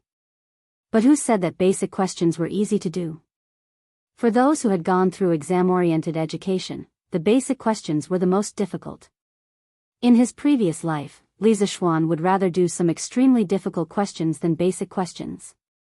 Some basic questions were especially easy to lose points. What's more, there were more or less traps in these questions. As for who would fall into the traps, it would depend on their own luck. F***ck. Sir, you're giving me free marks with these questions. Haha. Son Ziffin continued to do a few questions as if he had the help of God. In an instant, he felt very good about himself. He couldn't help but feel very proud. He secretly thought that he wouldn't be beaten when he went home this time, right? In the previous weekly exam, although Son Ziffin relied on the last additional question to get out of the last 5, but he only just got out of the last 5. He was the 8th from the bottom in the mathematics school. When his father, Sun Fujia, casually asked Kong Yingda about Son Ziffin's results after the morning court, he found out that Son Ziffin, the son of the top scholar, was honored as the 8th from the bottom in the class. He was furious. When he returned home, he did not say anything and beat Son Ziffin up. Mrs. Sun pleaded bitterly, but it was useless. Son Ziffin still remembered the next day when he came to the mathematics school with a swollen face and was laughed at by everyone. In order to not be beaten again, this guy had been studying hard recently. He had learned all the new mathematics knowledge that he had not learned before. At this time, if he was asked to do the last weekly exam again, Son Ziffin was confident that he would not be at the bottom. If 1 is equal to 4, 2 is equal to 8, 3 is equal to 24, then 4 equals underscore underscore underscore. F***ck, this question is too easy, right? If it was 7 days ago, I might not even be able to understand this question. Even if I understood it, I wouldn't be able to calculate it in a short time. Hee, what a pity. A scholar who has been away for 3 days must be looked at with new eyes. The answer to this question is equal to 4 times 24. I can use the multiplication formula and calculate it in a moment. When Son Ziffin saw the 5th question, he was overjoyed. He was not stupid. Of course, he could find the pattern. Moreover, he now had a certain foundation in mathematics, so this guy thought that he could find the answer quickly. Son Ziffin calculated the result on the draft paper, 96. Then he proudly wrote the answer on the test paper. Of course, in the mathematics library, there were many masters. Naturally, there was no lack of smart people, such as Li Tai, Iron Egg, and Meng Wenhao. As they encountered more and more questions, the 3 of them did not relax at all. Instead, they became more and more serious. Their eyebrows were tighter and tighter. They looked as if they were facing a great enemy. It was as if the question in front of them was a scourge. It's not easy. This question is definitely not as simple as it looks on the surface. Just like the previous 4 questions, there must be a trap in the question. Meng Wenhao kept reminding himself to not be careless and not fall into the trap. In the previous 4 questions, he almost got it wrong. Fortunately, he relied on his intuition and checked on the spot. That was why he did not fall into the trap set by Li Zishuan. Meng Wenhao had been tricked many times. His first instinct when he saw the 5th question was that this question was not easy. He secretly warned himself that he must not solve the question according to the usual way. Otherwise, he would definitely get it wrong. After looking at the question several times, Meng Wenhao's eyes suddenly lit up. I got it. 1 is equal to 4. Isn't 4 equal to 1? Sure enough, it's not 96. Sure enough, Mr. Wang deliberately set a trap to harm others. Meng Wenhao was happy, but he could not help but feel lucky. Fortunately, he was serious. Otherwise, he was afraid that he would lose points for such a simple question. If he could not get the first place because of this, wouldn't he cry to death? Iron Egg and Li Tai found the correct answer almost at the same time. They did not have the complicated, inner experience like Meng Wenhao. The reason why they were not fooled by the simple appearance of these questions was that they were too familiar with Li Zishuan's character. They knew that with Li Zishuan's bad temper, he would never set such an easy question to let everyone get full marks easily. Therefore, the more simple the question looked, the more suspicious they were. Li Zishuan leaned on the podium and looked for a while. He felt that it was a little boring because there was no one who cheated. Now, he was considered a celebrity in Chang'an. The second generation of the officials in the Imperial College were not simple. Naturally, they were more well-informed than ordinary people. Through word of mouth, many students knew that not only was he good at learning, but he was also good at martial arts. Therefore, no one dared to cheat under Li Zixuan's nose. Li Zixuan leaned on the podium. His eyelids became heavier and heavier. Slowly, he fell asleep. The main reason was that he had chatted with Yushi too late last night. Chapter 294. The students were seriously working on the exam questions.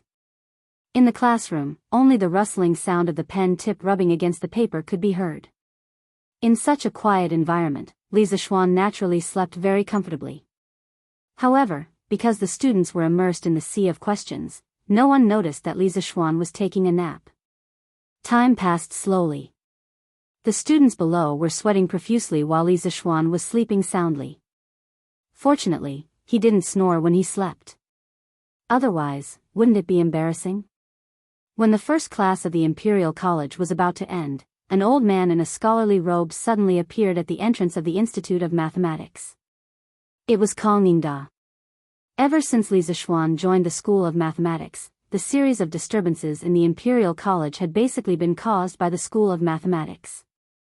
The School of Mathematics had gradually become a hot topic among all the teachers and students, from an obscure and bottom-feeble existence.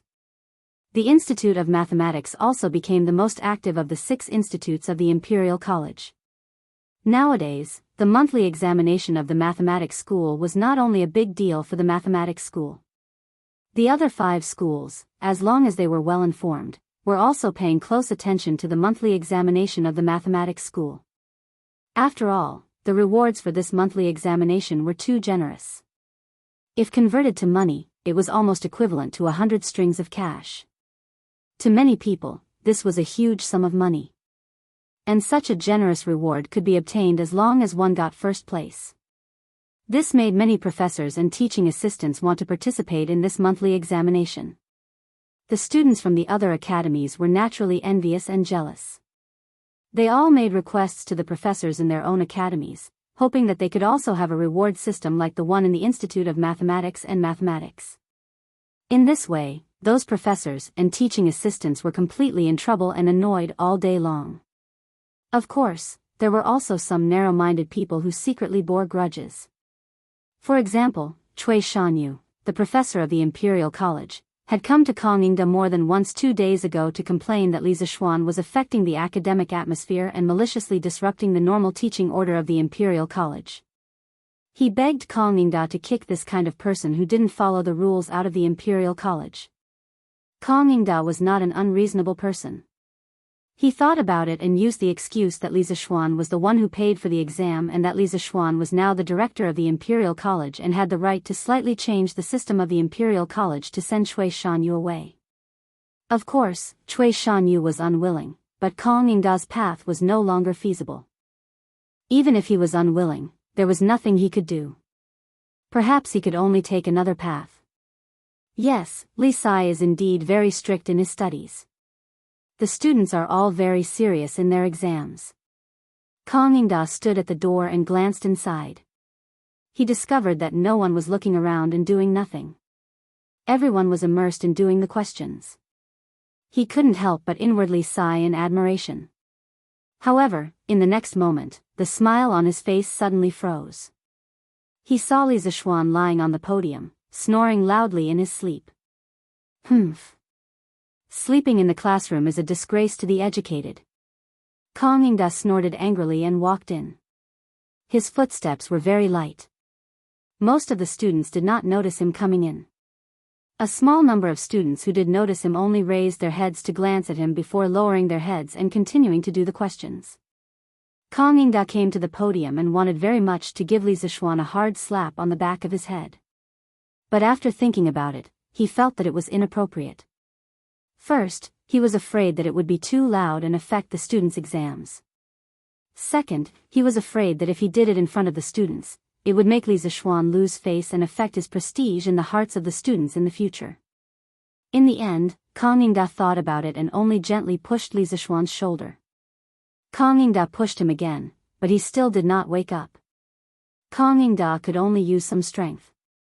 This time, Li Zixuan finally woke up. He raised his head and looked at Kong Yingda. He was stunned for 3 seconds before coming to his senses.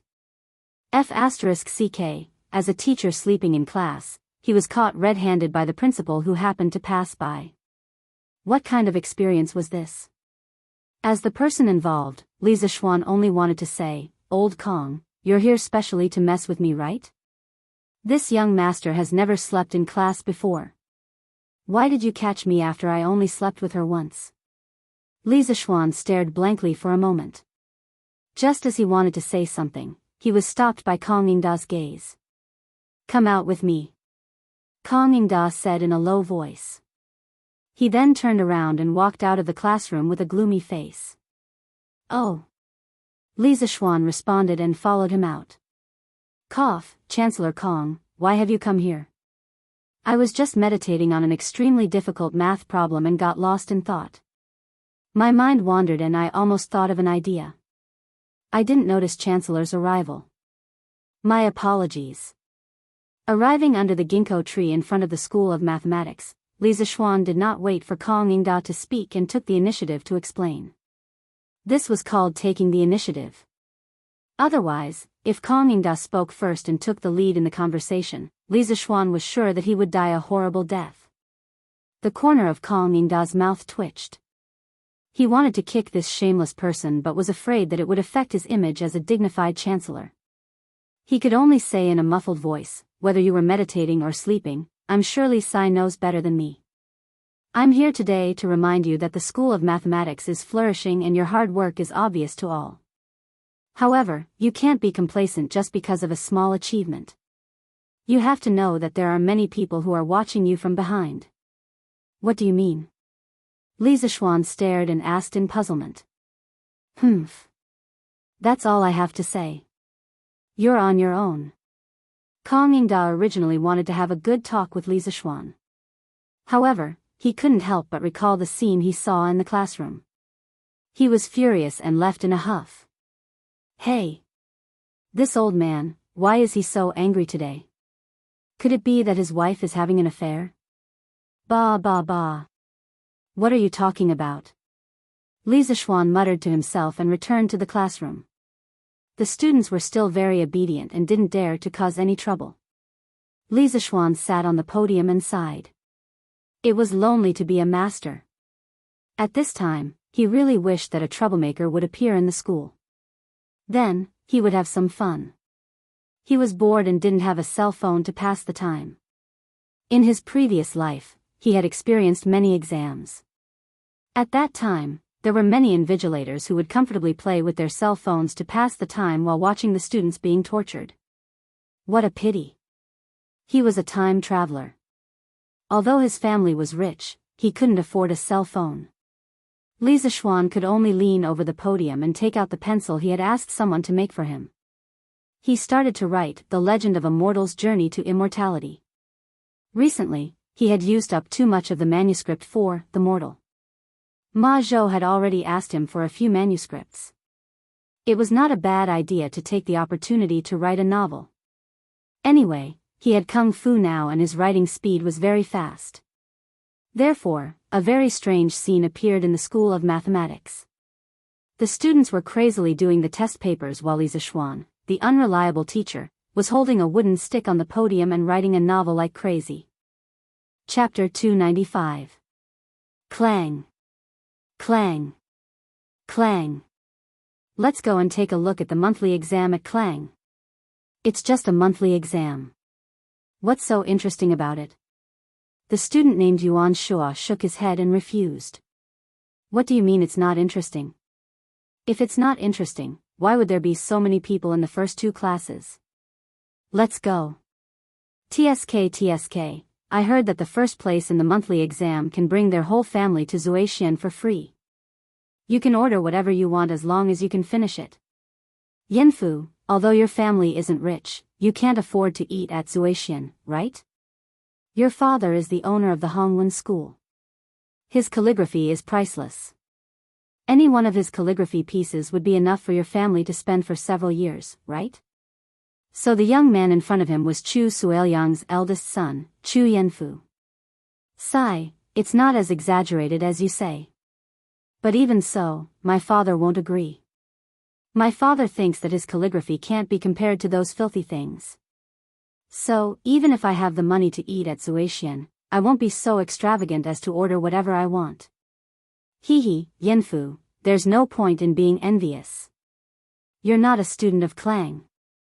Yuan Shua chuckled and struck a blow with his words. Although I'm not a student of Clang, I can still go and take a look. Yuan Shua, let's go. Don't you admire Li Sai's new mathematics? Let's go and take a look. After Chu Yanfu finished speaking, he pulled Yuan Shua's arm and walked out of the classroom without any explanation. Hey, I didn't say I was going, where are you guys going? The two poor kids bumped into one of the 5 professors of Clang. Cui Shanyu. Ah. Sir. Let's go. We're going to the toilet. Sir. When Chu Yanfu heard that Yuan Shua was about to tell the truth, he quickly cut in and made up a lie. Oh. Then go quickly. Don't be late for class later. Cui Shanyu carefully examined their expressions for a while, but didn't see anything strange, so he said coldly. All right, sir, we'll be off then. Chu Yanfu pulled Yuan Shua and ran away. Hey, Yanfu, isn't the School of Mathematics in the south? How can we run east? Yuan Shua asked suspiciously after running for a while. Yuan Shua, are you stupid? Just now, we told Dr. Cui that we were going to the toilet. If you don't run here, won't you be exposed? It's the same if we take a detour to the School of Mathematics and Mathematics.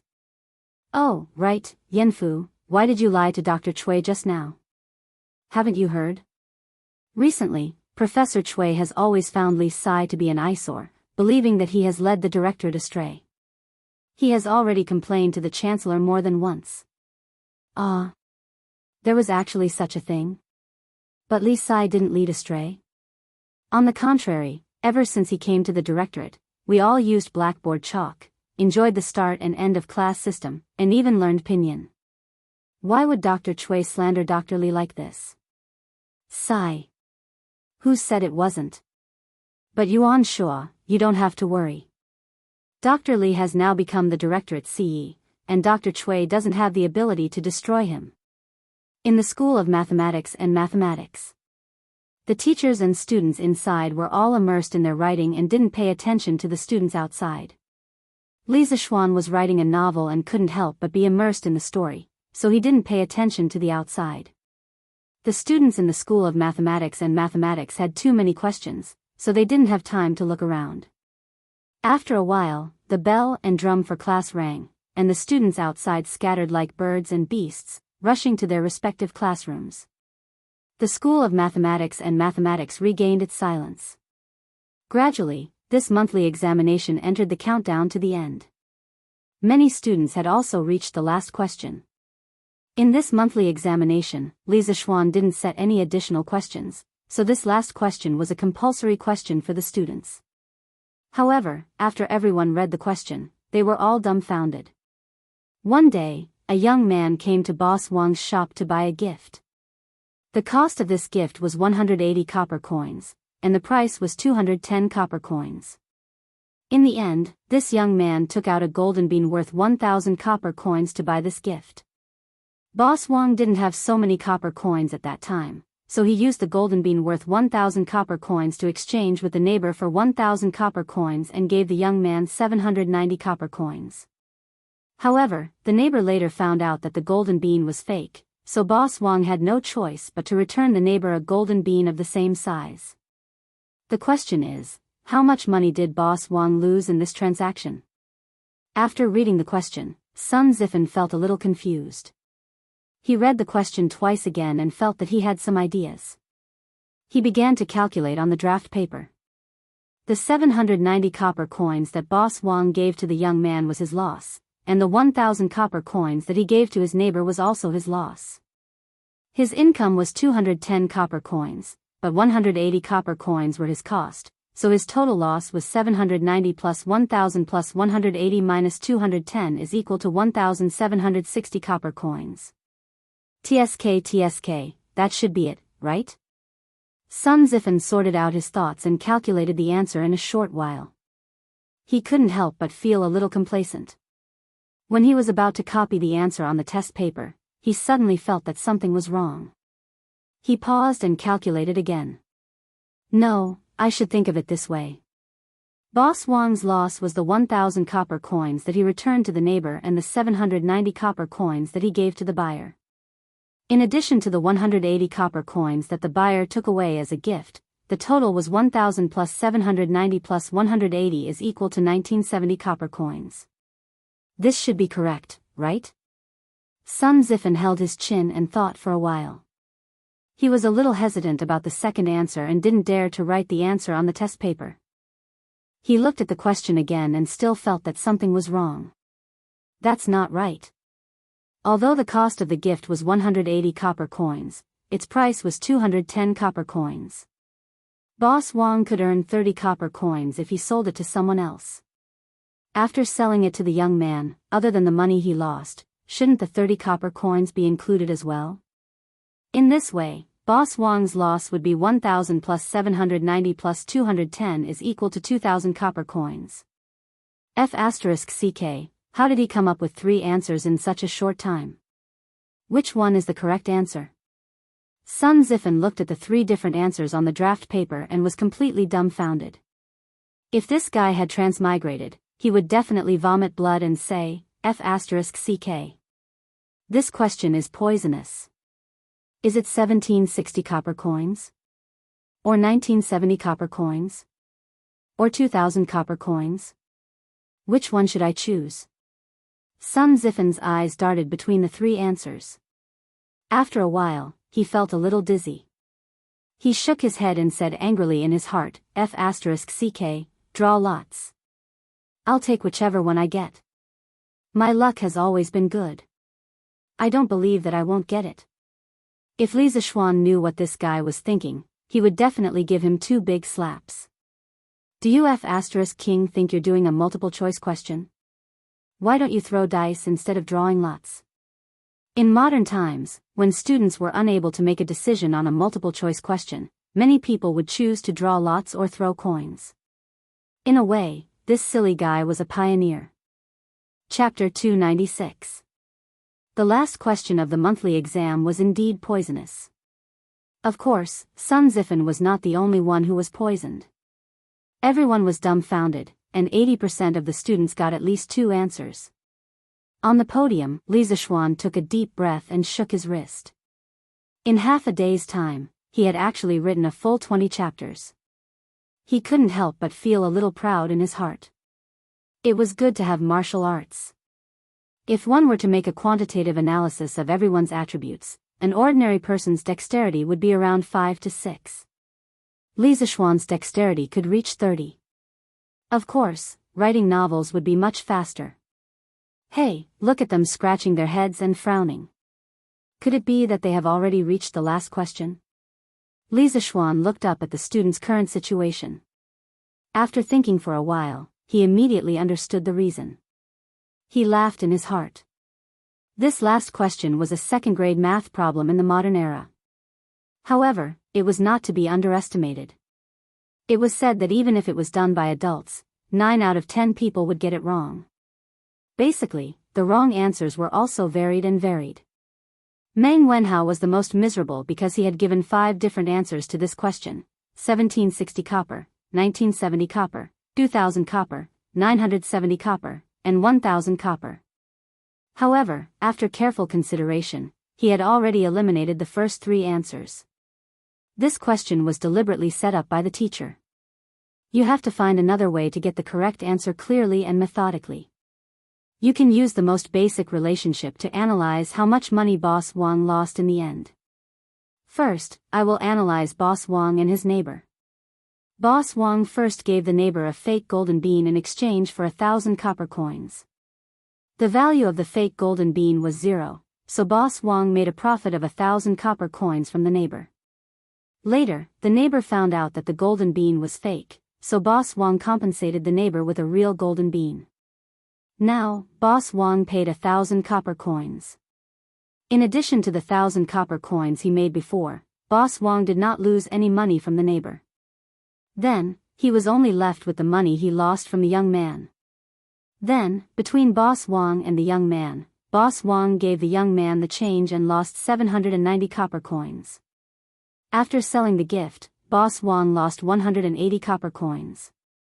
So, the question is, after selling the gift, did he lose 180 copper coins or 210 copper coins?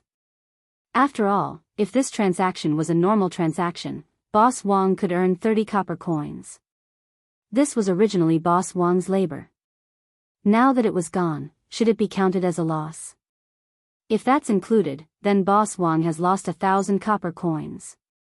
Meng Wenhao was struggling fiercely in his mind. He hesitated and hesitated. Finally, when he saw that time was almost up, he gritted his teeth and did something that left everyone dumbfounded. Clang! Clang! Clang! The bell and drums signaling the end of the Imperial College finally rang, signifying the end of the monthly examination. Stop writing. Stop writing. Everyone stop writing. The last student in each row, please stand up and collect your papers. Li Zishuan stood up and shouted. All the students, whether they were done or not, put down their pens. There was no other way. They didn't want to be caught with a 0 score because of this. If that was really the case, he would definitely suffer when he returned home. After a while, Li Zishuan checked the test papers and nodded with satisfaction. Done. Class was over. No, it's a holiday.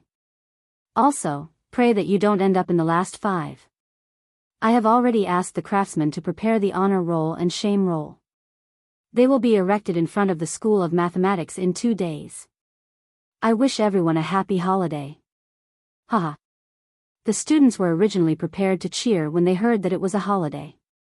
However, the second half of Li Zishuan's sentence made everyone wilt. Damn, since you said that, how am I supposed to spend my holiday? Happy holiday? Happy my ass. Ching Chimo rolled his eyes and complained in his heart. This guy had been hanging out with Li Zishuan for the longest time. He had learned a lot of the modern words that Li Zishuan often said and could use them well. Ching Chimo's grades were not good, but he was a fast learner. Sir, how can you do this? Yeah, how am I supposed to spend my holiday? Damn, it's over.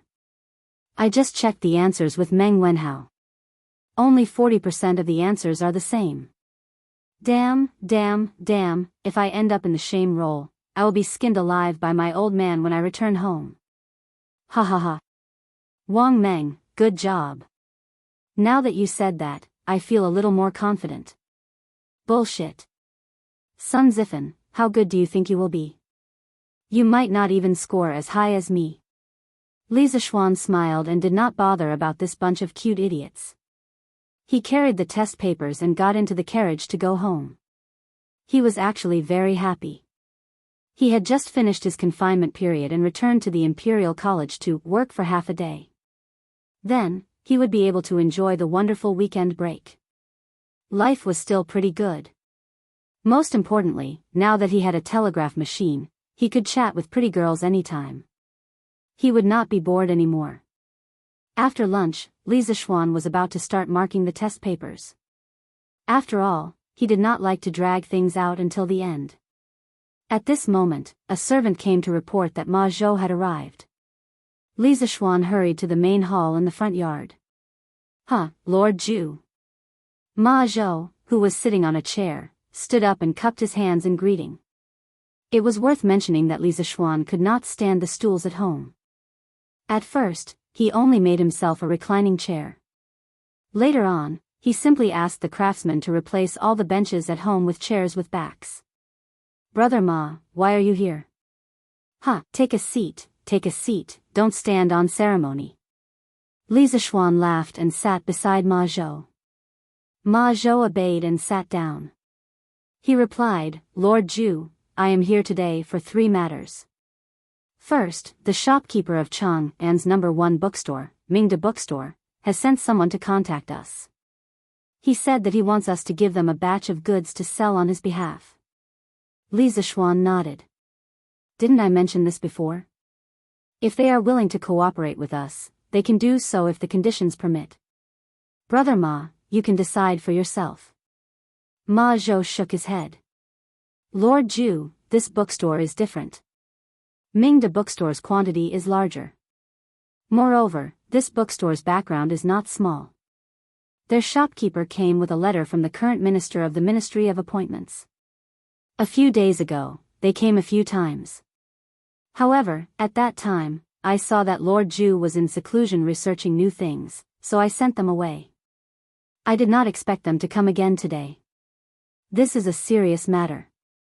I do not dare to act on my own. I am here to ask for Lord Zhu's opinion. Zhang Sun Wuji? Li Zishuan frowned deeply. When he went to the imperial court for the first time, Zhang Sun Wuji spoke up for him. He still remembered this incident. Logically speaking, he should have a good impression of Zhang Sun Wuji. However, he did not.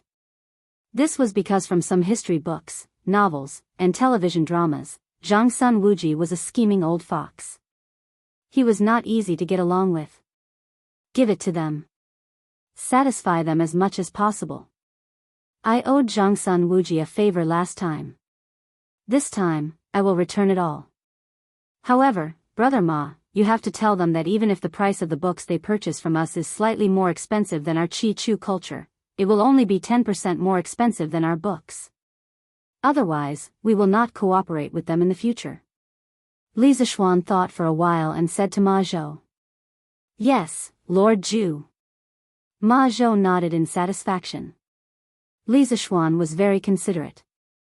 He also heaved a sigh of relief. Chapter 297. The second matter is about Datong Daily. Li Residence Main Hall. Ma Zhou took out a stack of manuscripts and handed it to Li Zishuan. He said, Lord Zhu, after the publicity you planned, there have been a lot of people who have contributed to the Dahua Jianghu section. The themes of these people's novels are similar to A Legend of a Mortal's Journey to Immortality. I've picked out 2 of the most outstanding ones. What do you think, Lord Zhu? Li Zishuan smiled knowingly. He had spent so much time promoting Datong Daily's novels, and his hard work had not been in vain. There were indeed people who were truly noble and virtuous in this world, but they were very rare. Most of the scholars, although on the surface they considered themselves noble and virtuous, would fight to fall into the mortal world if the price was high enough. This was exactly what Li Zishuan needed. The novel market would only become popular when there were more authors joining. Not bad, not bad. Let me take a look. Why is the paper so rough? Li Zishuan took the manuscripts and laughed happily at first, then frowned. Lord Zhu, those scholars who contributed were from poor families. They couldn't afford good quality rice paper. Ma Zhou explained. Oh, I almost forgot about that. How about this, Brother Ma, in the future, for every novel writer that we hire, we will give them 2 pieces of good quality paper for free for every manuscript they submit. This can be considered as a benefit for them. Li Zishuan slapped his head and shouted. This guy didn't know the cost of daily necessities until he was in charge of the household. He had forgotten that in this era, good quality rice paper was not something that ordinary people could afford. Once this method is out, I'm afraid that the enthusiasm of the scholars will be even higher, right? Ma Zhou nodded and smiled. That's exactly what I want. Anyway, the cost of making new paper in our workshop is not high. Li Zishuan said as he took the manuscripts and started reading. The name of the first novel was Zhang Xiaohua's Journey to Immortality. The author was Tian Xianghua. Introduction: A young man without spiritual roots, by chance, saved a seriously injured elder of Miaoyun Valley. The elder was grateful and recommended him to become a member of Miaoyun Valley, a small cultivation sect. By chance, he obtained the ability to turn waste into treasure. Since then, he has embarked on the path of cultivation. Li Zishuan's expression was a little strange. Why does the introduction look so familiar? Just by looking at the introduction, he knew that it was full of tricks. Chapter 1, Zhang Xiaohua. The enormous mountain range that was shrouded in clouds was like a primordial beast that was about to awaken. Low rumbling sounds came from the sky above the mountain range. Accompanying the loud sounds was a vast amount of energy that covered the sky. Sigh. A disappointed sigh came from an ordinary-looking youth with a wooden expression. He had failed again. This was the 69th time he had failed in the past 5 months. No matter how tough Zhang Xiaohua's mind was, he was still surrounded by depression and despair. The corner of the young man's mouth revealed a trace of a bitter smile. He shook his head and looked at his hand. Was his aptitude really that bad? Zhang Xiaohua clenched his fist tightly. His nails had already pierced deep into his flesh, but he didn't seem to feel any pain. He was 17 years old this year and had already been a disciple of Miaoyun Valley for 3 years. Miaoyun Valley was a small sect in the cultivation world. They had nearly 1,000 disciples, and Zhang Xiaohua was one of the low-level disciples. In 3 years, his fellow apprentices had already entered the middle stage of spirit formation. A few of them had even entered the late stage of the 5th layer, but he was still lingering in the 1st layer. Li Zishuan read a few paragraphs and lost interest. He felt that he could more or less guess the plot after reading this. He guessed that wherever the pig trotters went, it would be the start of the auction. Wherever he went, it would be best if the person's cultivation was only 1 level higher than him. Wherever he went, it would be a treasure hunt, but in the end, he would be the only one to obtain the inheritance treasure. No matter which world he went to, the first few pages were destined to be encounters. F***ck, this was basically an old story from cultivation novels. In the modern era, when The Legend of a Mortal's Journey to Immortality came out, it quickly ignited the popularity of the mortal genre. A large number of books that followed the trend, such as 100 Refinements to Immortality, Search for the Immortal Path, Limitless Demonic Path, etc., appeared out of nowhere. Fighting monsters, leveling up, treasure hunting, auctions, these were all used over and over again. Sigh, modern people like to follow the trend, but I didn't expect the ancient people to follow the trend even more. What should I do? I originally thought that someone would write a novel for me to read. But now, it seems that there is still a long way to go. Li Zishuan's heart was filled with regret. Lord Zhu, is this novel not good? When Ma Zhou saw Li Zishuan's expression, his heart skipped a beat and he asked in puzzlement. This was a novel that he had picked out from dozens of novels. Oh, no, it's not bad. Although this story is similar to The Legend of a Mortal's Journey to Immortality, this person can be considered to have imitated his own style. In the next issue of the newspaper, let's publish this novel as well. In the future, The Legend of a Mortal will be set at 3 p.m. every day, so that we can copy some pages for other novels. Li Zishuan came back to his senses and said. In his previous life, he had experienced the bombardment of all kinds of novels and was already a proper bookworm. His taste was definitely higher. In this era, people did not read many novels. He felt that The Legend of Zhang Xiaohua's Journey to Immortality was old-fashioned, but that did not mean that others would feel the same way. Just like 100 Refinements to Immortality, in his previous life, although it was a copy of The Legend of a Mortal, it still attracted a large number of readers. Yes, Lord Zhu. Then what about the other novel? That novel is actually as good as this one. Do you want to hire it? Ma Zhou asked. Let's hire it. I believe in Brother Ma's taste. Li Zishuan waved his hand and said casually.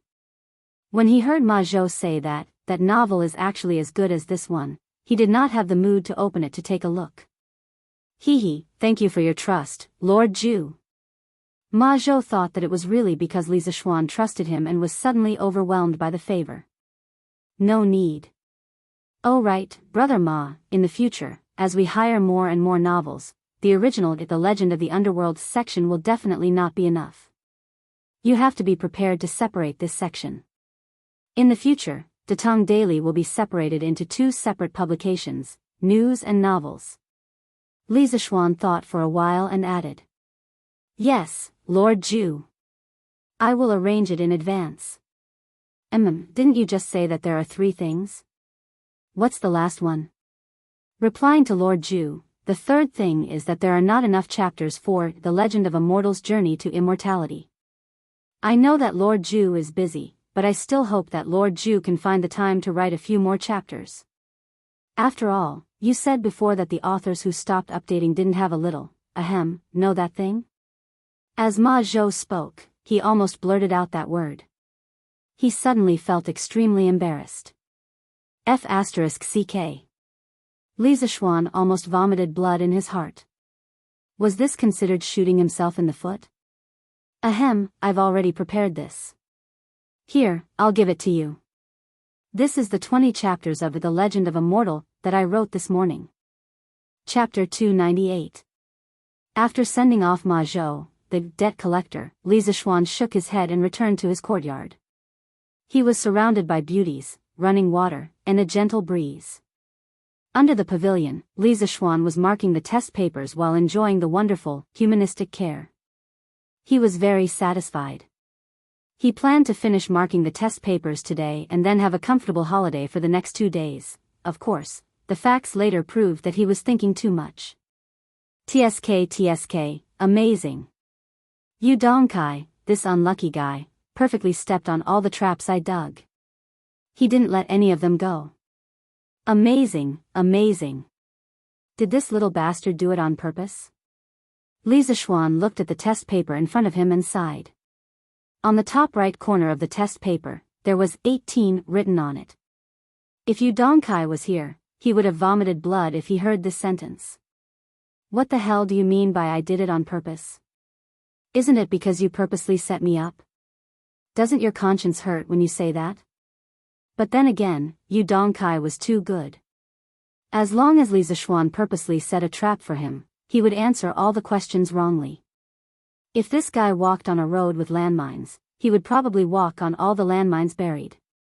Luckily, Li Zishuan set a few, honest questions, without any traps.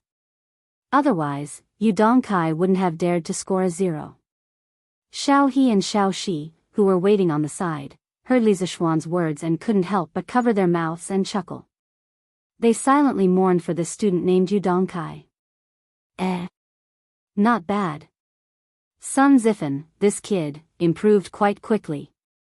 From 20 points last time to 58 points this time, although he still didn't pass, although this guy gave 3 answers to the last question, although all 3 answers he gave were wrong, this rapid progress is still worthy of praise.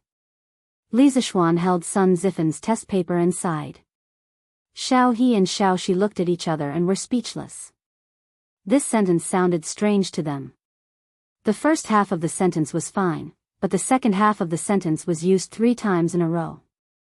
Was this a compliment to Sun Zifan? Or was it mockery? Haha.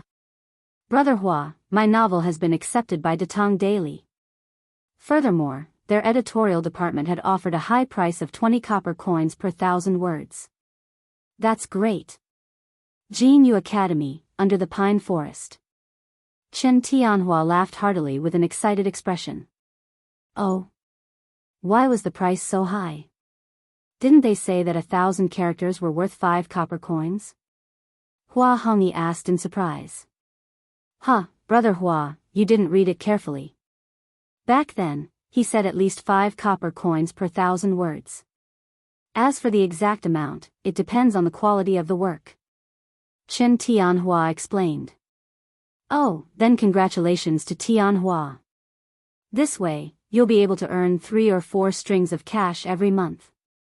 Although Hua Hongyi couldn't help but feel a little disappointed, he still sincerely congratulated his good brother. Tianhua, you're really amazing. Although my novel was accepted, I only received a price of 10 copper coins for 1,000 words. Liao Feichen couldn't help but say. Hee, Feichen, don't think like that. It's a good thing to be accepted. A few days ago, both of you didn't think that you would be accepted, right? Now that your wish has been fulfilled, don't be discontent. I heard that there are at least 50 scholars who have submitted to Datong Daily these few days, if not 100. It's not easy for both of you to stand out. Hua Hongyi analyzed with a smile. Yes, Hongyi is right. It's not easy to be accepted. Fei-chen, you write first. I believe that you'll write better and better later. Chen Tianhua interrupted. Yes, that makes sense. I was a little greedy. Liao Fei-chen thought for a moment and nodded in agreement. It turned out that the two novels that Faubert had picked out were both from Jean Yu Academy. Oh, right, Hongyi, didn't you say that you wanted to write your own novel? How's the preparation going? Fei-chen and I are looking forward to it. Chen Tianhua looked at Hua Hongyi and asked. Hua Hongyi thought for a while and said, my novel isn't imitating A Legend of a Mortal's Journey to Immortality. I plan to write a new story. There's no cultivation level, no treasure hunting, and no trial auction. I plan to write about a hooligan who knows a little about martial arts. I'll write about him roaming the Jianghu and serving justice. I've already built the framework of the novel.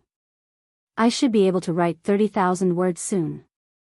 I'll take it to the workshop and try my luck. It'll be great if I can be accepted. If not, I'll just treat it as my own entertainment. Wow. Martial arts?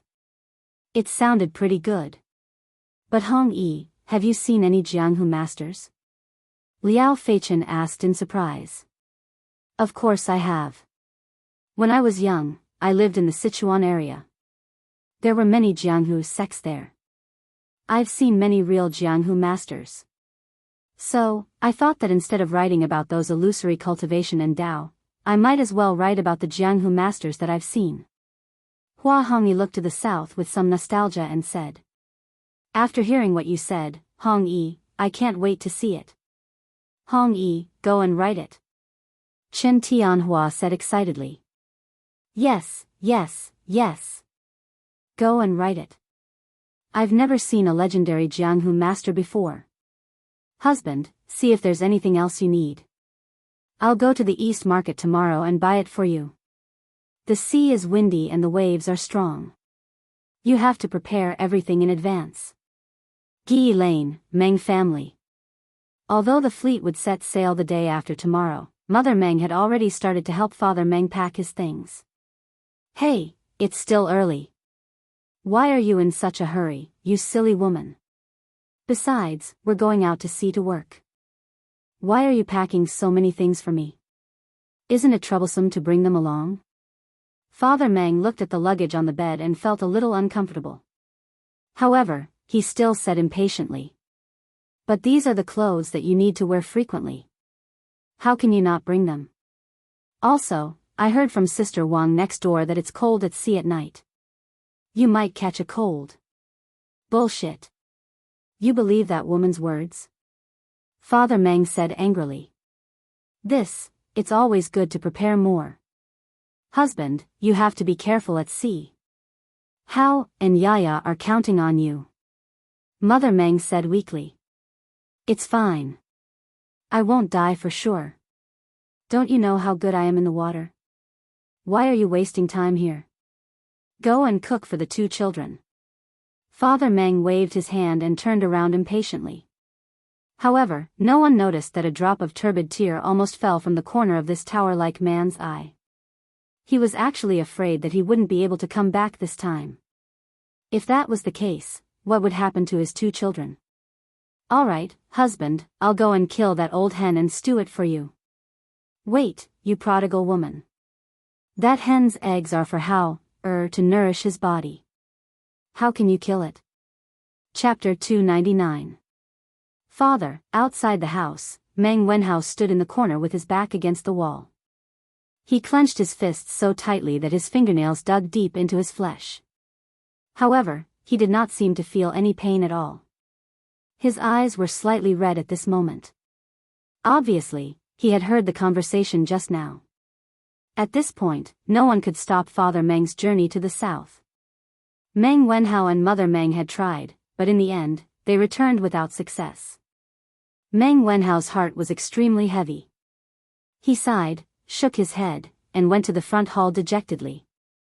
In the hall, The thin and weak Yaya also felt that the atmosphere in the house was not right. A child's heart was always very sensitive.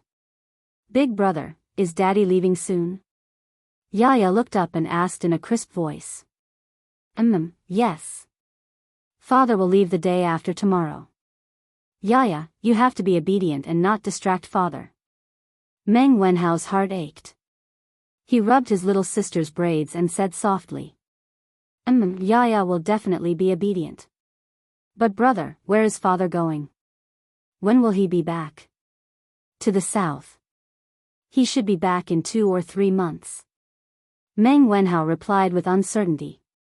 But Yaya heard from Fat Tiger that father might not be able to come back this time. He said that Yaya will be a child without a father in the future. Yaya doesn't want father to leave, but father doesn't listen to Yaya. Brother, Yaya is so sad. Nonsense. Meng Wenhao was furious. He clenched his fists and said hatefully, Yaya, don't listen to that little bastard Fat Tiger's nonsense. The next time I see him, I will definitely beat him up. Father will definitely be fine and will definitely be back soon. Brother promises you. Yaya believes in brother. But brother, don't fight. Fighting is not good. Husband, this is the rice wine I bought in the East Market today. Do you want to try it? At night. Candles were lit in every house in the square. In the Meng family, a family of 4 sat around a shabby table for dinner. The atmosphere was very warm. Father Meng glared at his wife.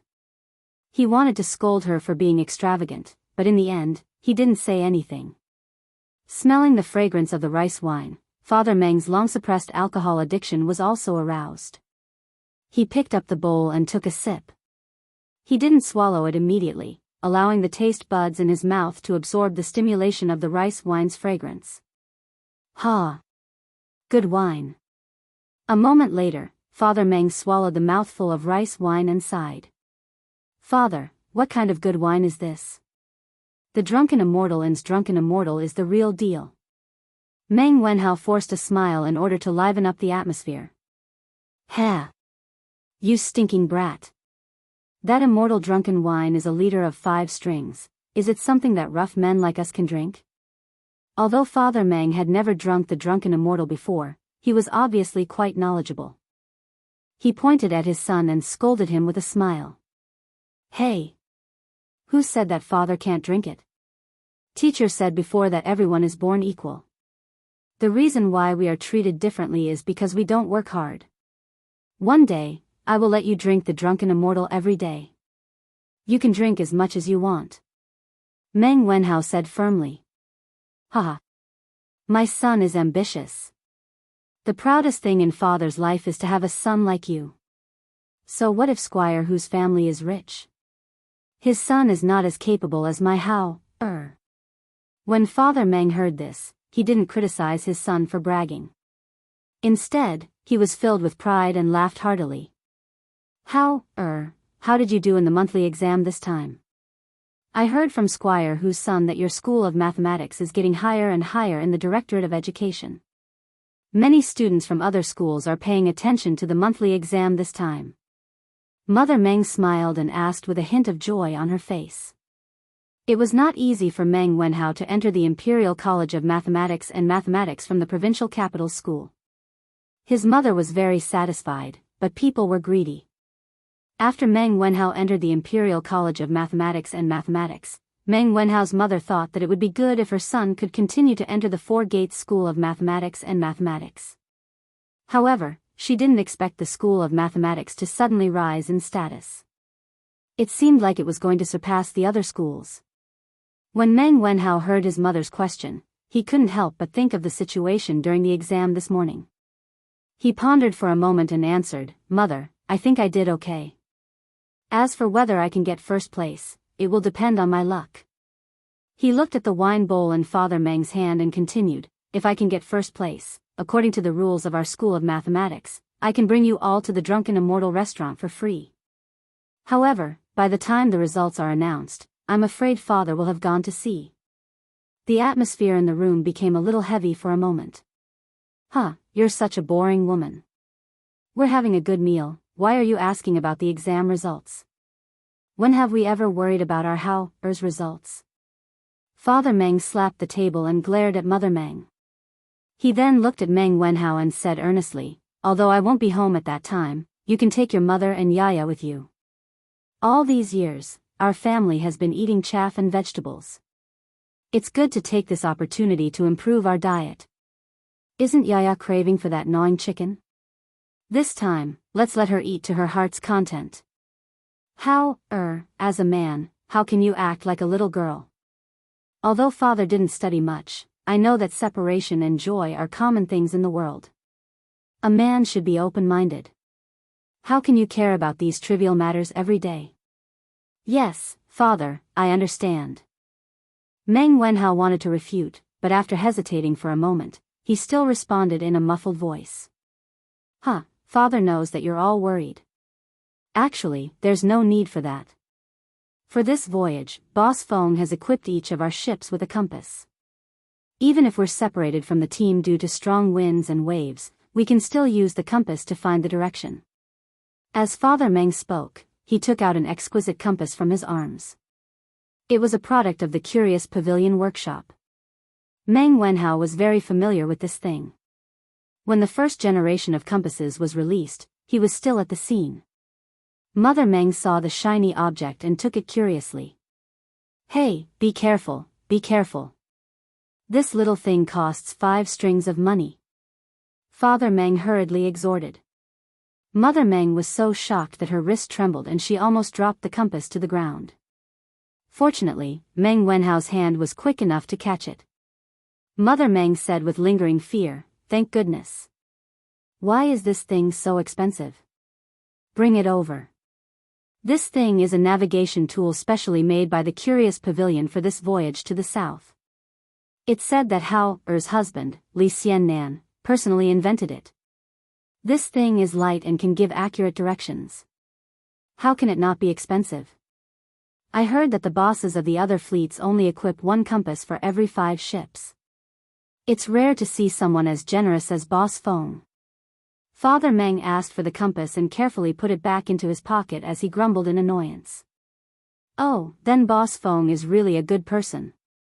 Mother Meng said happily. Father, Yaya doesn't want to eat the gnawing chicken. I only want father to stay, Yaya, who was chewing on her cornbread, said meekly. Father Meng. Chapter 300. Your Highness, you've come. The next morning, Li Zishuan had just finished his breakfast when he received a report from a servant that Li Xiaogong had arrived. He hurried to the main hall to receive him. With Li Xiaogong's status, there was naturally no need to report his arrival to the Li residence. Thus, he was directly welcomed into the main hall by the steward, where he was served tea while waiting for Li Zishuan to arrive. Sit. Li Xiaogong gave a bold smile. It was clear that he had been living a very comfortable life recently. Yes. Li Zishuan felt somewhat awkward. Damn, this is my house. Why do you make it seem like I'm the guest and you're the host? Tomorrow, the army and fleet will set out for the south. Little Xian, you should know about this, right? Seeing Li Zishuan sit down, Li Xiaogong fiddled with the teacup in his hand as he casually asked this question. Li Zishuan nodded and smiled. This kid really does know. Shouldn't your highness be in the barracks organizing the army? Why do you have the time to come see this kid? My great Tang's army rests on their spears every day, and there's not a single one missing from their daily training. Why would they need to sharpen their spears at the last minute? Besides, even if this king wasn't here, the generals would have already made arrangements. Otherwise, what would they do? Li Xiaogong's lips curled as he nonchalantly said. Li Zishuan's heart was moved. This is the style of a powerful nation. From the sovereign to the common people, everyone had a powerful self-confidence in their bones. This was something that the Song, late Ming, and Qing dynasties lacked. It was no wonder that in a few years, the great Tang would be so powerful that it would have no friends. This king came today to thank you for the compass. This thing is truly too useful. Many of this king's veteran Navy soldiers loved it so much that they couldn't bear to part with it. They kept saying that this compass was a life-saving item. This king also asked His Majesty for a reward for you, but His Majesty seemed to have other plans and didn't want to reward you right now. This king couldn't change His Majesty's decree, so I could only personally come to thank you. Kid, your actions have saved the lives of many soldiers. After Li Shaogong finished speaking, he solemnly cupped his hands and bowed to Li Zishuan. Li Zishuan was shocked. He hurriedly moved aside and said, "Your Highness, you are too serious. As a commander-in-chief, it is understandable that you care about the lives of your soldiers. As a citizen of the Tang Empire, I am able to enjoy such a stable living environment because the soldiers on the front lines sacrificed their lives for it. Now, it is my duty to do something for the Tang army. I dare not accept your Highness's bow." In fact, he knew in his heart that the reason why Li Er did not take the opportunity to reward him was probably because he was still concerned about the wireless telegram. Previously, he did want to get his title promoted as soon as possible, but he did not want to be led by the nose by Li Er all the time. Therefore, this time, he directly gave up. If he did not get promoted, then so be it. Anyway, he was quite happy now. "Ha! You brat, you sure know how to say things. But what you said is very reasonable. It's rare for you to have such a high level of awareness." Seeing that Li Zishuan did not accept his bow, Li Shaogong did not force him. He returned to his seat and smiled. "Hee, your Highness is overpraising me." Li Zishuan gave a dry laugh. In his heart, he was criticizing Li Shaogong for being insincere. Since he was here to thank him, why didn't he bring any gifts when he came? For example, the few luminous pearls that Wang Yu had given him previously were not bad. He believed that Li Xiaogong's house definitely had such things. It was just a matter of whether Li Xiaogong was willing to part with them. If Li Xiaogong knew what Li Zishuan was thinking, he would definitely give him a big kick. It was true that he was leading the army south this time, but this was not his personal work. In the end, he was still working for Li Er. There was no need for him to fork out his own money for this matter. As for the second matter, Xiao Xian, this prince had specially found some seafarers to verify the nautical chart that you gave me. The result was that your nautical chart was flawless and perfect. With this detailed map and the compass, this king is even more confident about going out to sea this time. This is all thanks to you, brat. How about this, if you have any difficulties in the future, come and tell this prince. If this prince can help, this prince will definitely do his best to help. Li Xiaogong stroked his half-inch beard and said straightforwardly. Li Zishuan was overjoyed. This was more like it. After working so hard for so long, he finally received some returns. Hee, then this little one would like to thank your Highness. I wish your Highness a triumphant return in advance. Li Zishuan cupped his hands and said with a smile. It was not easy to gain the friendship of a prince. It was equivalent to gaining another backing. Should I go in or not? But what should I say when I go in? Yongla Lane. Meng Wenhao stood opposite the Li residence. Looking at the tall walls, he was somewhat hesitant. In the morning, he felt too depressed at home.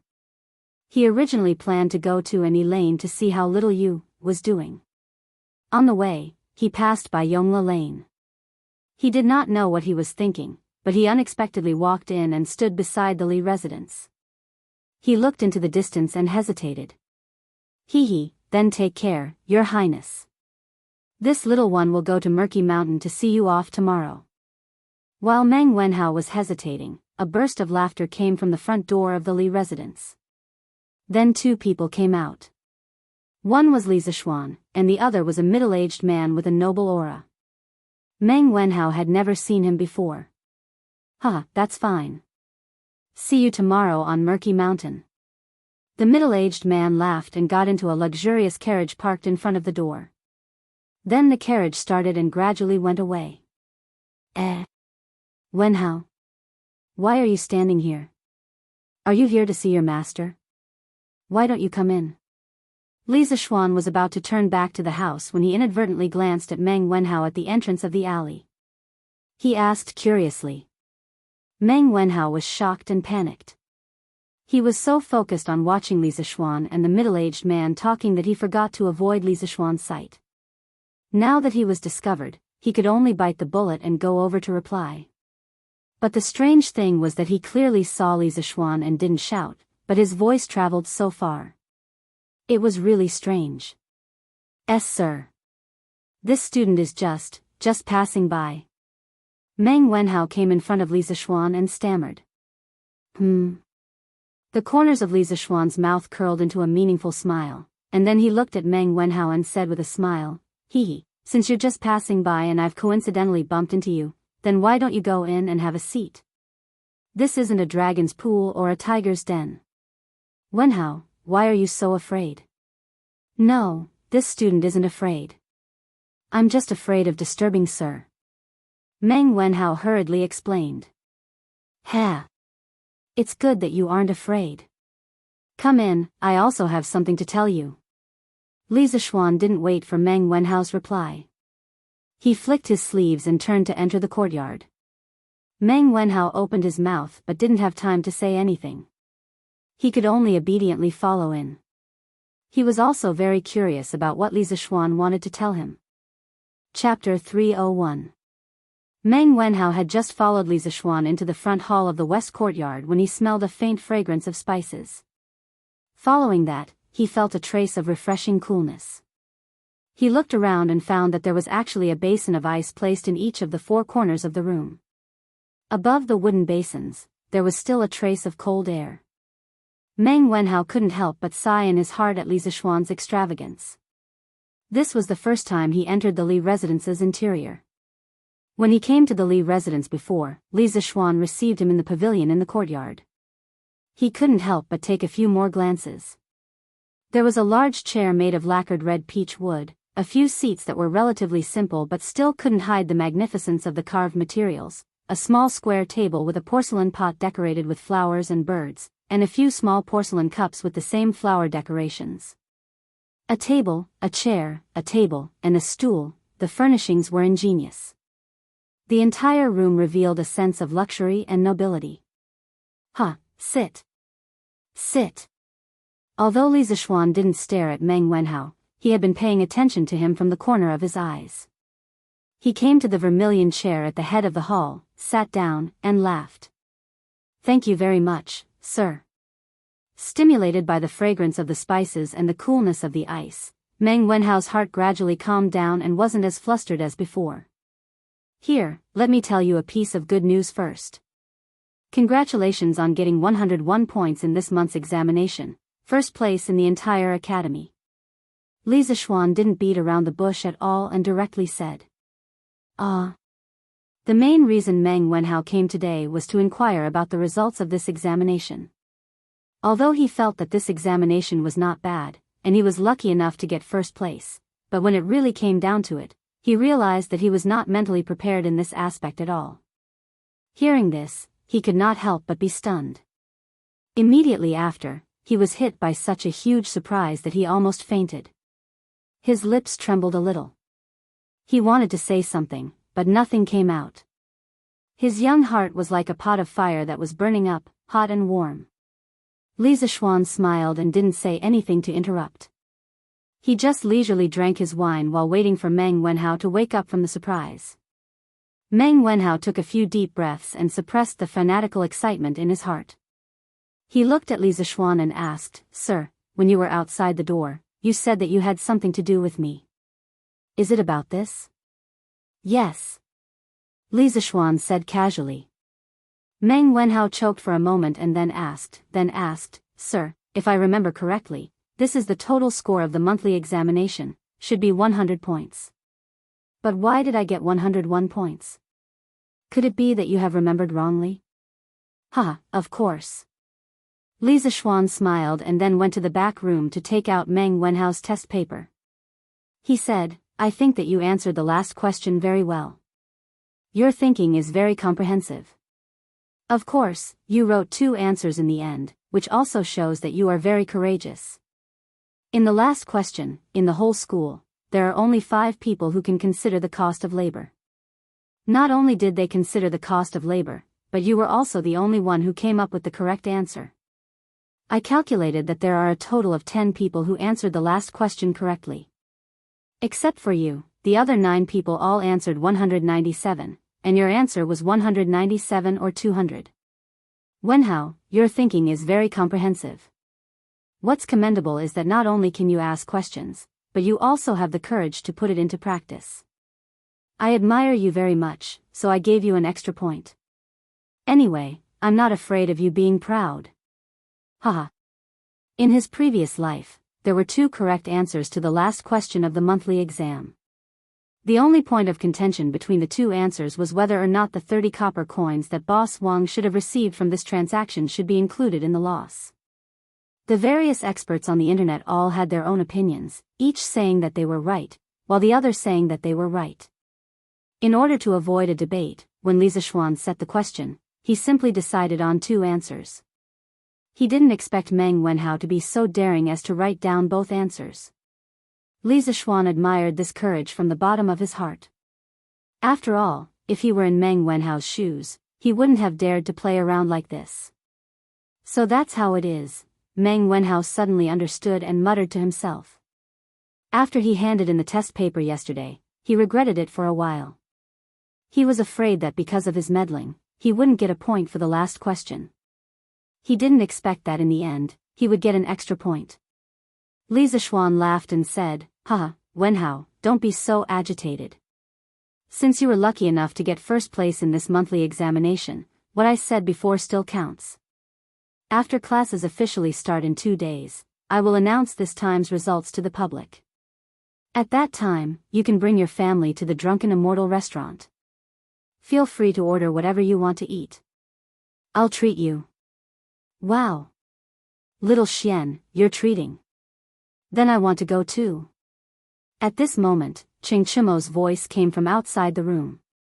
Following that, they saw this fool swagger in, followed by San Bao, who had a bitter expression on her face. San Bao pointed at herself and was about to explain something when Li Zishuan waved his hand and laughed. "All right, you don't have to explain. I know. You can leave now." How could he not know Ching Chimo's personality? Other than the first few times he came to the Li residence and had someone announce his arrival, which other time didn't he swagger in directly? This personality that didn't know how to be polite was very similar to that little fatty Li Tai. "Yes, young master." San Bao saw that Li Zishuan's tone was amiable and didn't seem to be angry. He heaved a sigh of relief and quickly left. Chimo. Ching Chimo had taken care of Meng Wenhao in the School of Mathematics, so Meng Wenhao quickly stood up and greeted Ching Chimo. Ching Chimo smiled and nodded at Meng Wenhao in greeting. "Cho Nyo, I haven't seen you come over to play recently. Why did you come over just because we talked about food?" Li Zishuan joked with a smile. Ever since he started teaching at the Imperial College and became Ching Chimo's teacher, this fellow didn't come over to play with him. Perhaps this was the natural fear students had for their teachers. Li Zishuan felt that it was a pity. Ching Chimo was his first close friend after transmigrating. If he lost this friendship because of this, he would feel that it was a pity. Ahem. Who said that? I didn't come over to eat today. I just happened to hear it. Ching Chimo explained awkwardly, then sat down on a chair beside Li Zishuan.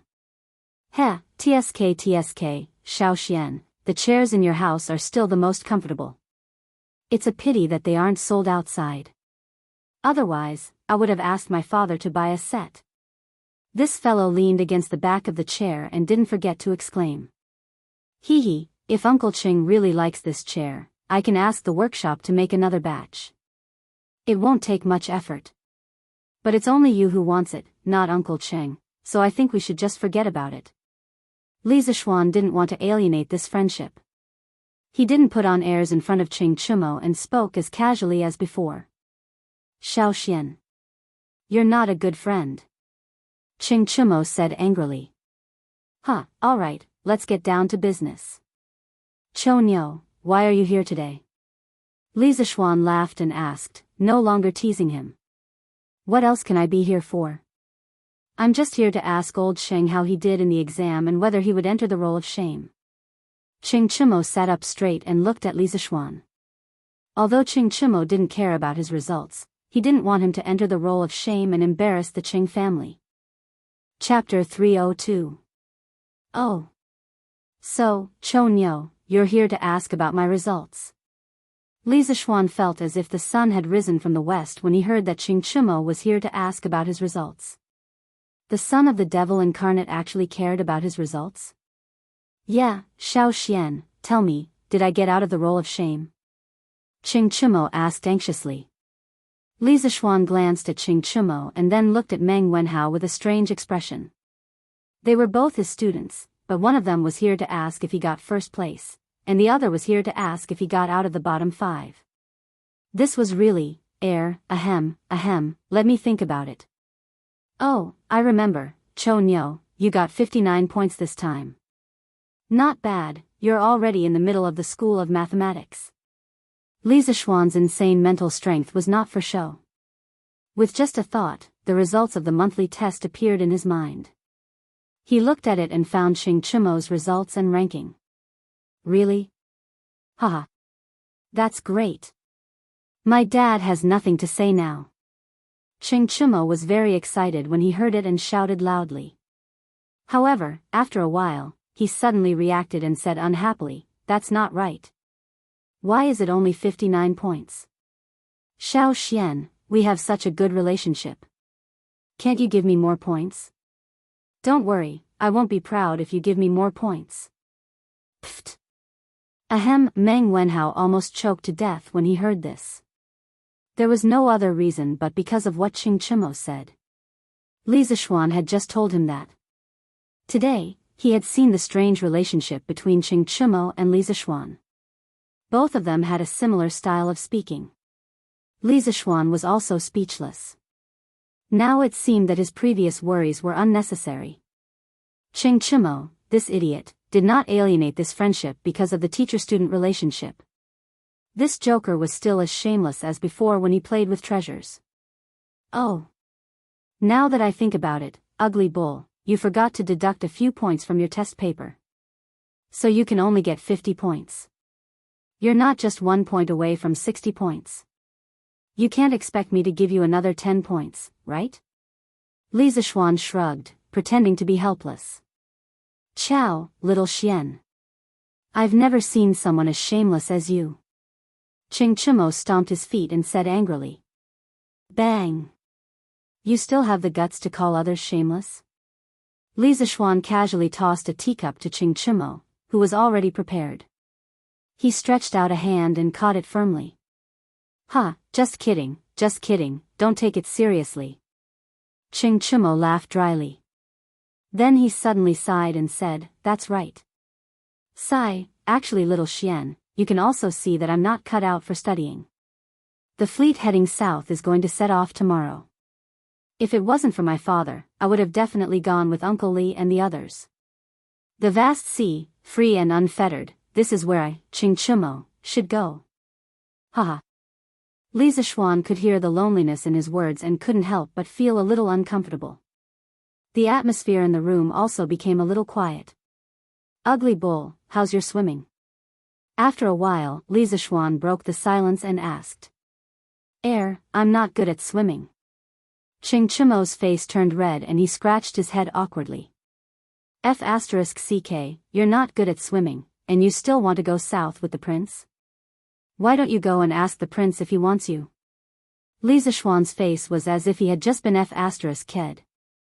It turned out that he had worried for this guy for so long for nothing. I don't know how to swim, but I can learn, Ching Chimo said unwillingly. Learn your ass. Li Zixuan waved his hand and didn't want to bother with this guy.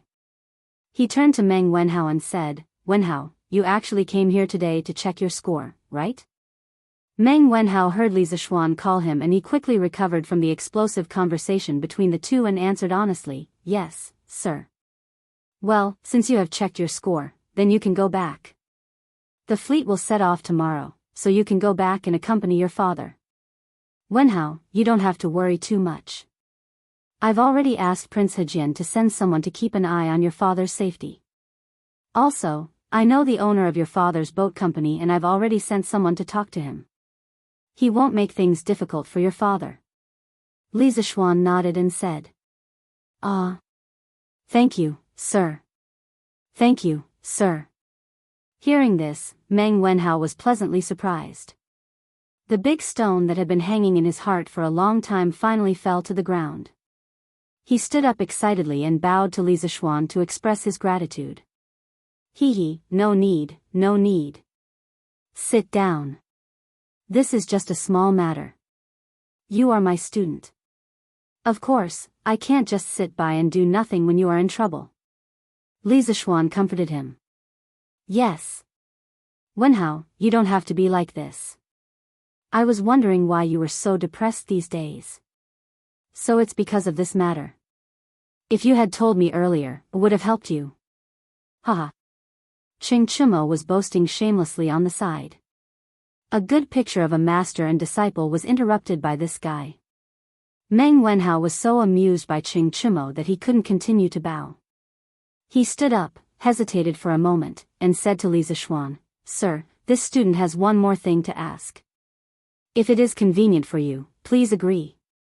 Li Zishuan nodded and said, Say it first. Meng Wenhao said awkwardly, This student wants you to advance the reward for the first place in this monthly exam. After saying that, Meng Wenhao was a little ashamed. Li Zishuan had helped him a lot before, and now he was still making these requests. He felt that he was pushing his luck. Oh. Could it be that Wenhao is afraid that I will renege on my debt? Li Zishuan asked with a smile. No, Meng Wenhao quickly explained, but before he finished, he was interrupted by Ching Chimo. Damn, Wenhao, you got first place again this time. That's awesome. In Xiaoshuan's words, you are so awesome. Ching Chimo's focus was always different from others. His first reaction was to marvel at Meng Wenhao's results. Shut up, you have the nerve to say that. Look at Wenhao, he always pursues first place. What about you? You always pursue to get out of the bottom. Look at you. Li Zishuan said angrily. So what? Wenhao is going to be the top scorer. I don't expect to be the top scorer. Ching Chimo curled his lips and said indifferently. Li Zishuan saw that this guy was like a dead pig that wasn't afraid of boiling water, so he didn't bother to say anything more. He looked at Meng Wenhao and said, Wenhao, continue. What are you thinking? Meng Wenhao continued to explain, Teacher, it's like this. I have always had a dream.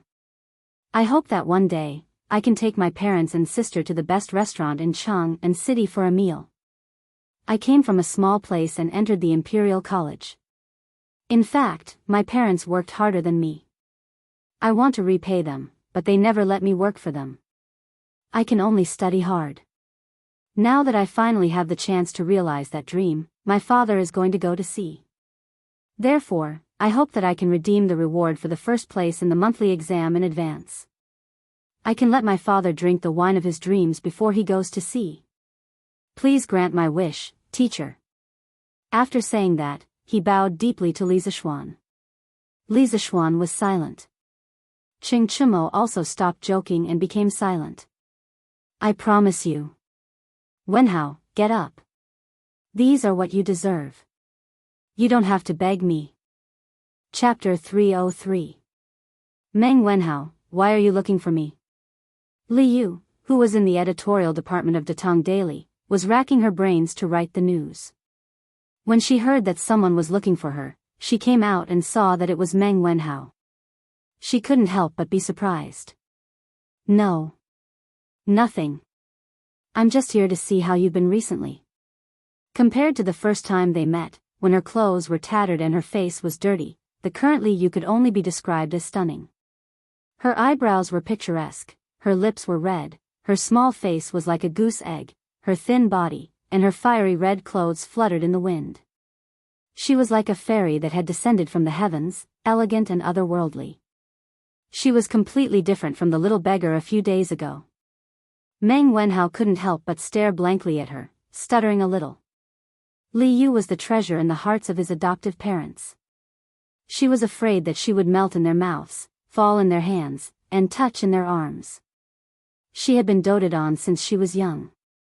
Even though their family fled to Chuyun village and their lives weren't as rich as before, Fu Lingyan and Lu Yishuai never stopped providing for Li Yu's daily necessities. It could be said that in the first 10 years of Li Yu's life, she didn't understand the suffering of the world at all. It wasn't until her adoptive parents passed away that she stumbled to Chang, and alone and tasted the hardships along the way. At that time, she was thankful to be able to get food to eat, so how could she have the time to dress up? Therefore, when Meng Wenhao met her for the first time, she was in such a terrible state. But now, the little girl had a high-paying job that countless people envied. Li Zishuan even gave her an advance of 5 strings of money. After deducting the rent and household expenses, she was left with a large sum of money. Li Yu directly turned from a little beggar to a little rich woman. Now that she had money in her pocket, she naturally wouldn't treat herself unfairly. She dressed up and walked around, buying beautiful clothes and hair accessories whenever she saw something she liked. It was as if she had returned to her days as a little princess in Chuyun village. Me? I've been doing well recently. Meng Wenhao, why are you blushing? Hee, are you mesmerized by my beauty?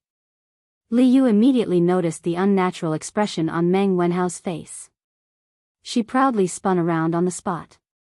Her fiery red dress was like a ball of fire, dancing in the wind, passionate and unrestrained. Cough, cough, of course not. Meng Wenhao coughed dryly, took 2 steps back, and flatly denied. Hee, your face is getting redder and redder, and you're still denying it? That day, this lady said that the robber didn't have good eyesight. He only wanted to rob money and not women. At that time, you didn't believe me. Hee, do you believe me now? Li Yu pointed at Meng Wenhao's red face and giggled. Meng Wenhao was speechless. He thought to himself that it was a good thing that the robber didn't have a good eye. If he did, you would have been in big trouble that day. Alright, I won't tease you anymore. Tell me, why are you looking for me? I don't believe that you came here just to see me. Li Yu twirled the hair in front of her chest with her fingers and said with an expression that said, I'm very smart, don't lie to me. Meng Wenhao scratched his head and said, also, I'm here to treat you to a meal. You treated me to Yangchun noodles before. Cough, although we didn't eat it, at least we became friends because of it. At this moment, he couldn't help but recall the frivolous words that Li Zishuan had said in the morning at the Li estate. Oh, that's right. Why don't you call Li Yu along as well? I think the 2 of you will be quite interesting together. Hee, sure. It's rare for you to take the initiative to treat me to a meal. Tell me, where do you want to eat? Li Yu was quite surprised when she heard this. She thought for a while and agreed. Hee, let's go to the Drunken Immortal restaurant, wow. Drunken Immortal restaurant. Did I hear wrongly? Wenhao, did you get rich? Li Yu shouted excitedly. Although she had some assets now, she didn't dare to go to the Drunken Immortal restaurant. A meal there would cost at least 3 or 4 strings of money. No. It's because I got first place in this monthly exam. Sir gave me a reward. He said that I can bring my family and friends to the Drunken Immortal restaurant for free. We can order whatever we want to eat as long as it's not a waste. When Meng Wenhao said, you can bring your family, he paused for a while. He was afraid that Li Yu would misunderstand, so he quickly added the words, and friends. Li Yu didn't know the rules of the mathematics school, so she didn't suspect anything. She just exclaimed, wow. Wenhao, you're amazing. There are so many talents in the Imperial College, and you actually got first place. Meng Wenhao was very happy to be praised by such a beautiful girl. He said embarrassedly, I only got first place in the mathematics school, not in the entire Imperial College. Little you, don't talk nonsense. That's still very amazing. But is it appropriate for an outsider like me to go when Sir is treating your family to a meal? The mischievous Li Yu became shy at this moment, which was rare. There's nothing inappropriate about it. Not only my family, but Sir and his friends will also go. Meng Wenhao explained. Oh. Okay, I'll go to the Drunken Immortal restaurant after I'm done. Li Yu was relieved when she heard that Li Zishuan would also go and that she wasn't the only outsider. Although she looked like she didn't care about anything on the surface, she still had a sense of propriety in her heart. She knew what to do and what not to do.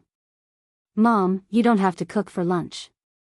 I'll treat you to a big meal at the Drunken Immortal restaurant. Meng Wenhao came back from the workshop and saw his mother picking vegetables in the courtyard. He went up and said with a smile. Ah. Do you have a fever? Why are you talking nonsense? How can our family afford to go to the Drunken Immortal restaurant? Meng Wenhao's mother hurriedly put down the vegetables in her hands and got up to touch Meng Wenhao's forehead. Meng Wenhao didn't know whether to laugh or cry as he took away his mother's hand and said, Mom, I don't have a fever, and I'm not talking nonsense. I went to Sir's house this morning and he said that I got first place in the monthly exam. According to the previous rules of the Institute of Mathematics, the top scorer can bring his family to the Drunken Immortal restaurant for free. I discussed it with Sir and decided to have this meal at noon today. So, Mom, you, Dad, and Yaya, quickly pack up and get ready to go. Really? Meng Wenhao's mother widened her eyes in surprise. She wasn't greedy, she just enjoyed the honor. Really, Mom, quickly go. Meng Wenhao said again helplessly. Ah. That's great. Darling, how got first place in the exam. Quickly pack up, we're going to the Drunken Immortal restaurant for lunch. After getting confirmation, Meng Wenhao's mother reacted and ran into the house excitedly, shouting as she ran. Chapter 304. How, isn't it inappropriate for us to do this? Sir Li has taught you a lot, and we're here to ask him to treat us to a meal. Isn't that a little unreasonable? Meng Wenhao's family of 4 arrived at the Drunken Immortal restaurant in the East City. Seeing the bustling place, Father Meng was an honest man. Thinking that Li Zishuan was going to treat them to a meal out of his own pocket, he felt a little guilty, so he hesitated. Yaya didn't understand the ways of the world, but when she heard her father's words, she felt that her luxurious lunch was going to be ruined. The little girl raised her head and looked at Meng Wenhao, hoping that her brother could change her father's mind. Sure enough, Meng Wenhao didn't disappoint her. Dad, this is the system set by our school of mathematics. Even if I don't go to the Drunken Immortal restaurant for this meal, Sir won't agree. Sir won't go back on his word for this little bit of money. How, you're right. Since that's the case, let's go in quickly. Don't let Sir Li wait too long. Father Meng agreed after hearing his son's analysis and felt that this was indeed the case. Yaya heard this and her little face immediately bloomed with a smile. Meng Wenhao smiled, pulled his little sister, and walked towards the Drunken Immortal restaurant with his parents. Little you. You're here? In a private room on the 4th floor of the Drunken Immortal restaurant. Li Yu was personally led in by manager Lu. After all, the 4th floor was usually not open to the public. Li Yu wouldn't be able to enter without someone leading the way. Li Zishuan looked at the splendidly dressed Li Yu, who was pretty and cute, as if she was a different person. His eyes lit up as he greeted her with a smile. Greetings, sir. Li Yu pursed her lips and smiled. She walked gracefully in front of Li Zishuan and bowed to Li Zishuan. Since the first time she met Li Zishuan, she had been calling him Mr. Li Zishuan like Meng Wenhao. Even though she was working for Li Zishuan now, she couldn't change the way she addressed him. Come, little you, let me introduce you. This is Qing Chimo, the eldest son of Duke Lu's family. This is Qin Huayu, the eldest son of Duke Yi's family. This is Yuqi Baolin, the eldest son of General Yuqi's family. They are also Wenhao's schoolmates. Now that someone was treating him to a meal, the thick-skinned Qing Chimo naturally wanted to join in on the fun. Li Zishuan didn't refuse. He thought about it, then asked someone to invite Qin Huayu and Yuqi Baolin over to another table. Their families had always been close, so it wasn't a bad idea for them to meet up occasionally and get to know each other better. When Li Yu heard Li Zishuan's introduction, she was shocked. Qing Yaojin, Qin Xiong, and Yuqi Jingda were all too famous. It was hard for her not to have heard of them. She didn't expect that she would be lucky enough to meet the descendants of these three famous generals today. Li Yu greets young Master Cheng, young Master Qin, and young Master Yuqi. Li Yu bowed to the three of them. Miss Li doesn't need to be so courteous. Just be casual. Little Xian has already told us about how you outsmarted the villains and punished the unscrupulous merchants. I admire Miss Li's wit. Qin Huayu politely returned the greeting. Huayu is right. No need to be so courteous. Yuqi Baolin wasn't good with words. As the saying goes, the more one talks, the more mistakes one will make. He could only agree. Young Master Qin is joking. Those things were just Li Yu's previous playful actions. It's nothing serious. Li Yu said, humbly. Li Zishuan rubbed his eyes. He suspected that this little girl in front of him was a fake Li Yu. The Li Yu he knew was clearly a willful, eccentric little girl. When did she become such a virtuous lady? It seems like this little girl could be both a spoiled lowly and a virtuous lady. She really was a little beauty with 100 transformations. Meng Wenhao had picked up a treasure. TSK, Wenhao's taste is not bad. Ching Chimo had obtained more information from Li Zishuan.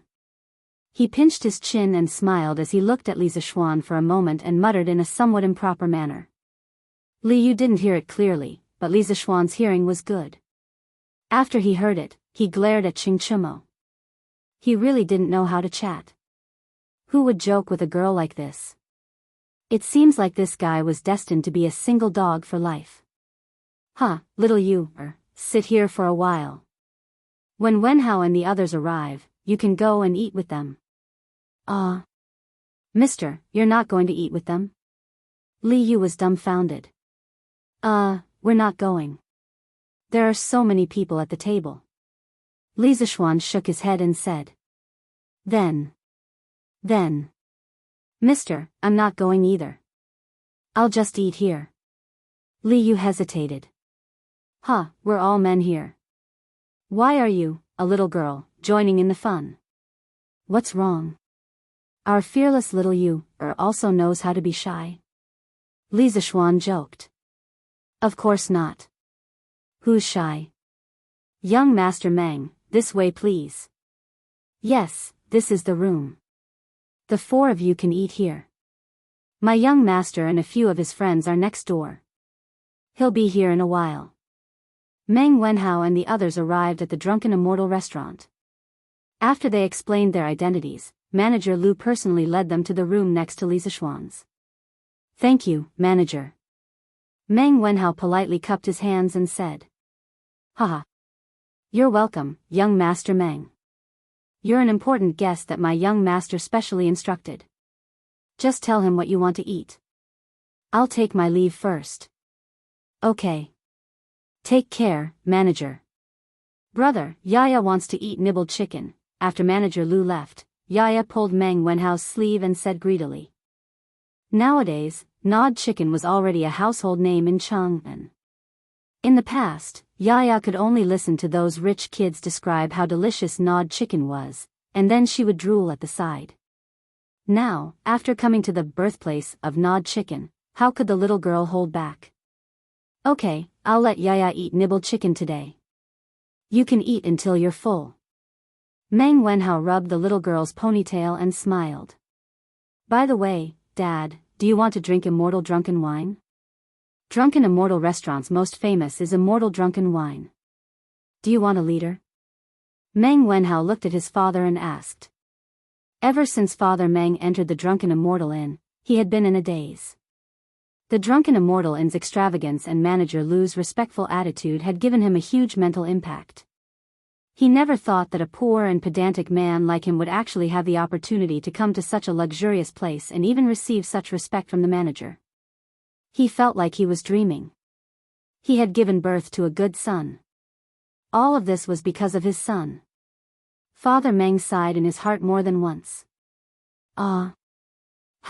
What did you say? Father Meng woke up and asked when he vaguely heard his son calling him. Meng Wenhao had no choice but to repeat himself. Father Meng hurriedly shook his head and said, No. Dad heard that immortal drunken wine costs 5 rounds a liter. It's very expensive. Although Lord Li is treating us to a meal, we can't not be generous and ask for such expensive things. Uncle Meng, you don't have to worry. Just order if you want to drink. I don't care about this bit of money. Since we're here, we have to eat and drink well.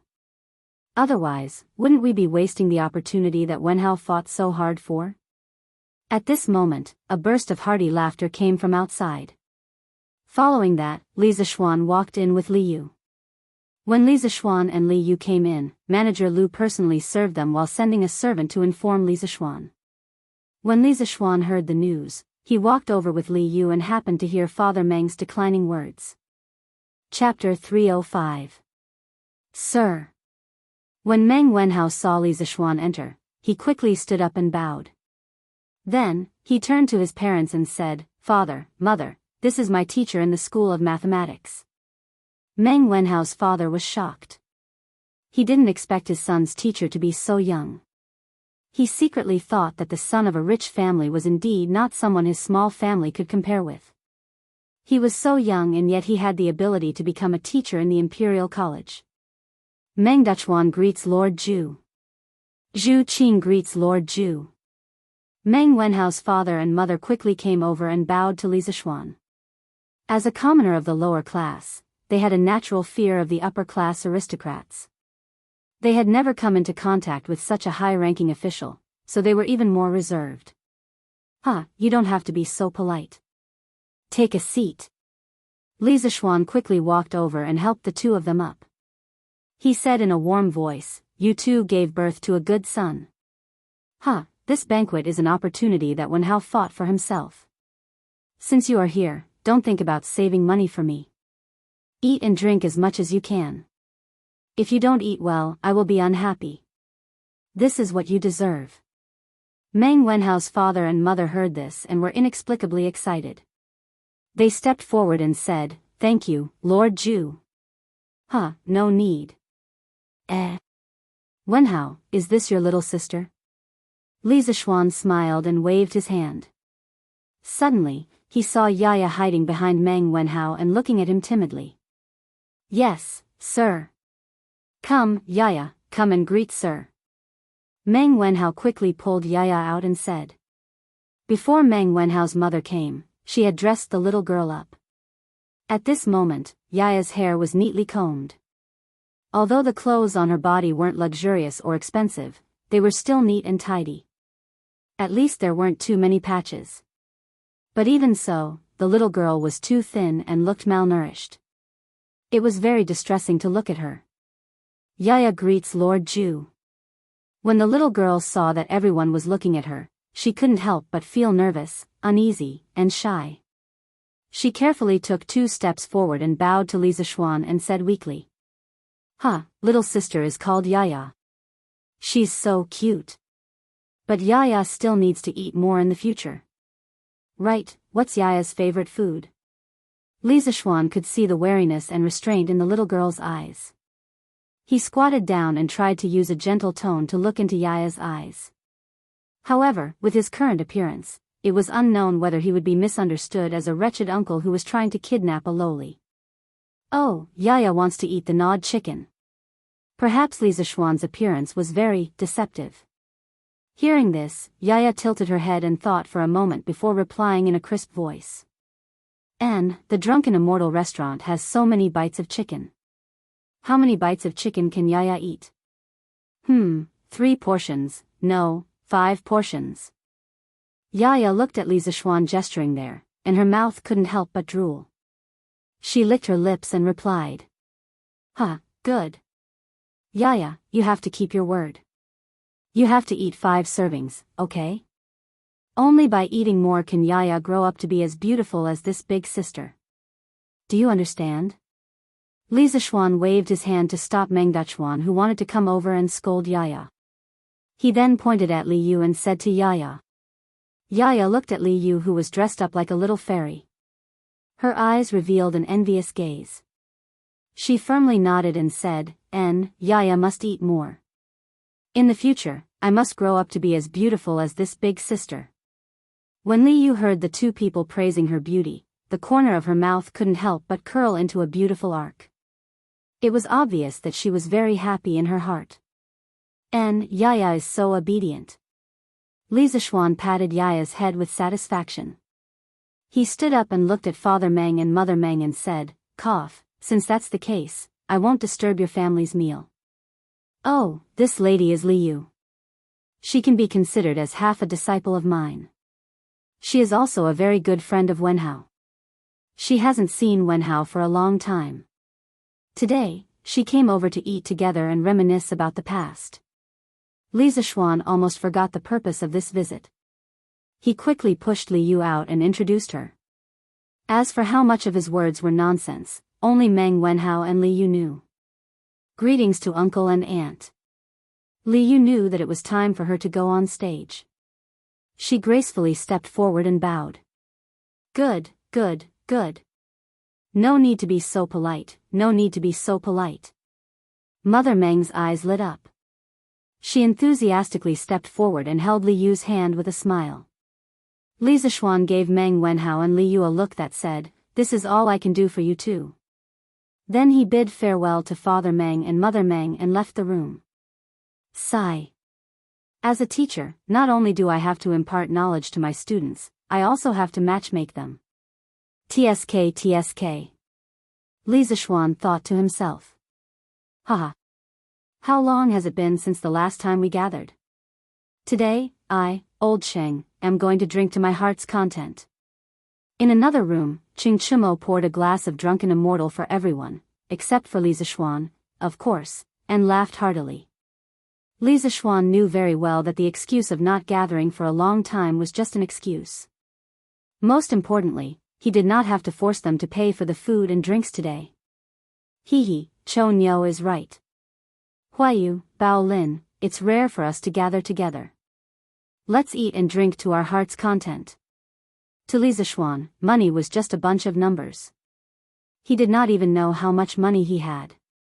Of course, he had to be generous when it came to treating his friends to a meal. Thank you, little Xian, for your hospitality. Here's a toast to you. Qin Huayu raised his glass and laughed. Here's a toast to little Xian too. Yuchi Bao Lin also raised her glass and joined in the fun. In the School of Mathematics, they had a teacher-student relationship with Li Zishuan. But outside the School of Mathematics, they were good friends again. All right then, here's a toast to you too. But little Xian, you're drinking a soft drink. It's not strong at all. Ching Chumo grumbled unhappily. I didn't want to show my alcohol tolerance. I was afraid that it would hurt you, Cho Nyo. Come, cheers. Li Zishuan laughed heartily as he drained the cup in one gulp. Of course, what he said just now was not completely nonsense. The weather had been hot recently, and he was addicted to drinking cold soft drinks. Slowly, he figured out how to control the true qi in his body to burn the alcohol, so that it would evaporate and be expelled from the body. This thing sounded quite mysterious, but it was not difficult for martial artists who had entered the qi transformation realm. First, it was because their understanding of martial arts and the meridians of the human body had already surpassed the scope of ordinary people. Second, martial artists in the qi transformation realm had gone through the stage of refining energy into qi. The quantity and quality of true qi available in their bodies were far from what martial artists in the qi drawing realm and the body refining realm could compare with. Therefore, controlling true qi to burn alcohol was really easy for them. When Li Zishuan was bored out of his mind, he thought of those wuxia cultivation novels from his previous life where the protagonists used their internal energy to force alcohol. That was why he tried it out of curiosity. He didn't expect that he would succeed. Although the principle of forcing alcohol was different, the final goal was achieved. Ha, tsk, good. Little Xian, stop bragging. You should drink your soft drink. Haha. Ching Chimo put down his glass and curled his lips in disbelief. Li Zishuan could not be bothered to argue with him. There was no need to compete between brothers. He smiled and shook his head, minding his own business as he ate. Although Qin Huayu could drink, he was not good at it. After drinking a glass of drunken immortal, his face had already begun to turn red. Ching Chimo looked at him and finally said to Yuchi Baolin, "Hee, since both of them are not good at drinking, then Baolin, let's have a drinking game." Hee, okay. Yuchi Baolin hurriedly agreed happily. Chapter 306. You two are good brothers. 3 stars illumination. For happiness wealth. 5 champions. 6 smooth. 7 coincidences. 8 immortals longevity. 9 consecutive rings. All of them. Ha, Baolin, you lost. Drink. In the private room. Ching Chimo slammed the table and shouted excitedly. Burp. Let's drink, who's afraid of you? Yuchi Baolin was bigger than Ching Chimo, but she wasn't as smart. She always lost when she played with Ching Chimo, and her drunken immortal level was higher.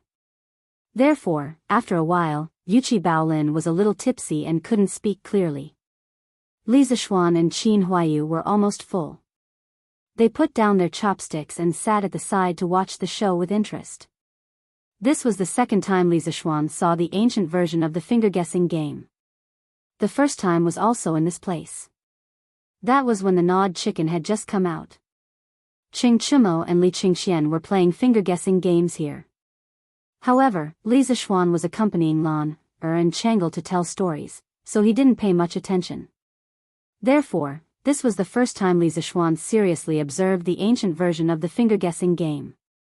The finger-guessing game was also known as finger-guessing, finger-guessing, finger-guessing, finger-guessing, finger-guessing, and finger-guessing. It was a game that people played to liven things up when drinking. It originated from the Han Dynasty. When drinking, 2 people stretched out their fingers at the same time and each said a number. Whoever said a number that matched the total number of fingers stretched out by both parties would be the winner. The loser would drink. There was a word from 1 to 10, which was collectively known as the fist word. The fist words were generally different from place to place. Later, the finger-guessing game developed into a family, and the method of execution became an independent system. Empty fist, inner fist, 5 poison fist, 5 elements order, 7 stars order, and 3 victories order, were all in this category. Come, again. As the finger-guessing game required shouting, it was easy to get excited in this kind of atmosphere. At this moment, Ching Chimo was in a state of excitement. This guy had forgotten his purpose of coming here today to freeload. Good, again. Yuchi Baolin was tongue-tied, but she still wanted to continue. Li Zishuan shook his head. He might as well let the 2 of them play to their heart's content. He and Qin Huayu started chatting on the side. What is Lord Li doing? Why is it so lively? On the other side of the private room, Mother Meng heard the commotion and couldn't help but ask. Judging from their voices, it seems to be Baolin and Huayu. They must have come with Sir. Meng Wenhao listened attentively and replied. Yes, it's the young masters of Duke Lu, Duke Yi, and Duke Yi. I just saw them over there. Li Yu, who was sitting beside Mother Meng, chimed in. Since he is the son of the Duke, how high is his official rank? Mother Meng had never been to school, nor had she seen much of the world. She thought that the son of the Duke was also a high-ranking official. Mother, they are still studying in the Imperial College. They don't have an official rank, so they can't be considered officials. That's right, Auntie. These young masters from the High Duke's family are Wenhao's classmates. So that's how it is. Little you know so much. No wonder Lord Li accepted you as his disciple. Today, Li Yu was going to be a lady to the end. Her words were appropriate and her actions were generous. Meng Wenhao didn't recognize her anymore. However, this made Meng Wenhao's mother very satisfied. She looked at Li Yu with admiration in her eyes, but there was also a trace of inexplicable meaning. Father Meng was greedily drinking the drunken immortal at the side. He didn't have time to pay attention to their conversation. From the moment he took the first sip of the drunken immortal, he had already forgotten the expensive price of this wine. He also didn't remember that he couldn't bear to drink it just now. The wine and meat passed through his intestines. The spiciness of the white wine and the sweetness of the mountain fruit exploded in Father Meng's taste buds. At that moment, he really felt as comfortable as a deity. No, he wouldn't exchange it for a deity. As for Yaya, she had transformed into a Tao Tai and was sweeping the goods, like a whirlwind sweeping away the clouds. At first, the little girl ate 2 portions of chicken. Her mouth was full of oil and she was very satisfied. There were bits of meat on her face from time to time. Li Yu, who was beside her, kept wiping her mouth with a handkerchief. After eating 2 servings of chicken, Yaya rubbed her stomach because she felt that she was already half full.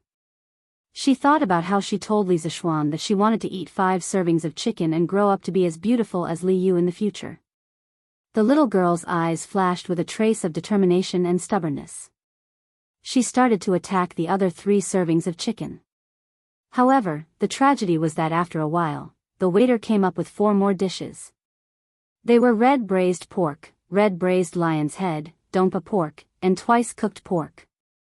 Just by smelling the fragrance, Yaya couldn't stand it. When she saw the others eating with relish, she could only eat the chicken at the side and watch helplessly. At this moment, the little girl's heart was filled with grievances. She had only heard people say that the chicken was delicious. Who would have thought that there was something more delicious than the chicken in the Drunken Immortal restaurant? Your Majesty, do you have something on your mind? Imperial Palace West Court, Empress's bedroom. Empress Zhongsun saw Li Er mechanically eating the food and staring blankly at the table as if there was something rare on the table. She asked with some concern. I was thinking about the telegraph machine I saw a few days ago. Guanyin maid, don't you think that thing is strange? It's just a small iron box. Not only can it make a sound by itself, but it can also transmit the same sound dozens of miles away. It's really amazing. Li Er put down his bowl and chopsticks, sighed, and said. So your Majesty is thinking about this. In fact, I also feel that this thing is quite amazing. Yesterday, when Li Xiannan explained the principle of the telegraph machine, I didn't understand it very well. I don't know how this child thought of making this thing. Seeing that Li Er didn't seem to want to eat anymore, Empress Zhongsun took a clean bowl and scooped soup for Li Er while smiling. Hey, this kid. Li Er laughed, took the soup from Zhongsun, and said, I didn't understand much, but I understood the general meaning. From what he said, the reason why this telegraph machine can transmit signals so far is because of the process of electricity generating magnetism, and magnetism generating electricity. I know about magnetism. Isn't it a magnet? But what is this electricity? Is it the thunder and lightning in the sky? Ah. Thunder and lightning? The thunder and lightning in the sky, we mortals can also create it? Zhongsun covered her mouth in surprise and said in surprise. Oh, who knows? This brat has too many secrets. Previously, I sent 100 riders to Mount Longhu and asked them to investigate what this brat and spiritual master Ling Su had experienced in the 8 years that they had disappeared, but they didn't find anything. They seemed to have evaporated from the world in those 8 years. In short, this kid is too mysterious. If it weren't for the fact that his family background is clean and he has no ambition, and that Xu Bao and Jijia think highly of him, I would have already killed him. After all, such a person with divine skills and unknown intentions will bring a lot of unknown dangers to the Tang Empire. If his skills are used by the foreign race, then the Tang Empire's situation will be even worse. Li Er said lightly as he drank the soup. He had killed countless people in his life. When he said that he wanted to kill Li Zishuan, there was no change in his expression, as if he was talking about a trivial matter. "Ah, Your Majesty. From what I see, this child isn't like those evil people. He definitely won't do that kind of thing. Your Majesty, don't do something that will hurt your loved ones and make your enemies happy. It is the blessing of our Tang Empire that this child has such abilities." Chapter 307. Is Maid Guanyin pleading for that kid? In the bedchamber. Li Er asked casually as he leisurely drank his soup after listening to Empress Jiangxuan's words. Empress Jiangxun was stunned and said, "This. I just don't want to see such a young talent die prematurely. My thoughts are all for the Tang Empire. Ahem, Maid Guanyin, you don't have to be nervous. I just said it casually and don't mean anything else. You and I have been husband and wife for more than a decade. How can I not trust you?" Before Empress Jiangxun finished speaking, Li Er saw that something was wrong. He quickly put down the spoon in his mouth and interrupted her. Empress Jiangxun saw that Li Er's words didn't seem to be fake. Her heart warmed as she smiled and said, "Thank you for your trust, Your Majesty." Haha. Li Er smiled and shook his head. Suddenly, he sighed and said, "Since I ascended the throne, I have always promoted talents. Needless to say, Li Zishuan is full of talent. Although his talents don't seem to belong to the mortal world, as long as he doesn't betray the country, I can tolerate him. The Tang Empire can also tolerate him. Now, I am worried about how to arrange for him." Empress Jiangxun blinked her beautiful eyes and asked curiously, "Your Majesty, isn't that child already the youngest official in the history of the Imperial College? Why are you still worried about this? You can't say that." Li Er shook his head and said with a complicated expression, "As the saying goes, make the best use of a person's talent. Since I have already decided to put Li Zishuan in an important position, I have to arrange a position for him that allows him to display his talents. But Maid Guanyin, look at the knowledge that kid is good at. Other than mathematics, physics, chemistry, electricity, electromagnetism, and so on. Who in the world has heard of these knowledge? How can the position of an official in the Imperial College allow him to display all that he has learned?" Hearing this, Empress Jiangxuan's brows furrowed slightly. She thought for a moment and said, "Your Majesty's consideration is thorough. In that case, Li Zishuan is indeed not suited to stay in the directorate." Li Er rubbed the space between his eyebrows and sighed in annoyance. He is indeed not suitable to stay in the Imperial College, but there is an even more serious problem. This brat has learned many different things. Although we do not know where he learned all this knowledge, we are very sure that he is not from the Confucian school. Thus, even though we clearly know that his knowledge can strengthen the Great Tang, we cannot give him too much support. Otherwise, if some of the great Confucians become dissatisfied and stir up trouble among the Confucians, the foundation of the country will be shaken." Empress Jiangxun thought about it in shock and said, "Your Majesty, is it really that serious?" "Of course." Li Er stood up and looked out the door. With his hands behind his back, he said, "Although Li Zishuan is currently teaching mathematics at the Imperial College, the content, methods, and systems that students study have all undergone earth-shattering changes. Moreover, these changes are constantly affecting other schools. He is already using the name of mathematics to develop his new school. No, this is a new study in the guise of mathematics. We are not the only one who has discovered this. Some of the professors at the Imperial College have also discovered this. We have previously heard from Kong Yingda that Cui Shanyu of the Imperial College has already requested to expel Li Zishuan from the Imperial College on the grounds of ruining the academic atmosphere more than once. Although Kong Yingda has sternly refused, it is said that Cui Shanyu has not given up and has the intention of further contacting the other great Confucians of the Imperial College to jointly write a petition. Cui Shanyu? I have heard of this person before. It is said that he is quite proficient in the Confucian classics. I thought that he was a person of profound righteousness, but why is he so unreasonable? Zhang Sun nodded and said with some confusion. Pfft. Profound righteousness? In the end, these people are just doing it for their own benefits. Li Er sneered and was unwilling to say too much on this topic. He only thought to himself, if we vigorously support Li Zishuan's new study, then I'm afraid that the tens of thousands of Confucian disciples in the world will become the current Shui Shanyu in order to maintain the orthodox position of the Confucian school. Empress Zhongsun was not stupid. She had just not thought of this for a moment. Once Li Er said this, she immediately understood.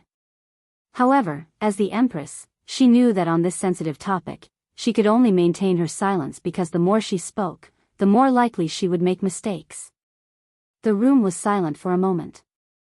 Li Er suddenly smiled and said, haha, haha. Now it seems that we were right to not have Qingxian go to the Imperial College's School of Mathematics to study. Otherwise, there would definitely be more great Confucians who would not be able to sit still right now, right? When Li Er said the words, Great Confucian, he emphasized the syllables. He was probably dissatisfied with some people in his heart. Yes. As the heir to the throne, Qingxian's every action represents His Majesty's attitude. If even he went to the School of Mathematics, the officials would definitely not agree. However, this is also difficult for Qingxian. I heard that not only does he have an extremely good relationship with Li Zishuan, but he is also very interested in Li Zishuan's new mathematics. He has always been studying the textbooks of the School of Mathematics in the Eastern Palace. Today, he is probably still studying the monthly exam papers that the School of Mathematics just went through. In addition, Qingxian would occasionally run to Qingke to ask questions. In this way, the relationship between the two brothers has improved quite a bit. When Empress Zhongsun heard Li Er say this, she immediately began to feel sorry for her son. Haha. As the crown prince, he should sacrifice something for this. The problem now is, where should Li Zishuan be placed?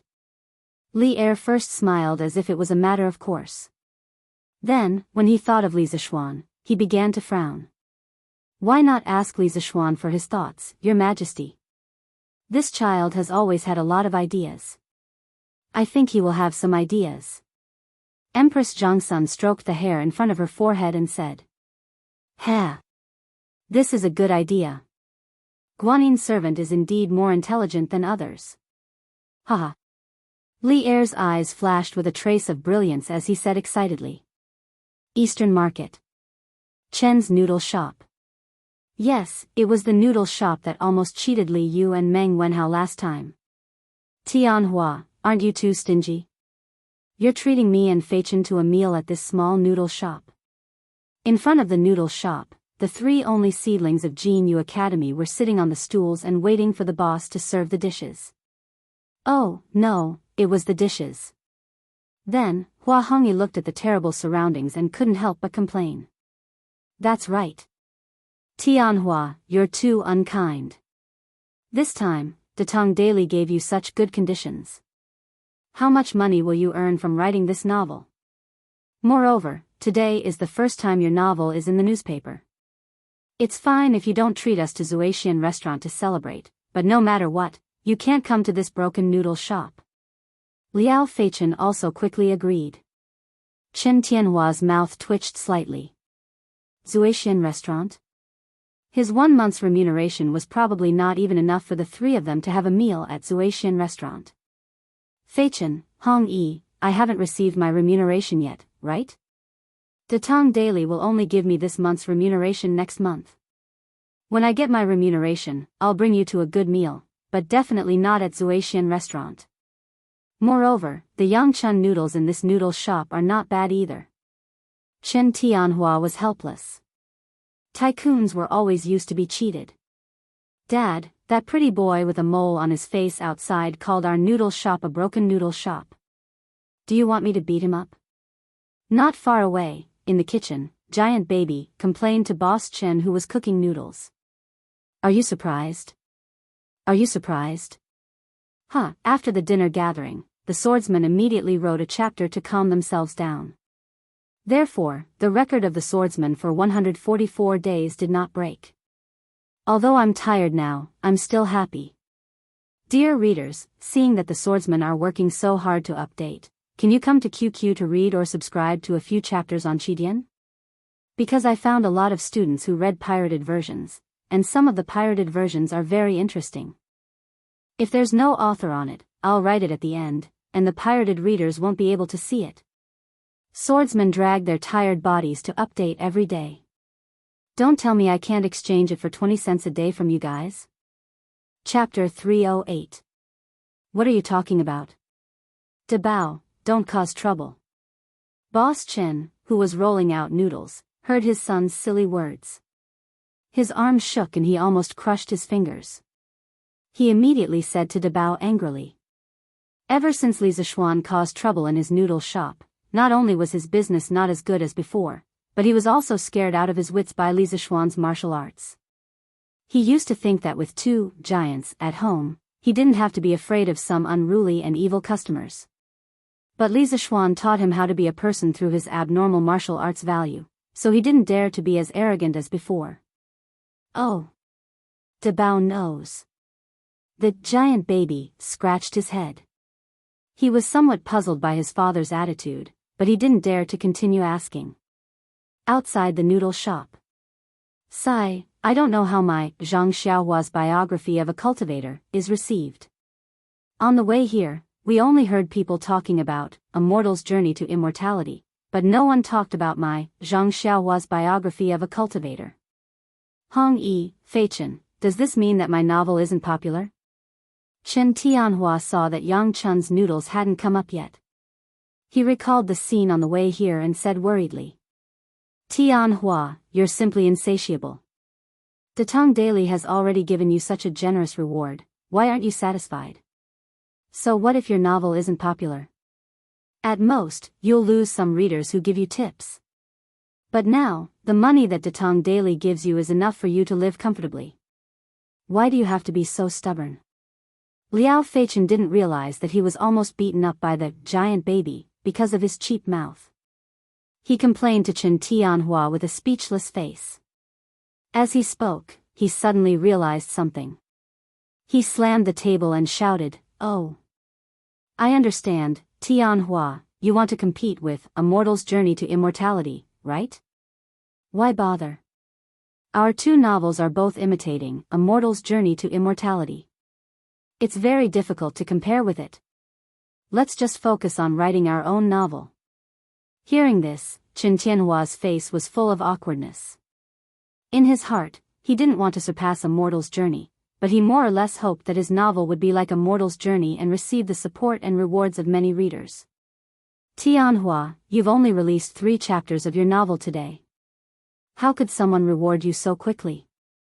Even when The Legend of A Mortal's Journey to Immortality was first published in the newspapers, no one took it seriously either. For something like a novel, without a long period of accumulation, it was impossible to produce results.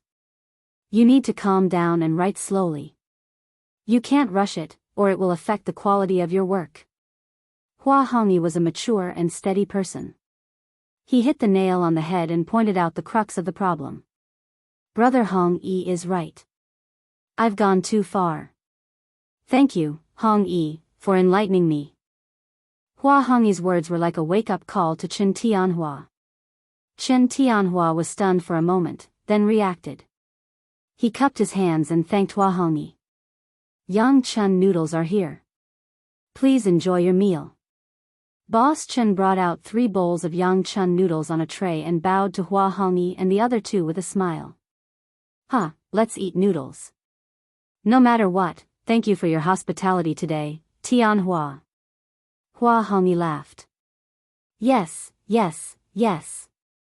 Let's eat noodles, hiss. This restaurant's Yang Chun egg noodles are so delicious. Liao Feichen was already starving. He cheered, picked up his chopsticks, and started eating. Chen Tianhua smiled helplessly. He wasn't in the mood to eat noodles now. He wanted to go back and write his novel in peace. I'm not drunk, let me drink another cup This immortal drunk is really good wine. Burp. Good wine. Drunken immortal restaurant. The banquet was over.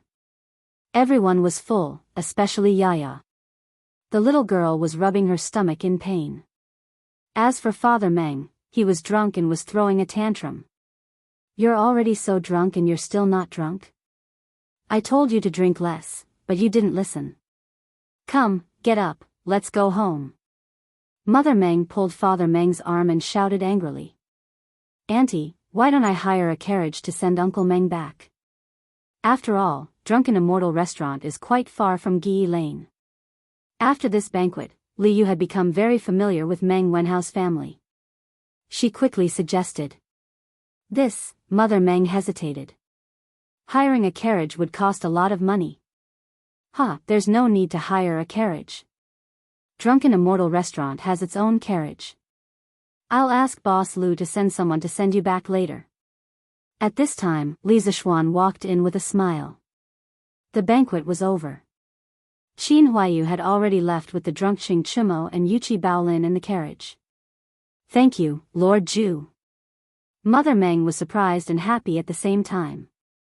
She thought to herself that Meng Hao's teacher was not only kind, but also considerate of others. No wonder he could reach such a high position at such a young age. This kind of cultivation was not something that ordinary people like us could have. Thank you, sir. Meng Wenhao also came over and thanked him sincerely. Today was the happiest day of his life. Through his own efforts, he had finally brought his family to Drunken Immortal Restaurant. Furthermore, his family had received the respect that they deserved. He was now grateful to Li Zixuan from the bottom of his heart. Well, Wenhao, now that your wish has been fulfilled, you have to focus on your studies. As your teacher, I look forward to you getting first place in the next monthly exam. Li Zixuan patted Meng Wenhao's shoulder and smiled. I won't disappoint you, sir. Meng Wenhao replied confidently. Hee, good. Wenhao, go find Boss Lu and ask him to arrange a carriage. Yes, sir. Meng Wenhao replied with a smile and went out. Little Yu, isn't it time for you to go back to the workshop? If you don't go back now, Steward Ma will probably come and ask me for you. Li Zixuan looked at the mischievous Li Yu and smiled. At the same time, he secretly felt that it was a pity that there were no televisions or cameras in this era. Otherwise, he really wanted to cultivate Li Yu into a little child star. Because of Li Yu's sweet appearance and her unrestrained and mischievous personality, it would be a pity if she did not become a star. Hee. Then I'll take Sir's carriage on the way. Li Yu stuck out her tongue and smiled mischievously. Drunken Immortal Restaurant was in the northwest of Chang'an City. Strange Interest Pavilion was in the northeast of Chang'an City. If she did not borrow a carriage, she would probably have to walk for a long time. Anyway,